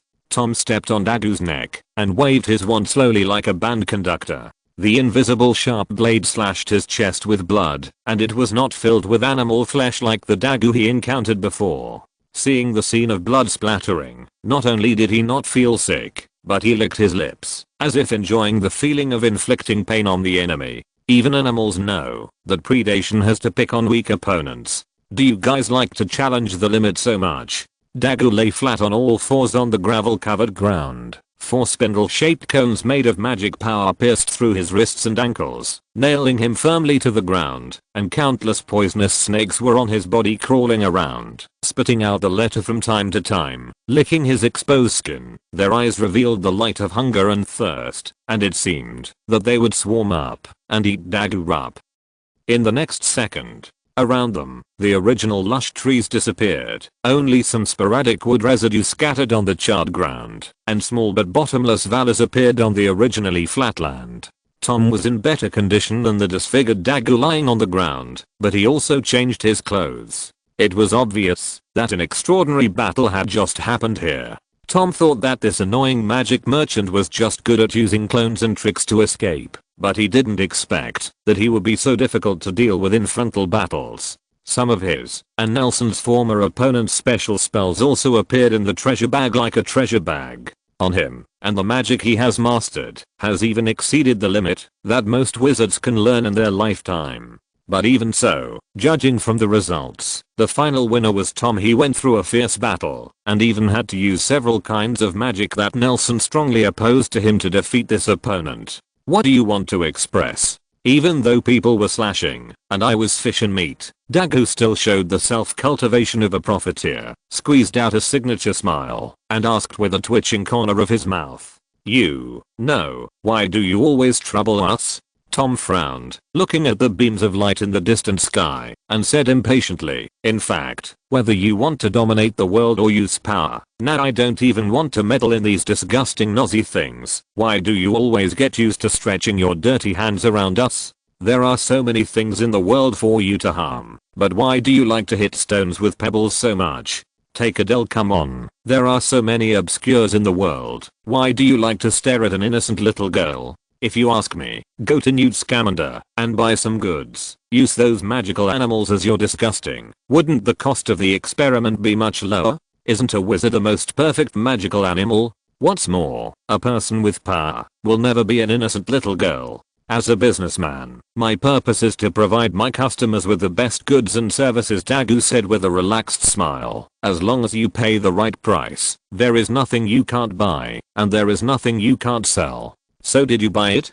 Tom increased the strength on his feet, and Dagu's face turned purple due to lack of oxygen. He smiled sarcastically. So what did Duppet buy from you? The opponent you beat? That's funny. Ahem. I misjudged the situation. Dagu still smiled. If I had known that you have grown to this level, I would not have asked for such a low price. You adults who put people on the negotiating table like this are disgusting. Tom bent down and pressed his wand against Dagu's eyes. The wooden wand hit his eyeballs directly, making Dagu roll his eyes. Or even a simple action like blinking can't be done. I'm a little curious. If I want you to kill yourself, how much will it cost? You can't afford this price, Mr. Riddle. Dagu didn't seem to need to use his throat at all, even though he was about to lose his breath. His words at this time could be considered neat. You are also my regular customer. You must know that my prices are always reasonable. So your life is very valuable? Tom shrugged, relaxed some strength, and asked with interest.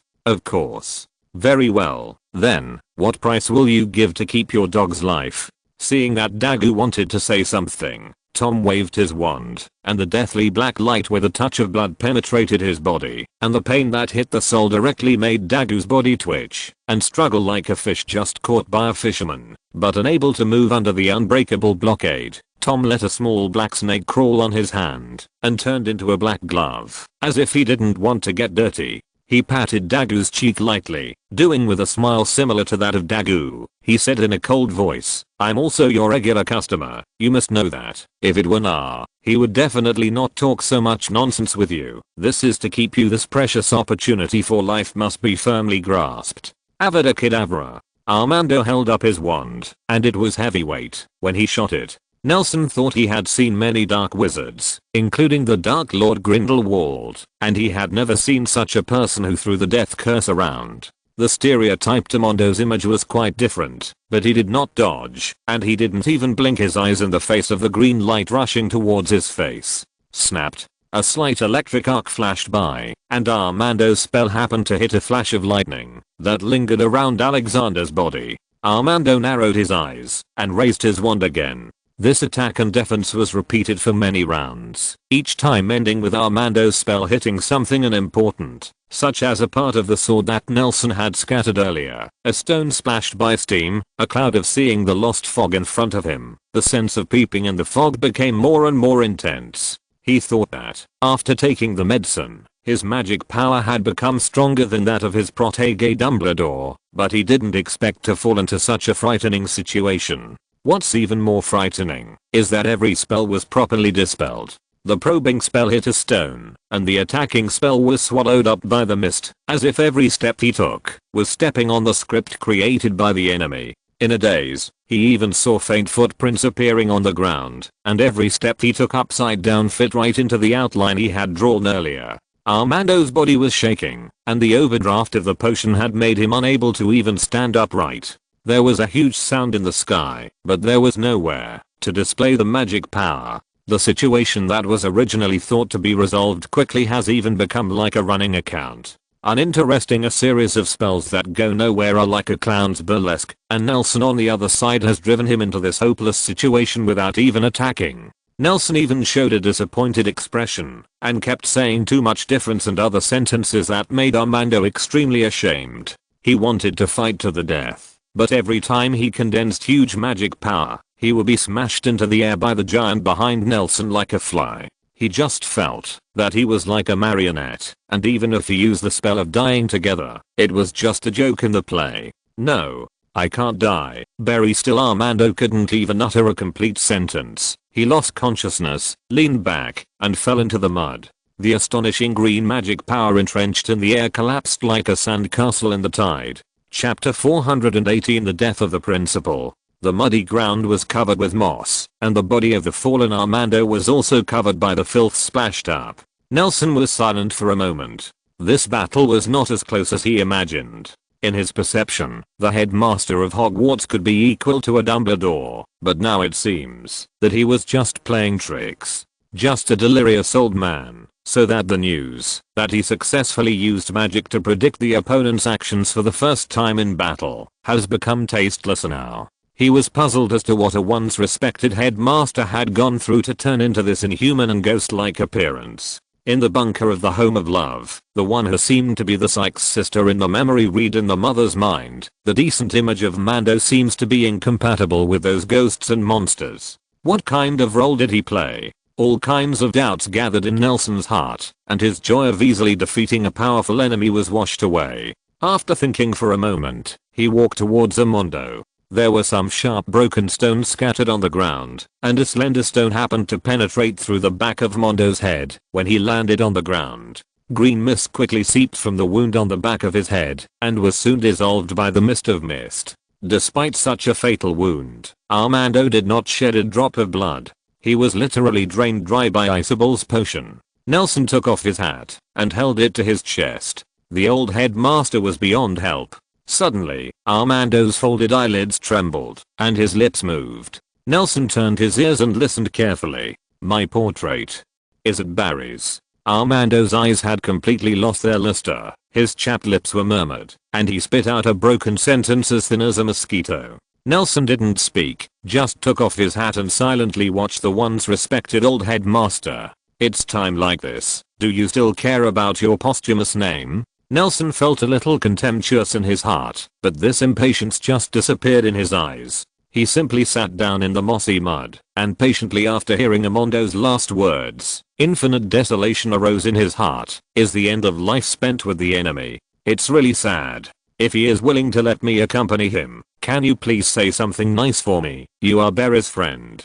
I don't want to be a grandpa who will be hated until death. Armando seemed to be returning to the light, and he didn't know where the strength came from. He raised his thin arm, which was not as thick as a branch, and held Nelson's wrist. Such a simple action became the last straw that broke the camel's back. The skin like dry bark cracked along the texture of the muscles, revealing the shell under the skin. Not counting, there is no trace of moisture. It is as shriveled and dead as a coral stone on the bottom of the sea. A faint green light flickers between the gaps in the muscles, and the blood vessels passing through it are clearly visible. A dark green liquid that can hardly be called blood. It flows slowly in it, struggling to squeeze the last vitality in Armando's body. Nelson, who witnessed the tragedy at close range, almost vomited, but he quickly suppressed the nausea and did not shake off Armando's hand.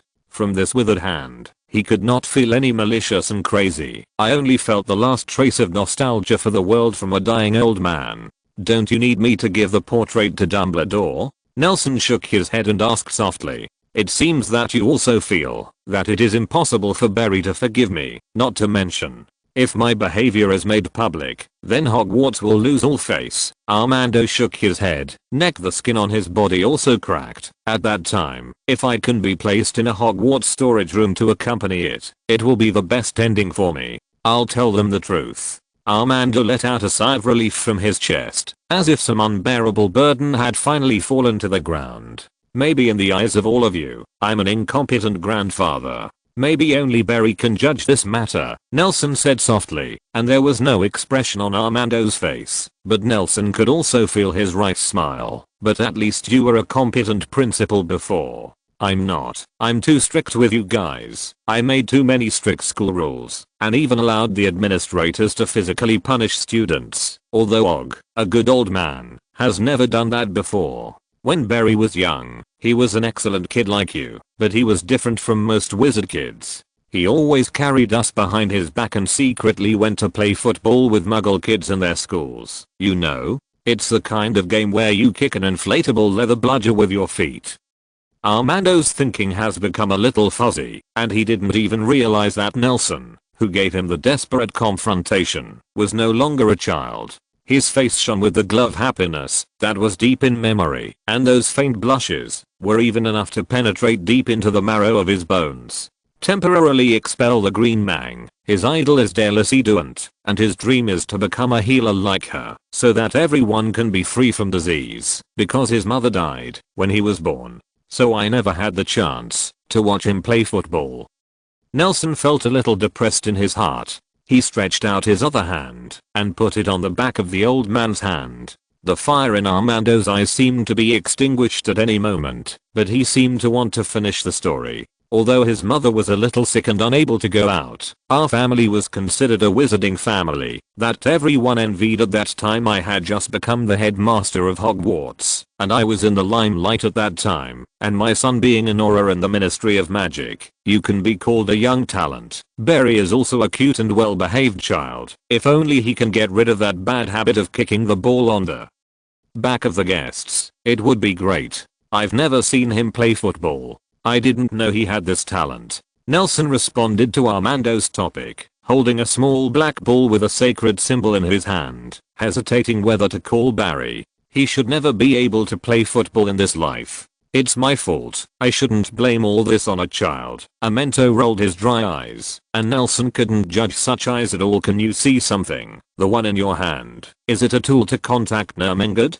Have you seen it? Nelson blurted out. Yes, sorry, I have tortured some of your friends. Those Grindelwald's men have seen similar things. Do you want to contact Barry? How about, forget it, I don't want him to see such ugly grandpa. Nelson fiddled with the bowl twice, leaned over, and stuffed it into Armando's other hand, which was lying powerlessly on the ground, unable to hold the magic wand that had followed his fame all his life. Rolled from straight logs into dirty water. I'll give it to you. Click it if you want to see Barry. A gleam of hope flashed in Armando's eyes, but was soon covered by loneliness. He curled up his fingers and held the small ball, but did not press it down. Did you invent this? Receiving Nelson's affirmative reply, Armando revealed a principal's relief when he saw an outstanding student and sighed. It would be great if there was such a thing. If only it existed. Those children will not be involved in danger. You mean Barry?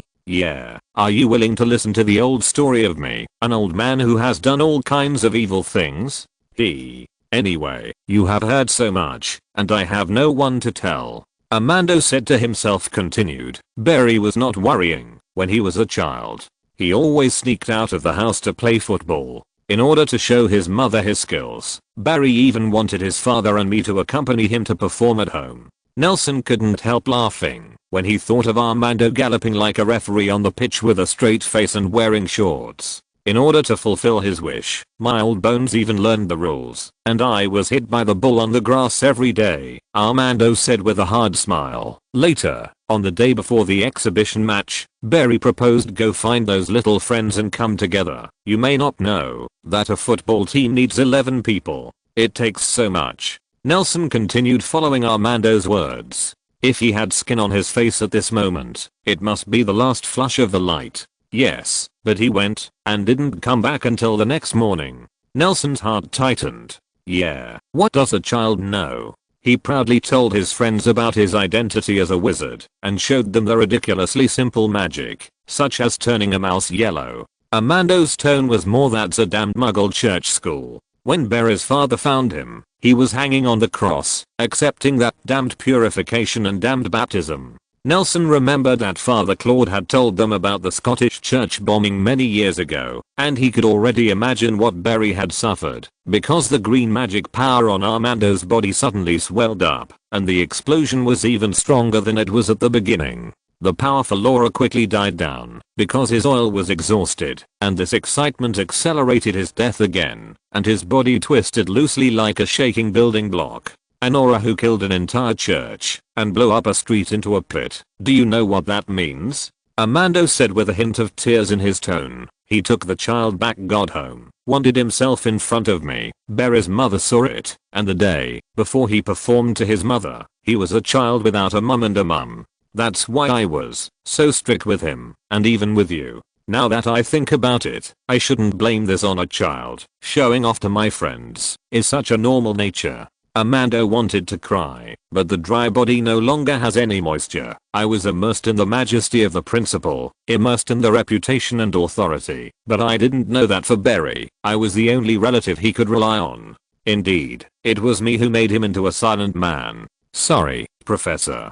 Nelson lowered his head, and Armando's body had already started to collapse and fall apart like sand, and most of the bones of his body were placed in front of him desolately. I've been contaminated with too much filth, child. I didn't remember who I am until I was about to die. Armando's voice suddenly rose, and his withered hands grabbed his arm so painfully. Keep my eyes closed, boy. I hope it's clean. What eyes? Nelson was startled suddenly. Once upon a time, a group of people, for various reasons, got together to explore the nature of magic. Some believed that magic grew from hatred. Some believed that magic came from love. Some believed that magic was a kind of power. And some believed that magic was a kind of resource. Some people think that magic reveals the essence of life. Some people think that magic is an irresistible destiny. They each have their own ghosts, fight on their own, and want to recognize its essence, so as to restore the biggest problem in their lives. It's a pity. Armando's chest was heaving violently. His irritating coughing sound was endless. His facial muscles exposed to the air turned red, and he said hoarsely, they hate each other, but they have to communicate with each other. Making up for regrets, and not caring about them can lead to greater regrets for more people, and I'm one of them. I think magic is a curse. Nelson Williams, your former headmaster made so many rules to control you, but behind the scenes, he is studying the most outrageous and taboo subjects. He may be the most demon-hating person in the world. Armando's body crumbled like a sculpture that had been weathered for many years. The shriveled muscles fell off the bones, and the bones turned into fine sand and evaporated in the air when exposed to the air. This is a kind of magic we have researched. It can leave a person's magic power after death. Maybe Rose is right. Magic power comes from emotions. Boy, I hope my eyes can be clean in the end. Yes. The skeleton like Armando did not know where to rely on what organ to make the sound. I also want to redeem the regret, but perhaps for Barry, I'm the biggest regret in his life. The last 2 lines of clear tears were squeezed out of Mento's completely dehydrated eyes, which only flowed for a few centimeters before they dried up helplessly. The strength on Nelson's wrist suddenly relaxed. He lowered his head and sprinkled a handful of white sand on the back of his hand, which quickly dissipated in the wind. All that Armando left in the world was the wand lying in the muddy water, and 2 amber gems, and the little black ball that was rolling in the mud that wasn't pressed until the end. He raised his head and looked at the sky, where the drizzle began to fall. The clear rain hit his face, wet his hair, and washed away the filth on his body like a trickle. Love can be twisted like this. He let the raindrops hit his cheeks, whispering softly, until the cold touch quickly disappeared. The rain has stopped. Nelson raised his head. The rain stopped falling, but the patter still lingered in his ears. What do you think? Tom's leisurely voice came from not far away. Nelson turned his head and saw Tom, who was holding a black umbrella and raising his chin at him. He stepped on the muddy water and walked to Nelson new scars. Noticing the magic wand in the water, Tom bent down, held the umbrella for the 2 of them with one hand, picked up the wand with the other hand, waved it to remove the stains on it, and held it up in front of him, showing a sighing expression. In the 2nd grade, Tom said softly, Professor Dippet once helped me write a recommendation letter. He encouraged me to study hard and try to stay in school, to be a good teacher. What just happened? Did he say anything? Give me a hand. Nelson held out his hand. I've been sitting for too long. My butt is numb. If you're listening to this novel on a channel other than Fanfic World, it means they downloaded and uploaded it without effort. We cordially invite you to visit our channel, Mundo Fanfic Novelos. There you'll find the original version of this story, and you can explore many other novels of various genres. We're waiting for you to immerse yourself in a world of incredible novels. Chapter 419. Are you willing to try? You say it's clean. Nelson grabbed Tom's arm and stood up, stomping on his feet that were numb from the cold water. The muddy water was splashed by the dragon leather boots and splashed onto the leather shoes that Tom had just cleaned. His face darkened instantly. If you're talking about my shoes, they used to be. No, I mean them. Nelson stretched out his hand and waved lightly at the mud. A pair of spherical gemstones attracted each other and floated in front of him, slowly spinning in the middle of the 2. This is a pair of stones that are almost natural amber, except that they are too round, but as a pair of gemstones, they are undoubtedly unqualified. One is yellowish and crystal clear, while the other is more brown and cloudy. There seems to be a cloud of turbid liquid that is constantly flowing in the impenetrable heart, just like his split life. Is this thing? Tom didn't even look at it. He grabbed the 2 gemstones in his hand, held them up in his palm, and rubbed them like the old man in the East Park in the future. Look at this darker one, with some poisonous green patterns on it. This is Professor Dippet. Oh, so this is what? Tom nearly threw it back into the mud with a shake of his hand, and stared at them with a toothache, trying softly to put the stones back in their place. Hello, Professor Dippet. He put the gemstone back into the air. The magic power left by Nelson still exists, and the gemstone continued to rotate, but because of the deviation of the angle of placement, it no longer revolved around each other at the beginning, and the distance was getting closer and closer, almost bump into each other. Tom reached out to Nelson's self-cleaning, dust-proof, fireproof, and magic-proof 3-proof coat that he had admired for a long time in disgust. He wiped his hands that were not stained with anything on the felt, and when he raised his head, he happened to meet Nelson, full of speechless eyes. I don't mean that Professor Dippet is dirty, it's just that, when it comes out of the mud, it will be stained with some dirty things no matter what. So you're going to rub it on me? Look, these are the shoes I just bought. Tom shrugged, stretching out his legs, showing the mud spots on the shoes. We're even. It's raining. Tom and Credence won't catch a cold, will they? Adele, who was firmly protected by the hedge, raised her little hand, trying to catch the drops of rain that fell from the sky, but they quickly slipped from her palm, leaving nothing but wet hands in the end thing. A huge tropical leaf floated unsteadily from behind her and covered the girl's head. This leaf was incompatible with this forest, dominated by pine and fir trees. They won't catch a cold. Adults won't catch a cold because of the rain. Roy touched Adele's head lovingly. She was well protected and didn't notice what was happening outside. The smell and the existence of Amanda were washed away by this just right rain. Feeling that Adele wanted to probe out of the leaves, Royna gently pulled her back and said, "But the children will be affected by the rain cold." Almost every child is curious about rain and even runs out from under the umbrella when it sees rain. I feel like you're lying to me. So you have to grow up quickly, and when you reach my age, you can be exposed to the rain however you want. But Tom said that you are a tree. Will I also become a tree when I grow up? Adele asked without thinking. Her eyes widened suddenly, and she quickly covered her mouth with both hands, apologizing again and again. "Sorry, I shouldn't have said that. It doesn't matter, it's just that I didn't even know that I was a tree before." Royna had already accepted this reality, and now she doesn't even wear the Ravenclaw crown very much, just using a guardian hide it as the creator, and chat with it every day. Just like visiting your own creator, every little wizard has the opportunity to make a choice. When he grows up, choose what he will become. I just choose become a tree. What do you want to be? Me. Adele held her chin and fell into long thoughts. Roy smiled, waved his hand, and a few vines with banana leaves came over to block the last trace of raindrops that might fall on her. She also put her arms on the table like Adele, holding her chin. She looked at the little girl opposite with a smile, very much like Ravenclaw sitting on the top of the Ravenclaw Tower when Hogwarts was founded 1,000 years ago. The group of curious little wizards who are stepping into the magical world. With them here, how can you get caught in the rain? So this is a kind of magic, a special way to preserve magic power after death. The few dark wizards we met actually know this kind of magic. Is this an organization? The Association for the Communication of Mental Illness? Tom rummaged in his pockets for a long time, but because he lacked Nelson's self-disciplined pockets, he couldn't find anything in the end. He withdrew his hand resentfully, sideways avoided the 2 gems that were swishing in the air, and said, "Do you remember the eye I was given?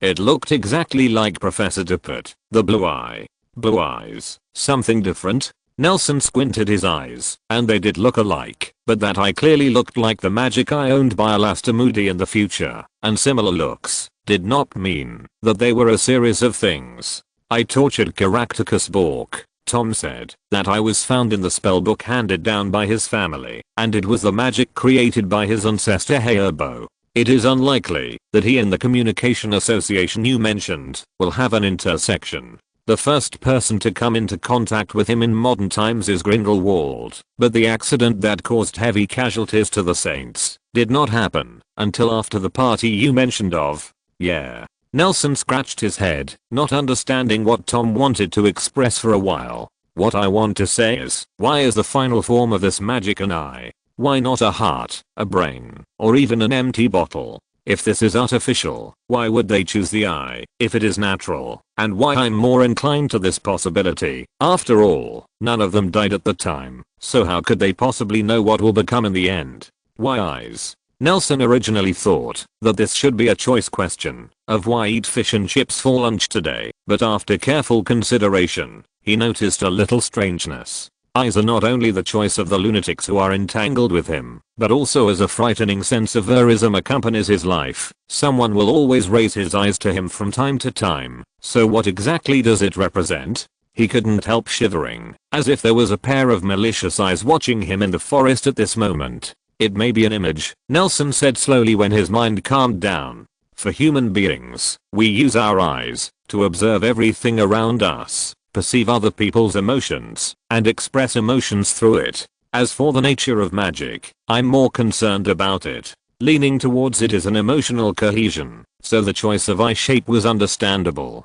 Did magic choose to become eyes? Tom rubbed his chin thoughtfully, then he suddenly slapped his head and raised his voice. By the way, did Principal Duppert have a soul when he died? It's the one you said, on the train to hell. Why do I think your description is so hell? Nelson bit his lower lip and shook his head. No. He straightened his heart, stretched out his hand, and grabbed the yellowish eye from the air without any mistakes. A faint mist gushed out from his palm, eroding and melting its hard stone shell, and the amber magic power slowly oozing. Nelson closed his eyes and his expression became complicated.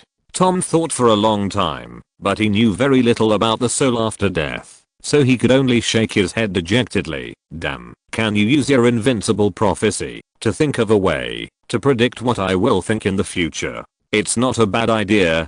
Credence's weak laughter came from not far away. Tom turned his head and looked, and Credence, who was wrapped in bandages, was waving at him. Where did you go just now? Tom asked angrily, glanced up and down at the bandages on his body, and added in a casual way, why did you get beaten like this by an old man? Credence was not angry because of Tom's attitude. After getting along with him for many days, he almost figured out the way this twisted young man expressed his concern. Instead, he was a little moved at this moment. He rubbed his shoulders and said with a smile, the old man you mentioned has a unique skill. He may not be able to last a few rounds under your hands, but he has already gained experience in playing silent players. It does seem to have a hand. Tom looked at Credence's state. Black and red blood oozes from all over the bandage. He pointed at the wooden stake that grew out of no one knows when, and put away the cast that he had just cast.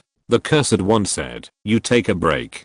To tell you the truth, it took me a lot of effort to get back with Nelson's teleportation. Credence moved to the stake and moaned easily. In the future, when he encounters anyone he can't beat, he will go directly to the stake. Just throw away that white place and wait until people starve to death. Why are you running out in such a hurry? Tom crossed his arms and glanced at Nelson, who was closing his eyes as if he was performing some kind of magic trick. His clenched fist was covered with an orange shimmer, and Tom muttered it's becoming less and less like a wizard, turned his head and continued, my problem, I thought Dagu should be the stronger one, but I didn't expect it to be so difficult. I'm a little worried about Adele. After all, I lay down as soon as I met Armando. If he broke through the blockade of Nelson and Royna, the consequences would be disastrous. Credence patted his chest, pretending that he was fine. He said lightly, fortunately, he was stopped. It's actually good for him.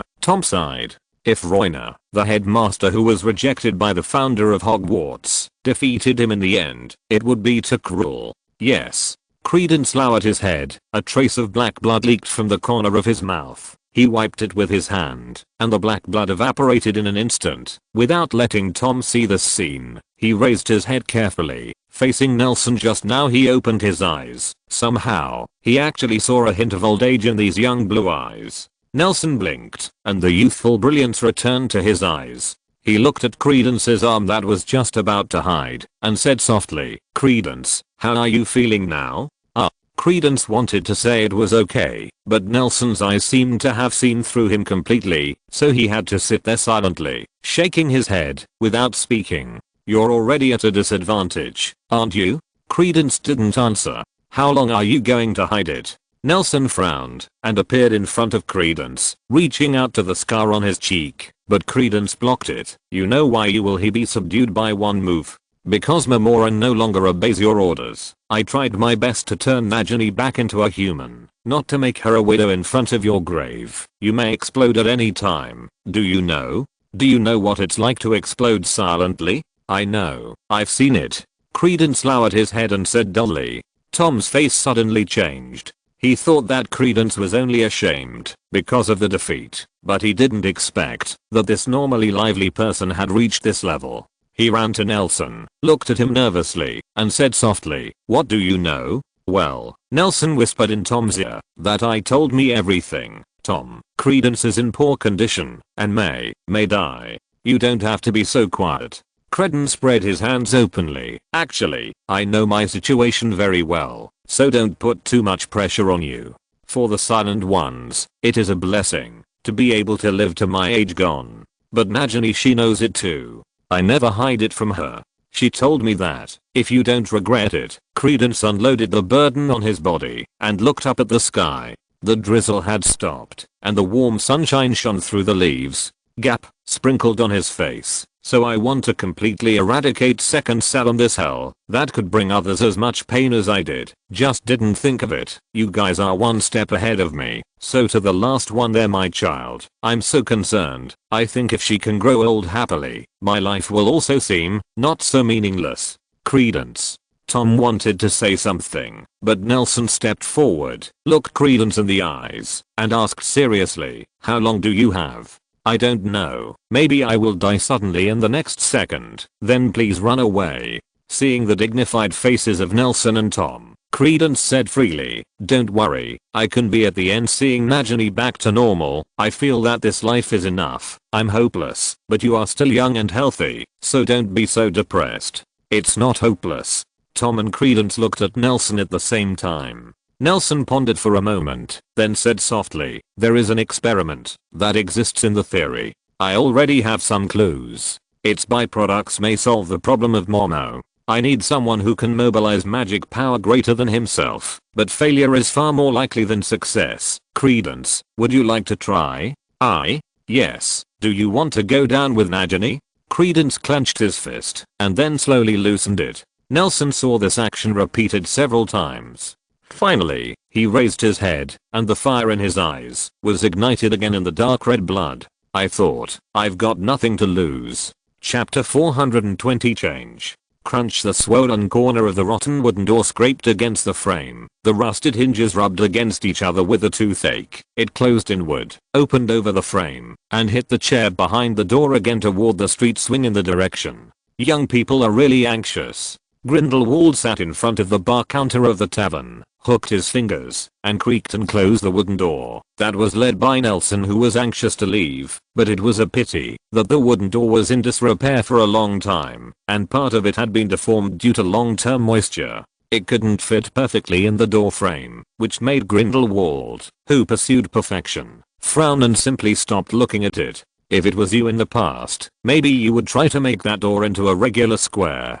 Dumbledore leaned on the bar and stood at the door, looking at the closed door, as if he wanted to observe the deserted street through it. What's the point of that, Albus? Grindelwald shrugged, stretched his arms, and took another glass, filled it with cloudy liquor, and flew towards Dumbledore danglingly. All these years, I understand the truth. Everything is different, not eternal. Even if I put that door into a regular shape, its door frame has been deformed. Even if I fix them all, it will not be the same. There is no guarantee that in this pickled environment, it will not expand again due to being soaked in water. Even if I use the magic of permanent setting, so what? There are so many doors in the world. Do I have to be like Nelson? I also wear a wrench around my waist every day. Do you repair one when you see one? You're right. The wine glass in the air was constantly hitting Dumbledore's head, which made him feel tired, and he had to reach out to take it off and put it on the table. So more often your thoughts don't, not for most people, is it?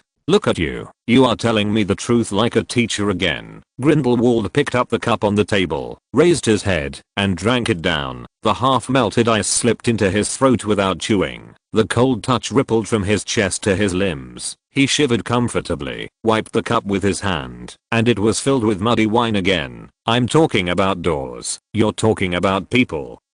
People. Can it be the same as a door? A broken door can be repaired, or even bought a new one. But what about people? How can people be bad? Dumbledore showed a smile, picked up the glass on the table, and drank it down. He didn't swallow the ice cubes, but chewed them in his mouth. For a moment, it was very similar to the creaking sound of the door hinge. The sound resounded in the tavern again, becoming the only bottom noise in the silence between the two of them. Grindelwald leaned on the table with his cheeks in his hands. His strange eyes seemed drunk, and there seemed to be some complicated emotions flickering. After a while, when the sound of chewing ice cubes subsided, he straightened up and shook the wine glass. The purple fiend fire burned into various strange shapes at the mouth of the glass like a docile pet, but the wine glass was still cold. Even a thin layer of frost formed on the wall. Do you know what he went to do? I don't know, and I don't care. It's really sad. Grindelwald pretended to wink his eyes. As the principal, he doesn't care about his own students, and I have to let an outsider care about him. You are self-aware. Dumbledore stared at the torch-like cup in Grindelwald's hand and said softly, I thought that fierce sapphire's change from red to blue was the limit, but I didn't expect its temperature to be even higher. I have to say that Muggle research is still of some value. Grindelwald played with the flames. Nelson left a few books written by Muggles at my place before, and I really can't understand things like gears and sliders. But some things are still good and can be exchanged for gold in the garbage dump. As long as it exists, it has value. That's right. Grindelwald smiled. So I'm good at recycling. Nelson, the Horcrux that Nelson mentioned, it is in your hands. Dumbledore heard the subtext in Grindelwald's words. That kind of sinful soul is no different from a garbage dump, but you can still pan out of it for what you think is gold. You actually believed what he said. Grindelwald raised his eyebrows. Although he did not agree with Nelson's excuse just now, he did not deny Dumbledore's allegations. I believe every word the children of Hogwarts say. Dumbledore lowered his head and played with his wand. Whether it is true or not, as long as I'm willing to believe him, he will always tell me the truth, just or sooner or later. I can tell you what he did. Grindelwald suddenly turned back to the original topic. Your ex is preparing his murder plan again, and this time he is targeting the little boy that Nelson brought from the United States to England. Girl, you should understand his temperament. He is indifferent to everything, but as long as he hurts the person he cares about. Then Grindelwald shrugged, and Dumbledore experienced the subsequent plot himself. My predecessor? Dumbledore pointed to his nose. He was stunned for a moment, then shook his head with a smile. You mean Professor Duppert? Although his story is embarrassing, but his thoughts difficult to realize. His grandson is with me. You should have seen that kid. He is almost the exact opposite of Duppert. He likes to break the rules and write everything on his face. Grindelwald shook his head. In terms of categories, the silent ones like Aurelius Dumbledore are more from the oppression of unfortunate fate. He has gotten better recently, and I have seen new colors from his fate. For those who have a home, the injustice of fate can only be regarded as an insignificant episode, but this kind of fate is also unfair to him. The destination has come too late, and he has slipped too far toward decay. Hearing Credence's real name, Dumbledore's eyes showed a trace of regret. He shook his head, picked up the refilled wine glass, and drank it in one gulp. At the end, he wiped his mouth and sighed. It's love. Love can take him far. That kind of thing is too elusive. Grindelwald raised the corner of his mouth. Can you use love to cast magic? I thought Dumbledore had nothing to say, but his reaction was beyond Grindelwald's expectations. He nodded and said, I will. It's more powerful than you can imagine. Is it? Yes. Some of the things you do are contrary to love. Dumbledore slowly filled his wine glass with his wand. So you will face resistance from it, and the followers you have bewitched with a powerful future are leaving you one after another. Queenie, Aurelius, and many others who know what is right. You will be surrounded only by fanatics, and then you will be trapped. The cause surrounded by fools is just a mirage. Gellert, you who claim to be wise will not fail to understand this truth. It's true. Grindelwald shrugged. Maybe you don't know. We haven't done what a villain should do for a long time. Ermengarde's purpose now is to make wizards live a better life. I like that magic sewing set very much. To tell you the truth, I used it to mend the holes in the wool socks I'm wearing now. It hasn't been broken in 3 months. Dumbledore kicked the stool and wiped it with his cuff-own wand. I admit it will make the world a better place, but does it have anything to do with you? Is it okay? A young man who couldn't catch your eyes at the beginning turned the fortress you have worked so hard into icing in just 3 years, and the atmosphere like a pressure cooker has also become full of vitality. Why? With your criminal record, those officials of the Ministry of Magic did not choose to wipe out this den of criminals, but even through an olive branch. Do you think it is power that deters them? For us Sorcerers, power cannot be dispelled. Their determination to wipe out the enemy, the would-be criminals, the thugs, has changed. They found their niche in a whole new industry, and after all, who wants to be a bandit when the time is right? So you should thank me. Why should I thank you?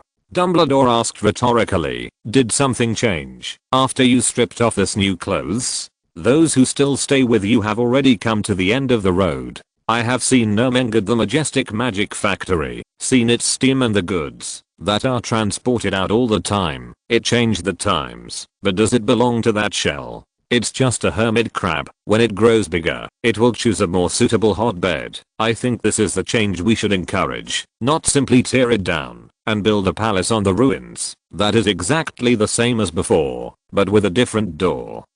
You know quite a lot. Grindelwald raised his eyebrows in surprise. I've been paying attention to you, Gellert, and I'm learning new knowledge that overwhelms me like a freshman. Before that, I never had Dumbledore's side. We used to want to he is a person who changes the times, so when facing the change, I will be more nervous, and I look forward to what he can do in the future, and I have even seen it. Seeing it, Grindelwald knew that he was referring to the best-selling sewing kit, or maybe something else, and his face showed a daze in the face of change. As Dumbledore said, when Ermengarde's products are sold all over the world, when he seized unimaginable wealth and power in a way that was 100 times easier than before, this changer was a little lost in the face of faster and more violent changes, but his strange colored eyes, the firmness that runs through the book has not changed. For the prophet, these are just small episodes in the established future. Since you have been paying so much attention, then you must have noticed that too. Grindelwald didn't want to continue the topic, but turned the topic bluntly back to what he wanted to say at the beginning. You noticed that, is it? That second, Grindelwald held the cup in front of him, and the rising flames hid his face in lush purple. When he said this, Dumbledore's movements visibly froze, and he paused for a few seconds. Slowly said, I didn't. It seems that you know what I'm talking about. Grindelwald put down his glass, with a tacit smile on his face like decades ago. Your time has also been dialed back by 1 second. Obviously, this is right, it's from our change boy. This nickname is really ugly, Dumbledore said non-committally. It reminds me of his other nickname, Nordic Boy. You must have noticed. Grindelwald scratched the rim of the cup with his hand, and whenever his fingers passed through those fiendfires who looked like death-killing ghosts, 2 others would hide behind him like taboo emperors on the one hand. From the beginning to the end, he didn't feel any burning pain in his fingers. Otherwise you wouldn't come here. It's really not easy. I thought the taboo subject of the nature of magic power was already difficult enough. I didn't expect there would be more difficult, even so unbelievable that it wasn't included in the list of taboo subjects. Oh, that's how it is. Dumbledore didn't care, and even looked a little regretful. I thought I could suddenly predict, and I thought, it won't be an easy science fiction story made up by some people deceived. Haha, do you still remember the story I told about the Muggle flying into space on a missile, and building a house in the sky? Grindelwald remembered the imagination of the two when they were young, and couldn't help laughing. I admit, compared with those aircraft and cannons that were actually seen, this fantasy is still too advanced. Impressive, Dumbledore blinked, but it's not impossible. He stretched out his hand, and pointed to the top of his head. Fox told me a few days ago that these days, there are always things flying into the sky from all over the world, and then never come down again. It is exactly the same as the house hanging in the sky you mentioned. The ideal is slowing down into our reality. Is this ideal? This is delusion. Grindelwald shrugged. Some meteorites often fall to the ground, so it is understandable that something flies up, isn't it? I hope so. The dialogue between the two fell into a strange tacit understanding. They were both deliberately avoiding certain topics, and they knew each other's avoidance content well, so they had to hold guns and sticks in the chat, and quickly past each other's reactions. Get the answers you want. Actually, Newt gave me the blood oath many years ago. I think you should have kept it in the cupboard, well protected. Now I wish I did. It's not too late now. Grindelwald stroked Fierce Sapphire, and said softly, from the perspective of souvenirs, there is no difference between a pile of glass shards and a complete cup. By the way, maybe changing something about the boy can make regrets no longer regrets. That was obviously not a small accident. Dumbledore took a sip of the cold liquid. Even if it succeeded, it must have cost a lot. Not to mention that a pile of glass shards is not a complete glass after all. What's more, how can a person who believes in the future say such things? He put the clean one back into his arms, and Grindelwald on the side also picked up the burning wine glass and drank it down. The two people, with their own persistence, did not convince each other, but it seemed that something had changed. They looked at each other and smiled, and clinked glasses with normal ice cubes. The next time they meet, they don't know when it will be. I go first. I'll pay the bill. Familiar conversation. Dumbledore was the only one left in the tavern, and at the position before Grindelwald, a light green spherical gemstone was slowly turning at the bottom of the cup.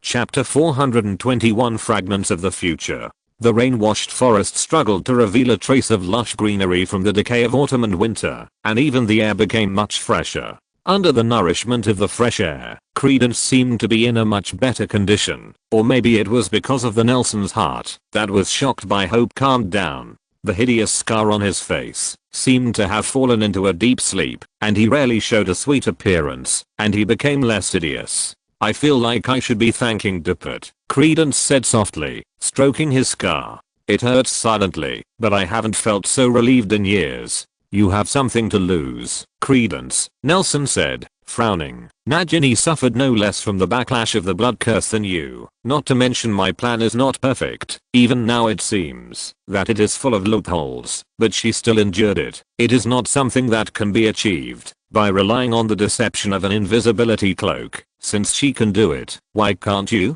Speaking of the invisibility cloak, Tom told me. Nelson lowered his head, playing with the gem in his hand, frowning. I already have some guesses, but I still need some evidence from myself. Maybe fate can arrange. Yes, my friend. By the way, you said that you felt a silent being watching you before, right? Yes, but I can't find him. I see. Nelson nodded, took out a small notebook, and made another note in it. Seeing this scene, Tom, with his hands in his pockets, laughed abruptly. The rustling sound of the pen tip rubbing against the parchment resounded rhythmically in the forest. Can you tell me what kind of experiment it is? Credence said casually. I have some doubts about the word experiment. Of course, I don't believe in your ability, but I need to understand. Do I need to arrange it? Let's have a look at the funeral. Nelson raised his head. His blue eyes were filled with mist. He didn't answer Credence's question, but instead answered a series of questions.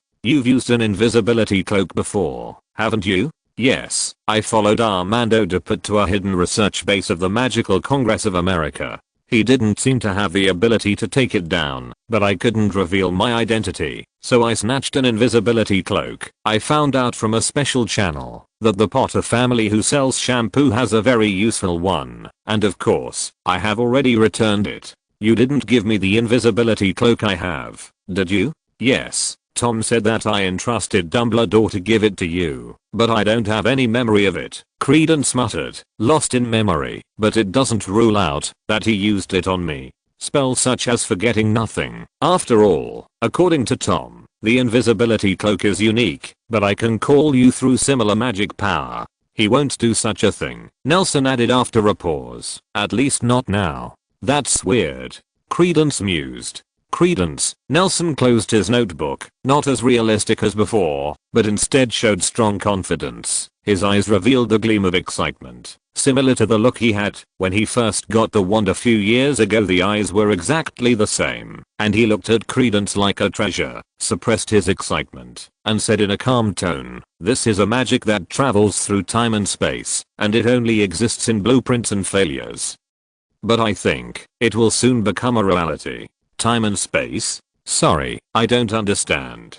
Tom on the side waved his wand calmly and cast the magic of concealing information. Roy, who was sitting opposite Adele, showed a smile of a small movement, picked a petal from the top of his head and rubbed it in his hands. Stingy wizard of. It can send a person back in time. Credence, I don't know if you have felt that there was a second of confusion in time not long ago. Nelson explained happily. That was a friend of mine. A creative witch has studied for many years. She has always wanted to break the shackles of time and return to where she should go. The reason for this time disorder is that I accidentally broke her experimental equipment. Tom on the side finally couldn't hold back anymore and complained. Can this kind of thing be broken casually? It is because we broke it that we were able to discover the possibility of turning back time. At present, there are two biggest difficulties, Nelson said. First, how to determine an anchor point in the past as the end of the journey. After all, for us, what has happened cannot be changed, but it was in this accident that I discovered the eternal and unchanging quality of Mirage as a place of memory, and just before coming here, I had a new appreciation for the magic of prophecy understanding. You finally admit that you are a prophet. Hearing this, the superstitious Tom seemed even more excited than Nelson, as if he would ask Nelson to tell his fortune immediately. Nelson decided to ignore him and continued. Second, sending a person back in time requires more magic power than him. It's like asking an omnipotent person to create a piece of magic that he can't lift like a stone. It's a paradox, but Professor Dippert's magic made me understand the law of the obscurant's magic. Credence, if you can freely control the power of the obscurant, then it is indeed better than what you have. The magic power is much stronger. I can teach you the magic of Professor Dippert, and maybe in the process of studying this targeted magic, you can deepen your understanding of yourself. No, you can definitely deepen it. Seeing the pensive expression on Credence's face, Nelson struck while the iron was hot. Maybe we can completely consume the silent magic power in your body by controlling the amount. This may be the best time for you to get rid of it.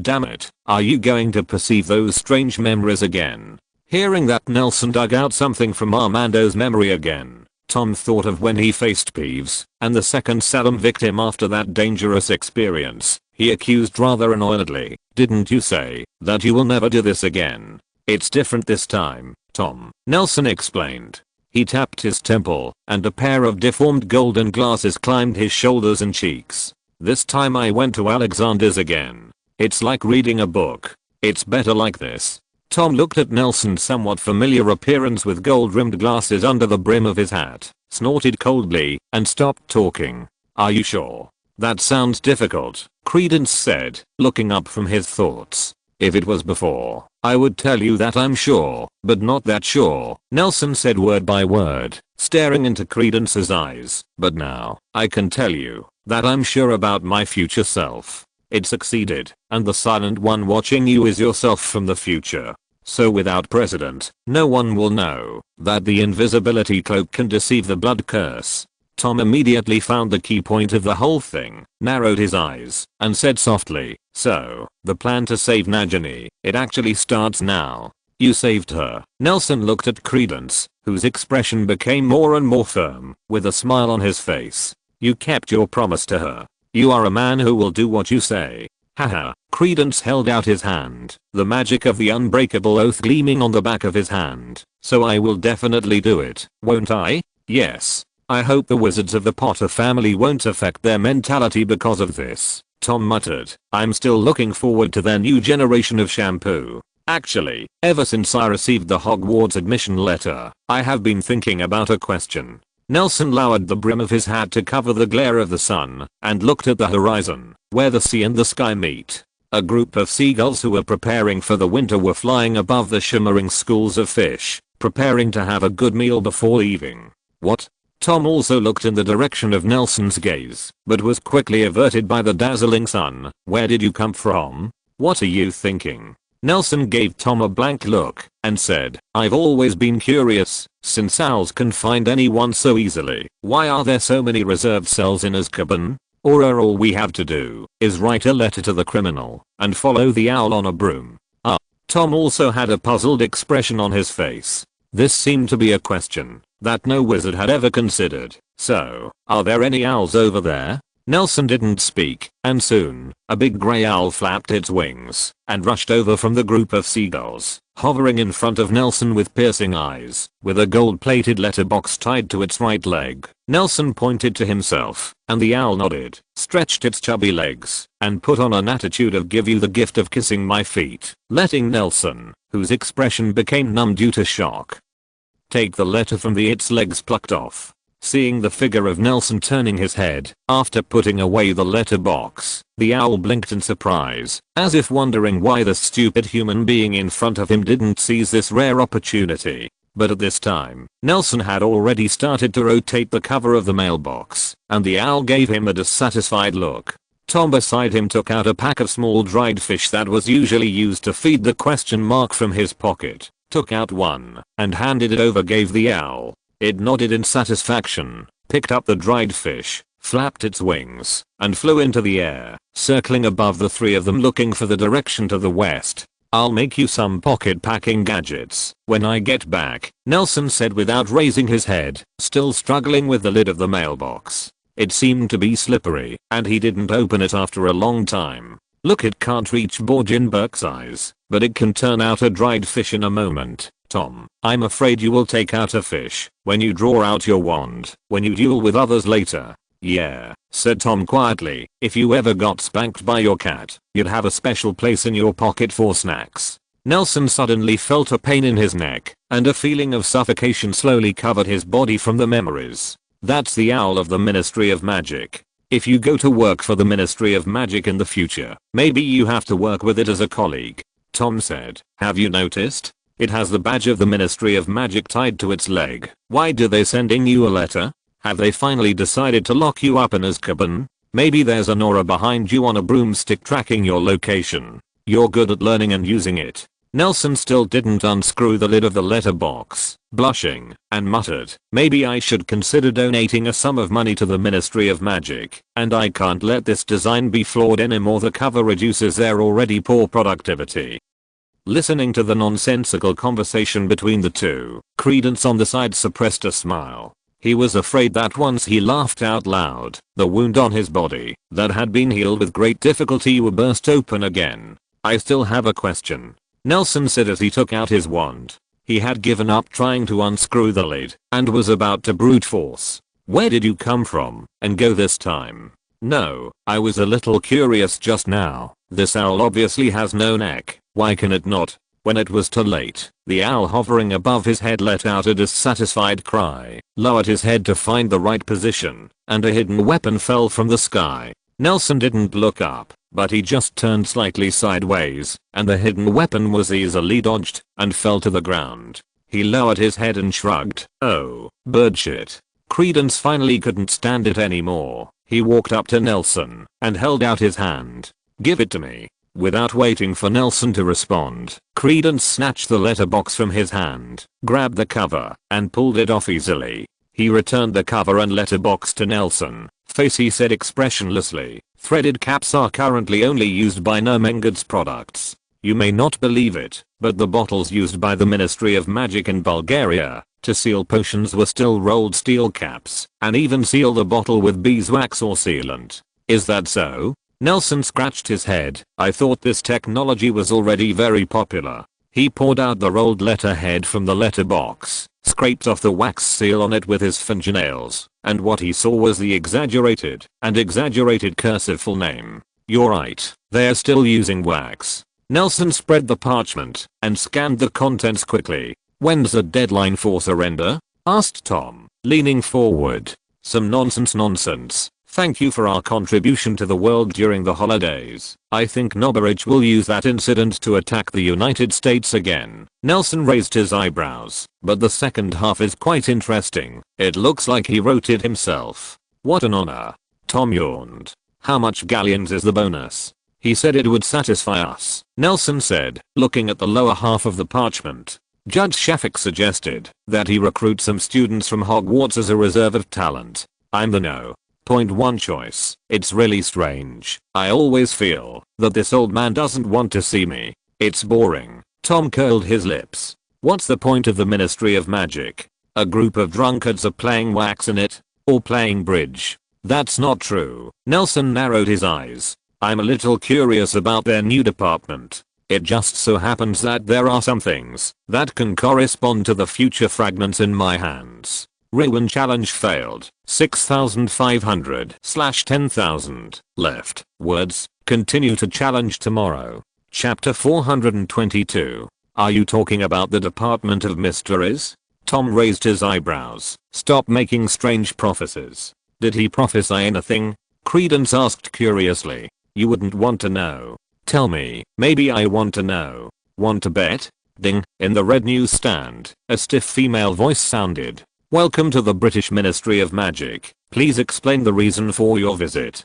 "Confession?" As expected of a new building, these things need to be improved. Nelson raised his eyebrows, and the gold-plated letterbox slipped out of his cuff. I'm here to find Nobby Rich. Excuse me, the female voice paused, and soon changed to a real voice. You don't need to make an appointment. Please wait a moment. The space in the pavilion fell suddenly, and it was possible to go deep underground without being flushed away by the toilet. The privilege mentioned by Rich in the letter has some real effects. Not long after, the glass door in front of Nelson opened, and what came into view was a clean and spacious corridor. There were only 2 doors in the entire corridor, and one of the relatively large wooden doors was being pushed open forcefully. A group of wizards with unkind faces angrily, they filed out of the door. They were dressed luxuriously but out of fashion, with cumbersome accessories hanging on their bodies, but they revealed a rogue and shabby temperament. Nelson even saw a few familiar faces among the group of people. Except for being older, they were almost the same as him in Sri Lanka. A copy of some of Liedland's classmates. Nelson leaned against the wall and let them pass. Who does he think he is? Shafik's dog. This is his territory. Please don't talk about it. When is it your turn to teach me a lesson? This was our territory not long ago. There is someone in front. You. The leading wizard gritted his teeth and walked towards Nelson. After being reminded that he saw someone not far away, he put away his anger, raised his chin, and maintained his posture. The flaxen hair color may not be recognizable in the UK, but the iconic cane and beauty tips are so easy to recognize. Mr. Malfoy. When he passed in front of him proudly, Nelson raised the brim of his hat slightly and greeted with a smile. He just felt funny when he heard these wizards who used to call the wind and rain talk about territory like hooligans. Huh. Old Malfoy stopped. His cane rested on the ground. He squinted his eyes and looked at Nelson standing next to him, as if his eyes were not very good. You are?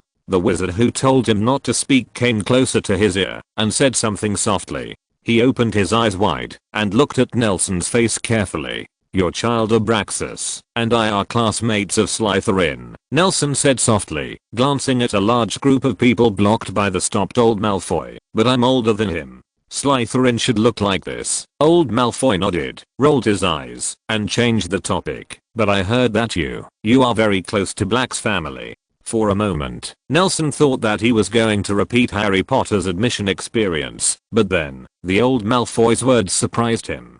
Borlux and I were good friends before, when we were at Hogwarts, he said with a sad expression on his face. It's a pity that we have been entangled in trivial matters these years, and the relationship with our old friends has become somewhat cold. Seeing you reminds me of my youth. Hiss. Nelson gasped. Just before school started, he heard Borlux scolding at Black's house. You suddenly woke me up, old Malfoy said with a smile. When I go back, I must find old friends, to catch up with old friends. If I have time, I will come to my house as a guest.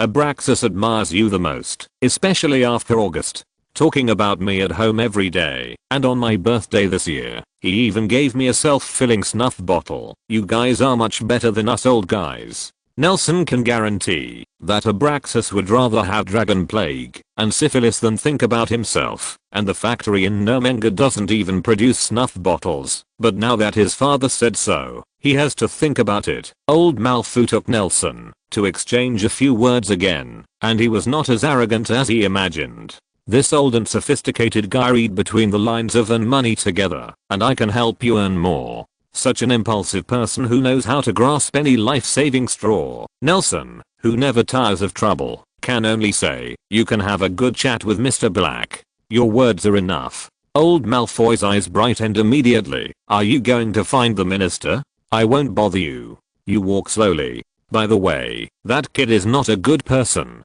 Old Malfoy raised his eyebrows. You are different. You are a Slytherin, and you were born to stand with us. Ah, yes, yes, yes. Nelson didn't show his disgust, but simply said goodbye, pushed through the crowd, and walked towards the still shaking door. They didn't stop either, and rushed into the elevator parked by the corridor. For the vast majority of people in this world, mediocrity is the eternal theme of life. There is no decorative atmosphere in the huge office. The walls are covered with freshly painted white putty, creating a sense of boundless and depressing chaos. A wooden table that still exudes the fragrance of lacquer is placed in the center of the office. The tall and wide office chairs are facing back to the door, placed in a symmetrical position, but no matter how you look at it, it looks like a parody of the Wizengamot's chair, except for them and the coat hanger at the door. This room, the office, is simply a rough room. I may have been such a person before, but then I discovered that the definition of this thing is completely based on comparison. Compared with you, I'm so wise that I'm abnormal. The door creaked and swayed, and I don't know how much resentment the person who just opened it made it work so long. The smooth tile floor is full of footprints. They are intricate and overlapped. Big and small, it seems like a lot of people are going through an extraordinary struggle here just now. At this moment, the high-backed chair was slightly twisting from side to side. A young and not too young hand stretched out from behind the chair, holding a tin soldier with a sword, waving it in the air like an unenlightened child. From time to time, he danced with the Demon King in the other hand, and the magic light flickered. Footsteps came from the door, and the battle between the tin soldier and the devil was stopped by the referee. Is there anything else? The person behind the chair said impatiently. If you are still fooling around a year ago, I suggest you go home now, and contact the jailer of Azkaban to find a prisoner for you. Better berths. Nelson, who had just walked in through the shaky door, chuckled, looked around the room, rubbed his red ears from the cold, took off his hat, and hung it on the hanger at the door. Thank you for your support of our products, Minister Rich. He stood at the door, holding the unscrewed mailbox in his hand, looking at the small sharp sword protruding from the edge of the back of the chair, and said with a smile, the tin soldier in your hand was made by mediocre people, but it brings you happiness too, doesn't it? Hearing his voice, the chair suddenly stopped, and then turned around quickly. Nobby Rich was no longer flustered when he was besieged by various entangled magic families. His ruddy face was full of calmness and satisfaction. He carefully placed the tin soldier and the Demon King in black on the table, straightened up and glanced at them, and saw that their faces were still somewhat asymmetrical, so he stretched out his hand and adjusted their positions. After finishing these, he showed a smile that he had practiced for a month, opened his arms, and said in an exaggerated tone, "Oh, look who is here." The perpetual opening, and Nelson hadn't heard another greeting from the lucky fellow since he became Minister for Magic. "Good day, Mr. Minister." Merlin's pants, you should have informed. Richie rubbed his bloodshot cheeks, stood up, and walked quickly to Nelson with windy feet, half complaining and half affectionately saying, "You know, there are always some unpopular guys running into my office recently, so I asked the internal affairs to remove all the sofas and chairs here. Wait a minute, I'm going to ask someone to move the stool. You can rest on my chair for a while." Seeing Rich's affectionate and even flattering attitude, Nelson was not surprised at all. Gnomingood's high quality and cheap goods almost destroyed those century-old family workshops in Diagon Alley, the industry that they are proud of, and these families that rely on monopoly to grab wealth all the year round are the D-heads among the D-heads of the Ministry of Magic. The purebloods who were almost counterattacked by the surge were driven overseas to form a government in exile, while the helpless Muggle-born young minister, supported only by Judge Shafik, made a big fuss because of the sanction activities against the Magical Congress of America he led during the holidays. Shine brilliantly, sit firmly in the position, under the ups and downs. It is no wonder that the group of people who just went out had such stinky faces. To be honest, Nelson wouldn't be surprised, even if Nobby Rich suddenly knelt on the ground and knocked himself on the ground, but he didn't act domineering because of it. Zhang's silver folding stool shook and said with a smile, "It's okay, I brought the stool myself." Ha ha ha. Richie was stunned when he saw the folded stool, and then he laughed loudly. "You are always so well prepared. It seems that this is why you can always do things that others can't." But I still learned that I would tell them that no amount of grand welcome can be overstated for important guests. Nelson shrugged, moved the folding stool to the desk, and sat down. Rich apologized, closed the door and left. Nelson looked at the furnishings in the office, feeling quite admirable in his heart. This minister who is not much older than himself can already make those people burnt out. He is simply born to be a minister. But this kind of image is difficult to connect with the newcomer in the Department of Legal Enforcement who dared to impeach the minister at the time. Perhaps this position prompted him to make adaptive changes. Not much to say. The sound of the door shaft turning sounded again. "Mr. Minister," Nelson asked curiously when he heard the door open, "when I came here, I met a group of people who just walked out of your office." "Oh, you said those guys." Richie sat on the high back chair and moaned comfortably. "You stubborn guys. If the British wizarding world really let them take the helm, within 10 years, we probably can't even compare to post-war muggles. Is it that serious?" "Of course, that's why we choose to absorb young blood," Rich said, crossing his fingers, imitating Dumbledore's posture. "Times are advancing. Look at the tin soldier in front of me. How could children in the past have this ability to be themselves? A moving, wizard-like toy." The tin soldier on the table raised his small rapier by himself and charged bravely at the opposite devil, but was soon hit under the table by a spell. "On our list, you, Tom Riddle, Miranda Goshawk, and Alastair Moody are all outstanding Hogwarts graduates we will try to recruit in the next few years." Rich took out a long list and pushed it in front of Nelson. "Of course, there are many others, but we need to make a distinction in terms of importance." Nelson read the list. Most of them are students who have performed well in school. Their strengths stand out in various aspects. The earliest batch was in the same class as Miranda, a senior who was still selling her own textbooks. In Christian's class, there was only Moody. "Moody? Oh, you may not pay attention to these things," Rich explained patiently. "He won the World Youth Dueling Championship, the same one that your charms Professor Phileas Flitwick once won. Kudos, we think, for being a good aura and adding some long overdue fresh faces to Azkaban, which was largely a non-existent one under Farley. He does have potential." Nelson had to agree with the vision of this list. Over the years, the Ministry of Magic has become less and less attractive. "Nelson," Rich said helplessly, spreading his hands. "Relationship households and donors have filled the offices, making this newly built building permeated with the smell of corruption. It's not good. As I said before, most people are mediocre, but if we let them occupy positions of power, then this country has no future." There was Grindelwald's shadow in Rich's words, and Nelson couldn't help worrying. He even almost forgot his Muggle origin. "But Mr. Shafik, our respected chief was enigmatic. He is different from most people. He has a pair of discerning eyes," Rich said in a low voice, leaning closer. "He can find the same with us. Such a hopeful person. You may not believe it. This list is just for you. Count the time. Mr. Shafik should also come." Chapter 423 Need to work harder. "What do you think?" There was a hasty knock on the door, followed by the sound of turning the handle and footsteps without waiting for Rich's reaction. Rich raised his head, looked behind Nelson, and asked with a low eyebrow. Nelson followed Rich's gaze and turned his head to look back. The stern and majestic Judge Shafik was standing at the closed door in that gleaming silver robe. His withered beard hung down on his chest. The silver badge loomed on his chest, which was the only accessory on his body.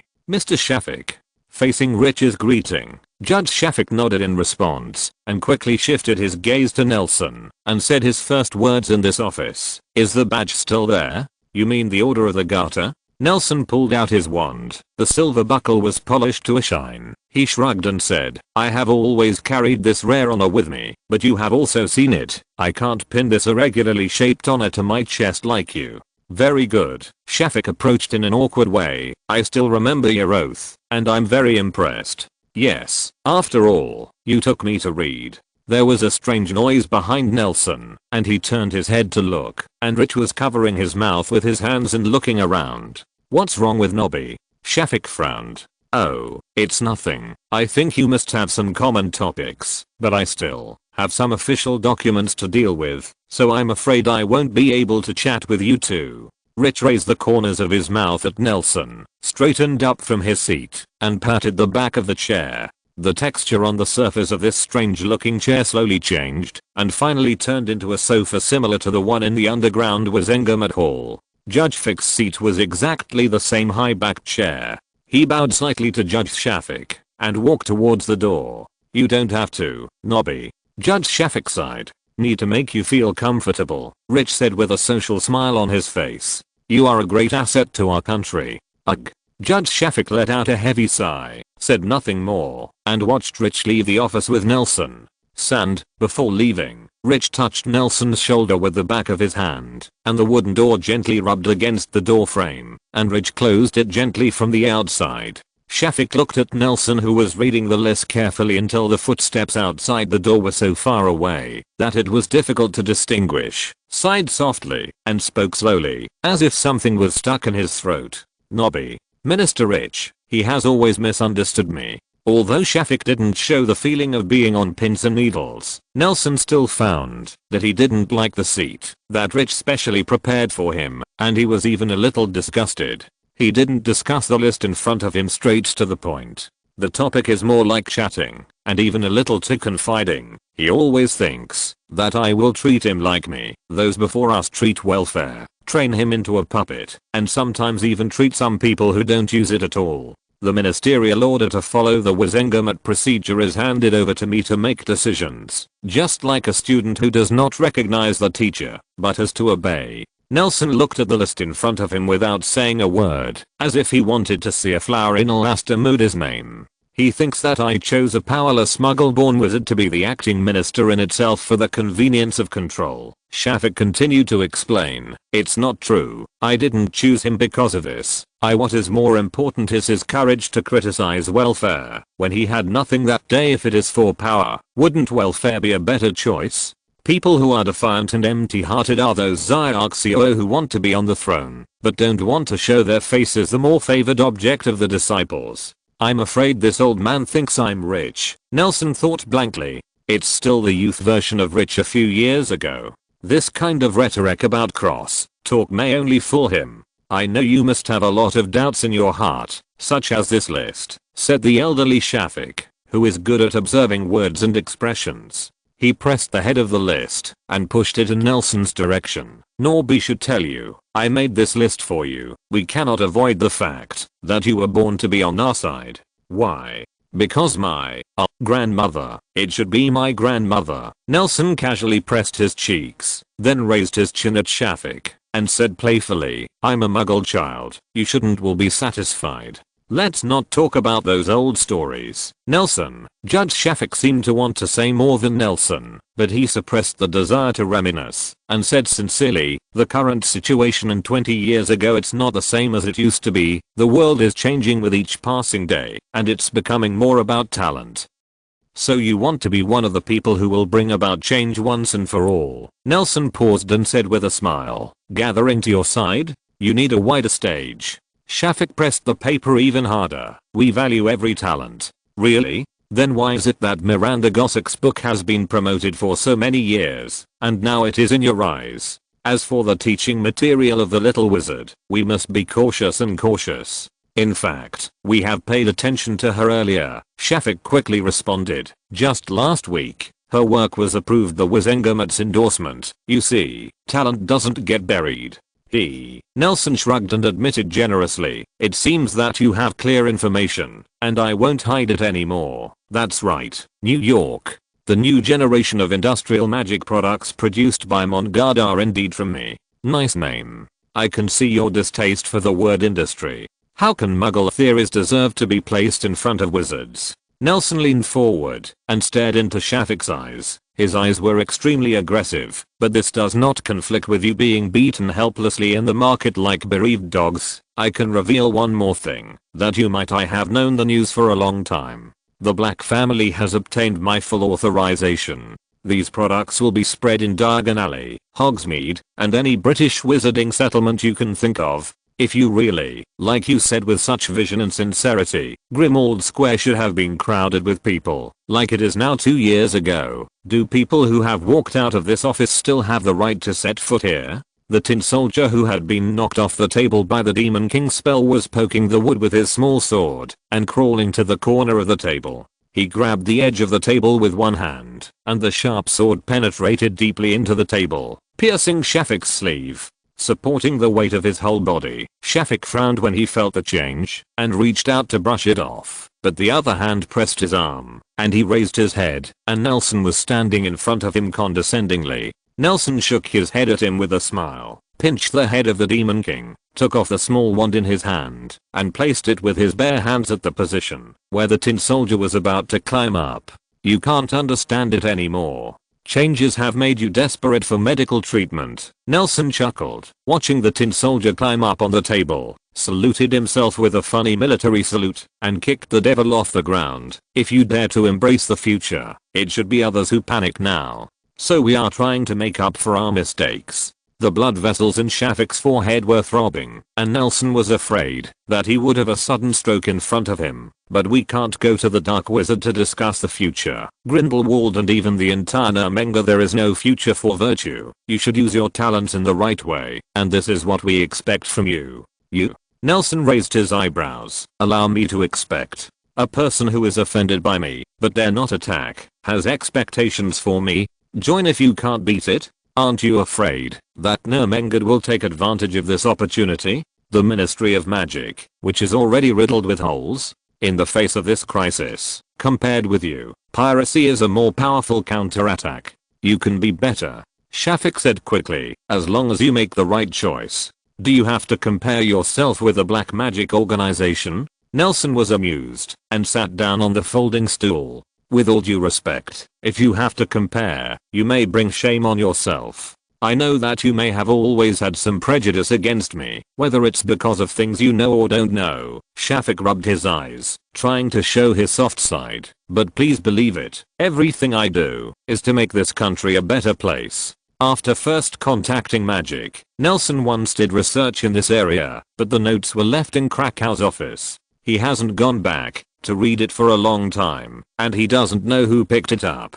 Unlike Muggles, in the early years, that is, when the Ministry of Magic of each country had not yet been established, wizards did not have a solid concept of family and country. With the help of magic, wizards based on families had almost the same productivity and means of production. However, mundane land and wealth don't have much meaning, and the commodities worth buying with galleons are only those precious magical animals or magic materials that come from nature. Individual differences are far higher than class differences. It is only reflected in the subtle point of Muggle origin, but there are too many ways to reverse this difference. Even if the boundaries of the map are divided by Muggle countries, this is not the same as wizards who are free from Muggle society. What does it matter? The Wizarding Society is not so much a country, but more like a group or an alliance. When the strengths of all parties are not much different, it is difficult to have a strong central government. Even if there is a guy full of conquest, he will be attacked by all parties.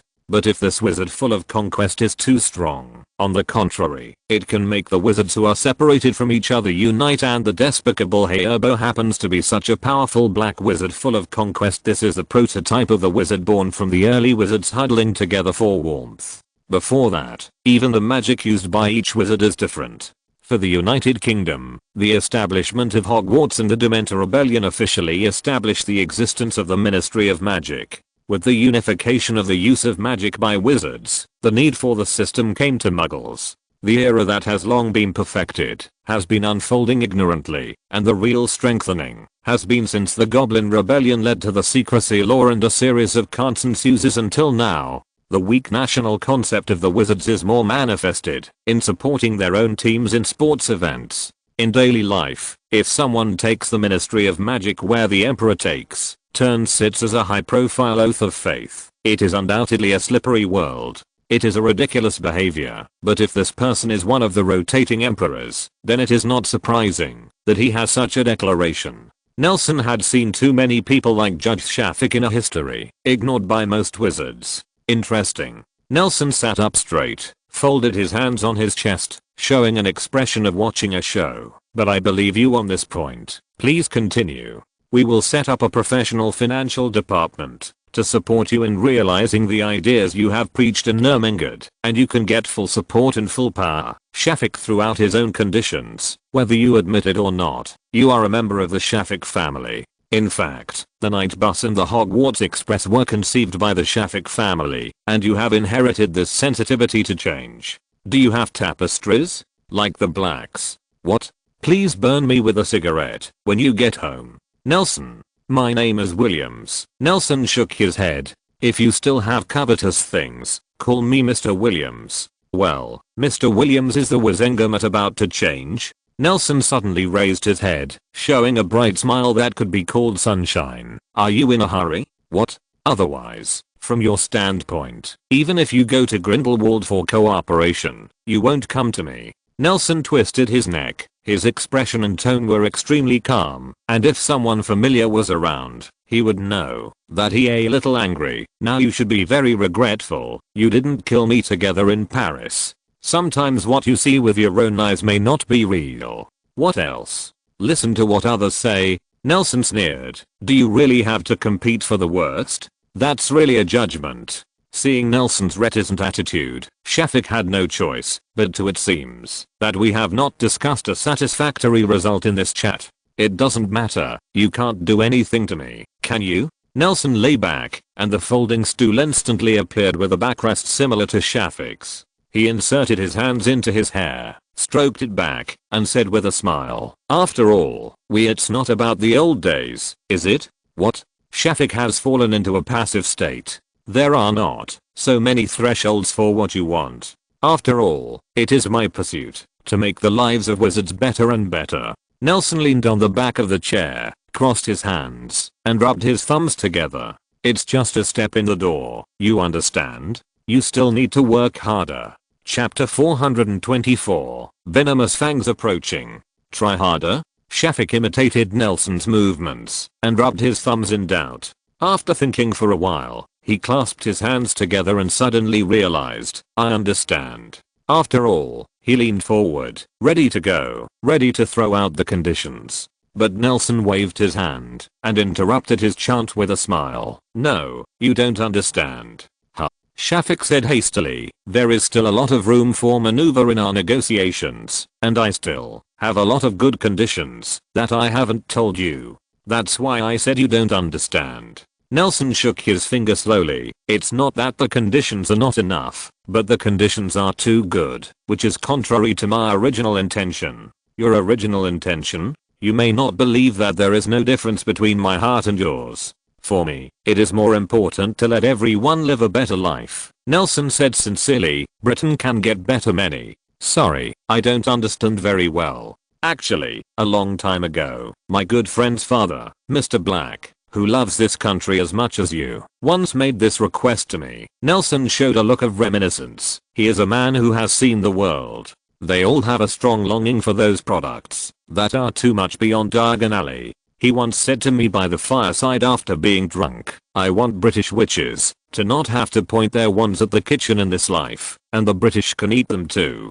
To such a quick and convenient meal. I was blown away by this statement. In fact, when Boraux held a list in his hand, his original words were, please write more similar products from these companies on the list. I want them to realize that no matter how much salt they eat, no taste. Of course, Judge Shafik, as the makers and judges of the law, the Wizengamat's position determines that you will definitely look at the change from a broader perspective, such as those wizards who just walked out of this office. Although their craftsmanship is outdated, there are still merits. Nelson blinked. For example, the cloth and fabric workshop run by the Malfoy family. Although the production capacity is low and the cost is high, but I think it can still show England. The aesthetics and rich history of the wizards have been accumulated for many years, and I'm willing to pay my own money to build a museum in Diagon Alley, which is dedicated to collecting these souvenirs that are about to retire from the stage of history. You are so confident. Will they be easily defeated? Don't underestimate your enemy, Your Honor, although it will soon become your friend. Nelson tilted his head, took out a small dragon leather book with a gold border, which he never dared to let Tom see, and wrote after turning over a few pages. He squinted his eyes for a while, raised his head and said, the Malfoy family provides top quality fabrics to the outer clothes store on the south side of Diagon Alley, and the cost of a 7-foot roll of fabric is a full 150 galleons. After selling to clothing stores, their gross profit will reach at least 60.00%, which is enough for an ordinary family of 5 to make 4 sets of clothes suitable for 4 seasons for each family member in a year, such as this one on you. The dress robe he was wearing looked like it was custom made, but it should also be a special fabric made of silver silk and silk tanned from silver snitch feathers by Malfoy's family. A robe of this size will cost at least 70 galleons, am I right? The Wizengamat cost 120 galleons. This may be corruption within the Wizengamot under your rule, and it has nothing to do with the cost calculation. Nelson shrugged, looked at Shafik sympathetically, and continued, the reason why it is so expensive has nothing to do with the weaving technology. It doesn't matter too much. In fact, after the collapse of the Sykes family, which specialized in breeding magical animals, the cost of these cloths, that needed the hair of magical animals rose rapidly, but Nermengard's magic factory is different. We have everything from raw materials to finished products. A complete product line. Oh, by the way, Mr. Andre, who originally provided magical animal materials to the UK, is wanted by you, which may also be the reason for the sudden price increase of Malfoy's cloth. I understand what you mean. Does your confidence in defeating them come from our internal corruption? Shafik thought he had found Nelson's support. In his opinion, how cheap are the things in Ermengard go? His beard trembled, but as long as I continue to support Nobe's previous plan, your advantages will disappear. Maybe, Nelson shrugged, and Shafik, ignorant of how much automation would reduce costs and improve efficiencies, followed the judge's words. Trade partners made through legal channels provide some preferential treatment. Legal channels. Shafik couldn't believe that Nelson dared to say such words in front of him. I will try to keep the export price as low as possible, even below the cost price. Next. Shafik rubbed his ears. Is this reasonable? That's reasonable. Nelson blinked and took out a piece of blank parchment with the Hallows logo from his pocket and placed it neatly on top of the list, with perfect fit and exactly the same size. For most we will offer low prices for necessities for wizards' lives, but we will still retain a reasonable profit margin for luxury consumption. Shafik nodded. The profit margin that Nelson mentioned had already been thoroughly studied by the British wizards who indulged in pleasure. This kind of self-righteous behavior is no different from tipping money, but it is the best he expected. He did not show his satisfaction, but continued to frown and listen to Nelson's conditions. I don't know if you have considered if the goods from the magic factory are too high quality and cheap, squeezing out the living space of British local products. What kind of result will it be? Shafik was startled suddenly. He had never imagined this possibility, but after Nelson said it, he suddenly became nervous. But he couldn't just sit back and watch a force beyond the British Ministry of Magic rely on this unknown new technology infinitely expanding, so he tried his best to think of ways to resolve this crisis. Before he could think of a clue, Nelson had already helped him out. In order to avoid this from happening, I will make a condition to Nermengard. Nelson's confident attitude made Shafik feel his full sincerity, but in an area he didn't understand, the poisonous snake that belonged to every Slytherin behind Nelson had already been seen, revealing its murderous fangs. I will step by step limit the export of finished products to the UK, Your Honor, Nelson said with a smile. Instead, cheaper semi-finished products and parts will become the main content of our trade, as long as the manufacturing industry in the UK wizards those who can absorb the technology of perfecting these semi-finished products into complete products. As soon as possible, they will soon become part of the progress, and the manufacturing and sales of finished products with the highest profit in all links will be completed by wizards in their own countries. This is also our goal. Sincerity, Your Honor. We have no desire for anything other than business. We just want the world to accept us. I've accepted you. Now, Mr. Williams. Although he didn't know what his own words moved Nelson, Shafik firmly believed that Nelson's sincerity had surpassed all the people he had come into contact with in his life. He easily understood Nelson's plan, whether it was giving money back, the general low price, the protection of domestic technology, and even the generous giving up of the two most profitable links and job opportunities in the end. These promises made him unable to find any faults. For him, the most worrying thing now instead, it has become, whether the plan can be successfully implemented as Nelson said. In the face of the huge benefits at his fingertips, he has forgotten his original intention of pulling Nelson onto the warship, and those old things that he disapproved of but still brooding in his heart have also become a thing of the past, and even a little annoyed. The helm of the Fick family almost killed such an opportunity. These jobs are very simple. Believe me, those old alchemists and potion masters who have worked hard on the workbench can spend their days in retirement. Countless people will get more and better job opportunities. It is the wealth of the whole society. You should take good care of it. Why don't you make the treaty a little harsher? It doesn't matter. The realization of the blueprint is the most important thing. I don't understand business, but won't you make different voices in Ermengarde by making such a profit? Judge Fick pursed his lips and expressed his concerns. The cost can be higher, and it can always be made up for elsewhere. Nelson lowered his head, and the light in his eyes became colder. Is this the so-called love for Britain? It's just a stupid guy who wants to become a comprador. Don't worry. Nelson raised his head, smiling softly and kindly. The magic factory is different from Ermengarde. I also have some spare money. Although it is not much, it is enough to maintain it. I won't let you lose money, Shafik said seriously, staring at the blank parchment. I promise. Of course, all of this must be done under the leadership of the Black family, Nelson added. You understand the spirit of the contract. While he was talking, the meticulous text slowly emerged on the parchment. The export price was far lower than that of the UK. The most profitable links were gradually sold. The production and sales led by the British Ministry of Magic was no different from what he had promised. Seeing that Nelson had said everything he wanted to say, Judge Shafik sat down on the spot with his head bowed and organized his speech for a long time, but he didn't know what to say, and finally he could only choke out an embarrassing sentence. You really have a Shafik. Grace's compassion. Looking at Shafik's sincere eyes, Nelson just wanted to vomit. He waved his hand and said, I have a personal request. Just say it. Burn me off that tapestry. If you don't smoke, I'll go to Diagon Alley and buy a box for you later. Judge Shafik's expression was wonderful. He pretended that nothing happened just now and stretched out his hand to the deed that Nelson had just written.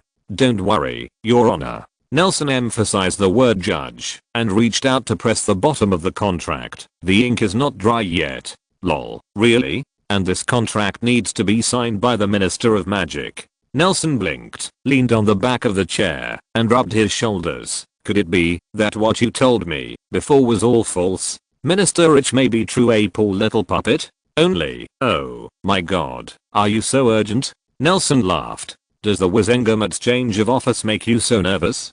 Don't you think you can't beat your youth representative, Dumbledore, on a fair level?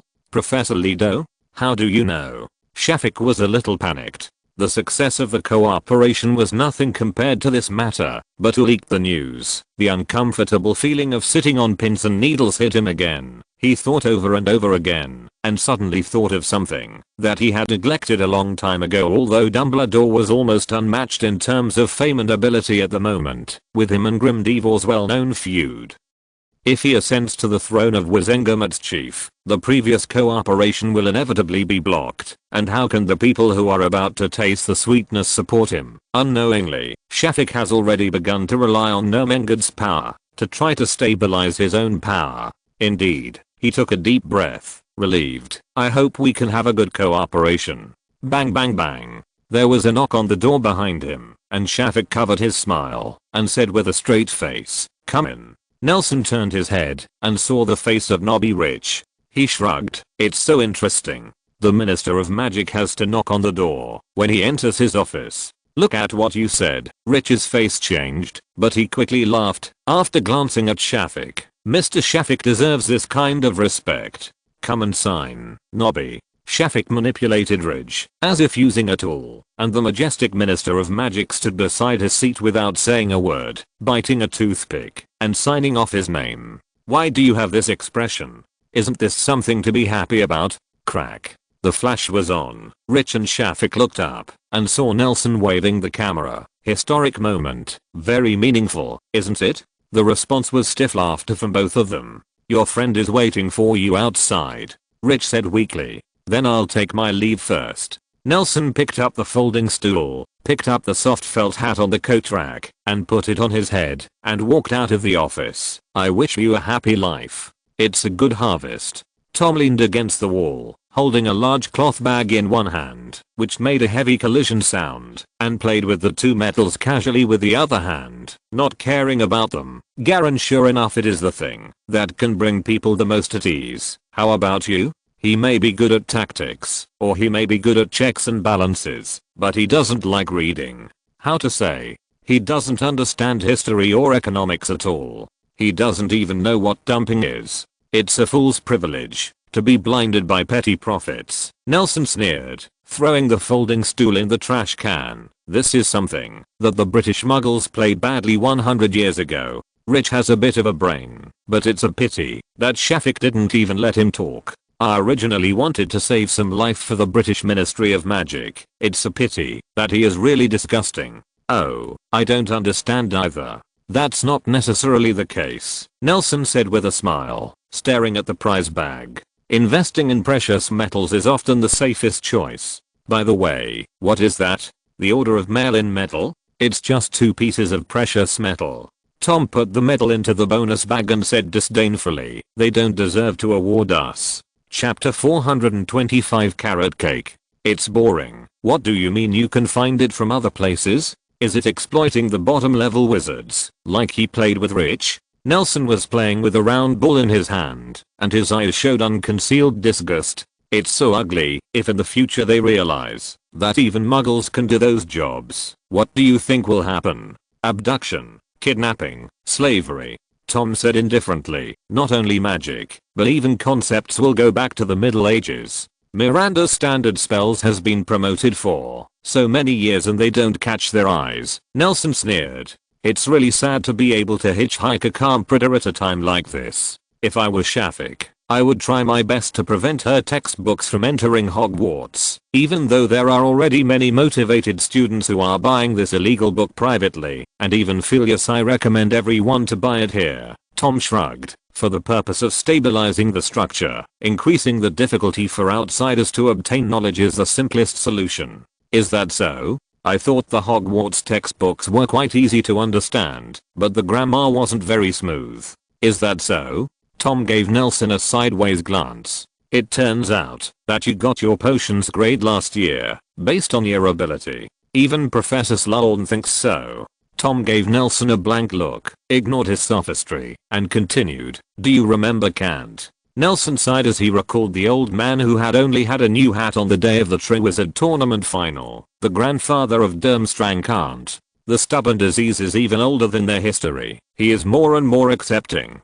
that wizards are magical animals. After all, the Magic Society is more like a forest. Magic is power. Magic is everything. People with more powerful magic master more. There are many things. The Society of Wizards exists in the extremely primitive lore of the forest. That's why there are so many people in Nurmengard. He sighed. Very few people are born terrorists. It's a pity that they have become the main theme of wizards before they die. This only proves that the Ministry of Magic is even worse. Is it really okay for you to say that in the Ministry of Magic? Tom curled his lips. In the process of wandering to the various floors, there were many more sloppy officials around them. In one office, official documents were piled up on a workstation in a cramped corner, and there was a sign on the table, more lion wheel eye. During attendance, people couldn't help sighing. Isn't this bullying honest people? It's okay, Nelson said disapprovingly, poking at the corner with his wand from time to time, as if he was visiting his back garden. They will forgive me. Why? Did you bribe him? Yes, I gave him a pack of cigarettes. Okay, Tom asked, defeated by Nelson's nonsensical but candid answer. Going to see your favorite department of mysteries? What's wrong? The expression is so strange. I forgot to tell Rich and Shafik. Nelson rubbed his forehead. But it's okay. Let's go and see now. They will forgive me. The floor of the Department of Mysteries is a bit far away, so you can only go there by elevator, and under normal circumstances, the elevator will not stop at this floor, unless you have a special pass.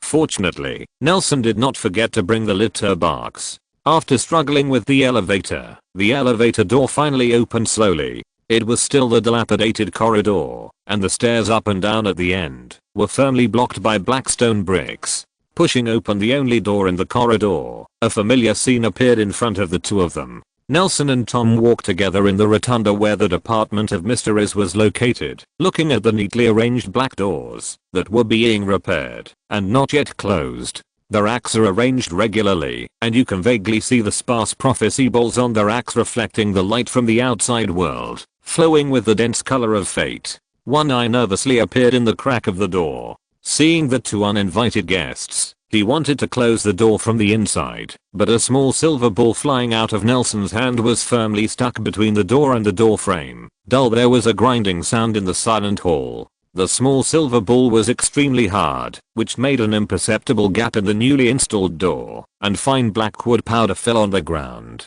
The person inside the door stretched out his hand to push the ball away, but just as he lowered his head, it was Nelson's boots that were touching the edge of the door. "Hello," he smiled and nodded to the people inside the door. "Is my prophecy ball still there, Mr. Williams?" The person inside the door was the same member they met in the department of Mr. Is last time. His voice echoed through the huge empty room behind him and passed into Nelson's ears through the crack of the door, which appeared to be nothing and dull. "Sorry, this place is temporarily closed to the public."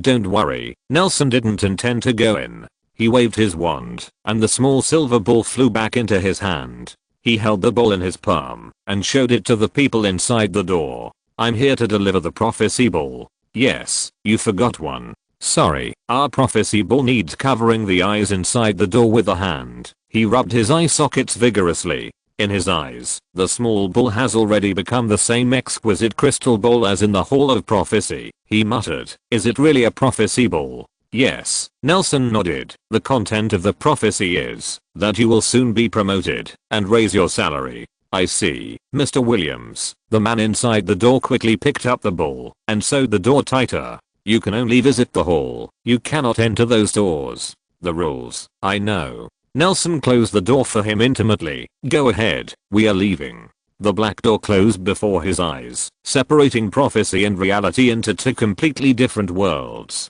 "Let's go." Nelson carefully put away the sawdust in small balls and stood up. "It seems that the progress of the construction is not bad, much better than the normal efficiency of the Ministry of Magic, and it seems that the gentlemen are also full of unknown magic.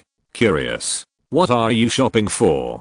Tom was speechless. "You didn't even enter the door." "It's enough." Nelson raised the ball to his eyes, and the golden parts covered his eyes. Alexander, who was idle in the illusion all day and could only burn the boiler, started to analyze the wood chips. "I've seen Zweig's construction drawing. In that drawing, this floor should be the wizengamot. For the stability of the building structure, they set up complex spell groups to avoid illegal expansion by some people on a whim. But they still expanded, and even expanded the whole floor. It seems that the level of the tattooed big bald head is no more than that. No, when I was walking down just now, I was just checking these stereotype spells with my wand." Nelson shook his head with a curious look on his face. "These spells affect the whole body at a stroke, and they will be activated when they fail. The alarm was issued, but their integrity is the same as when I first saw the building, which means that this floor is not opened from the original building of the Ministry of Magic." "Oh." Tom was also a little curious, "but I remember that the last time we came here we took the stairs directly up from the wizengamot. It should be some kind of large-scale diversion spell." Nelson took off the small ball in front of him, thoughtful. "From the state of the sawdust, we can judge that the place we are now is far away from London. Do you believe it? If I drill a hole in the floor right now, it won't be the wizengamot down there." "Not really." Tom ruffled his hair. "So we had a disapparition when we got out of the elevator?" "That's right, but I don't feel apparated at all, which proves that they have magic that can stabilize the connection between the two places." "Sure enough, this ancient organization will always have some unique skills," Nelson said with satisfaction, rubbing his chin. "When I confirm how it determines the coordinates, it will be one step closer to time travel." The decision to explore the department of Mr. Is indeed correct and wise. "Almost," Tom grumbled mercilessly at a smug Nelson.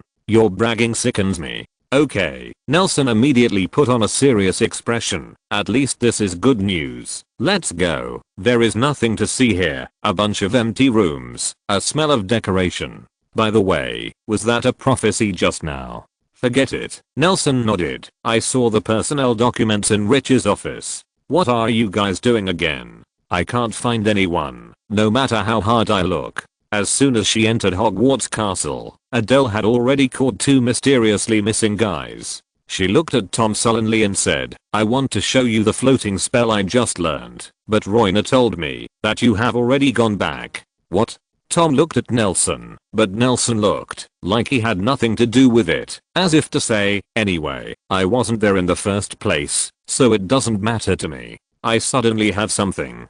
Tom rubbed his chin and suddenly touched the wound that had been ignored by everyone. The tingling pain made him frown. What happened to your jaw? Adele asked with concern. She didn't know until the end that she was almost in danger of being fatal. Did he hurt Credence when he was fighting? He must have it, because I'm jealous that you look better than him. Go to the school hospital. Nelson smiled and patted Tom on the shoulder. I'm afraid that if you go later, it will heal itself. After that, he turned to Adele, touched the top of her head, and said softly, Tom secretly went to eat delicious food behind your back. He was poked by a fork, so don't worry. HMPH, I'd rather be beaten. I can help you. You guys secretly went to eat good food and left me alone in the forest. Yes, Na did it too. Seeing that he could drag another person into the water, Tom immediately became active. Isn't Credence human? Nelson asked rhetorically, trying to change the subject. Yeah, but you guys secretly went to eat good food. Okay. Nelson knelt on the ground halfway, making his eyes level with Adele, while observing the still hideous black bloodshot eyes in her eyes, while reaching into his pockets and groping. We shouldn't leave you alone. People are there, but there are some trivial things that make us unable to escape. Oh. Adele nodded sensibly. A child at this age can't hide her sadness, but she still smiled and said, now I can show you the newly learned floating spell. But before that, Nelson pressed her shoulder. I have to prove that we won't eat alone.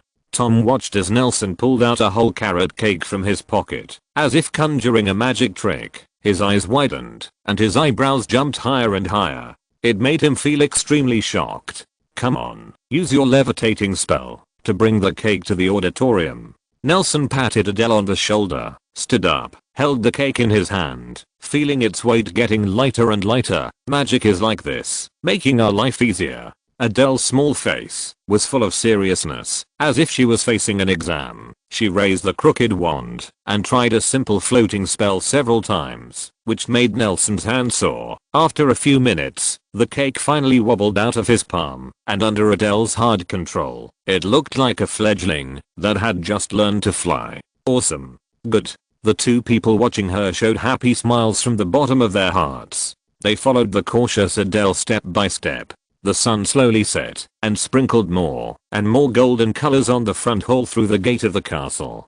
Time passed. As this slowly passed, Nelson and Tom were more nervous than when they cast the floating spell for the first time. They knew the difficulty of the obscurity to cast spells with wands and spells. A part of the already barren magic power was allocated to accomplish this feat that was too common for ordinary wizards. They still have a lot of intelligence and information to exchange, but tacitly kept quiet at this time and silently asked the passing students to teeter. Unknowingly, many passing students followed behind them, watching the girls in front of them are trying their first spell in life as awkwardly as when they first entered Hogwarts. Not everyone will be like the protagonist who just learned a spell and can use it to knock the head of the troll. The multi-person quest for magic is often the epitome of Adele as a toddler.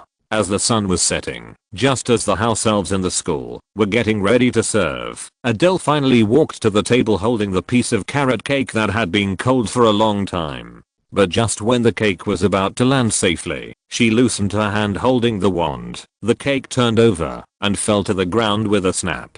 Tears filled the girl's eyes, and she was about to cry. Nelson and Tom, who raised their wands almost at the same time, but were a step behind, looked at each other and became nervous. Just when everyone's attention was focused on the cake, a leather shoe stepped on Adele's side.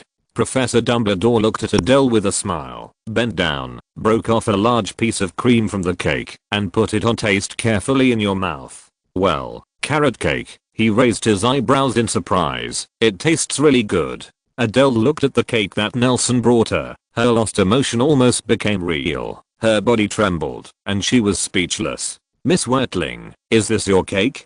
Dumbledore asked gently. It's amazing. When I was your age, I couldn't even recite the levitation curse correctly. Adele nodded. I'm sorry, but I'm one of those people who can't walk around delicious sweets, said Dumbledore softly. I'll pay you for a bigger one, okay? There's something good to add to everyone's desserts tonight. End of this chapter. Thank you very much for reaching the end. Don't forget to like. Looking for more exclusive content and immediate access? Subscribe to our Patreon. Remember, every like, subscription, or donation encourages us to continue. Thanks to everyone. See you in the next video.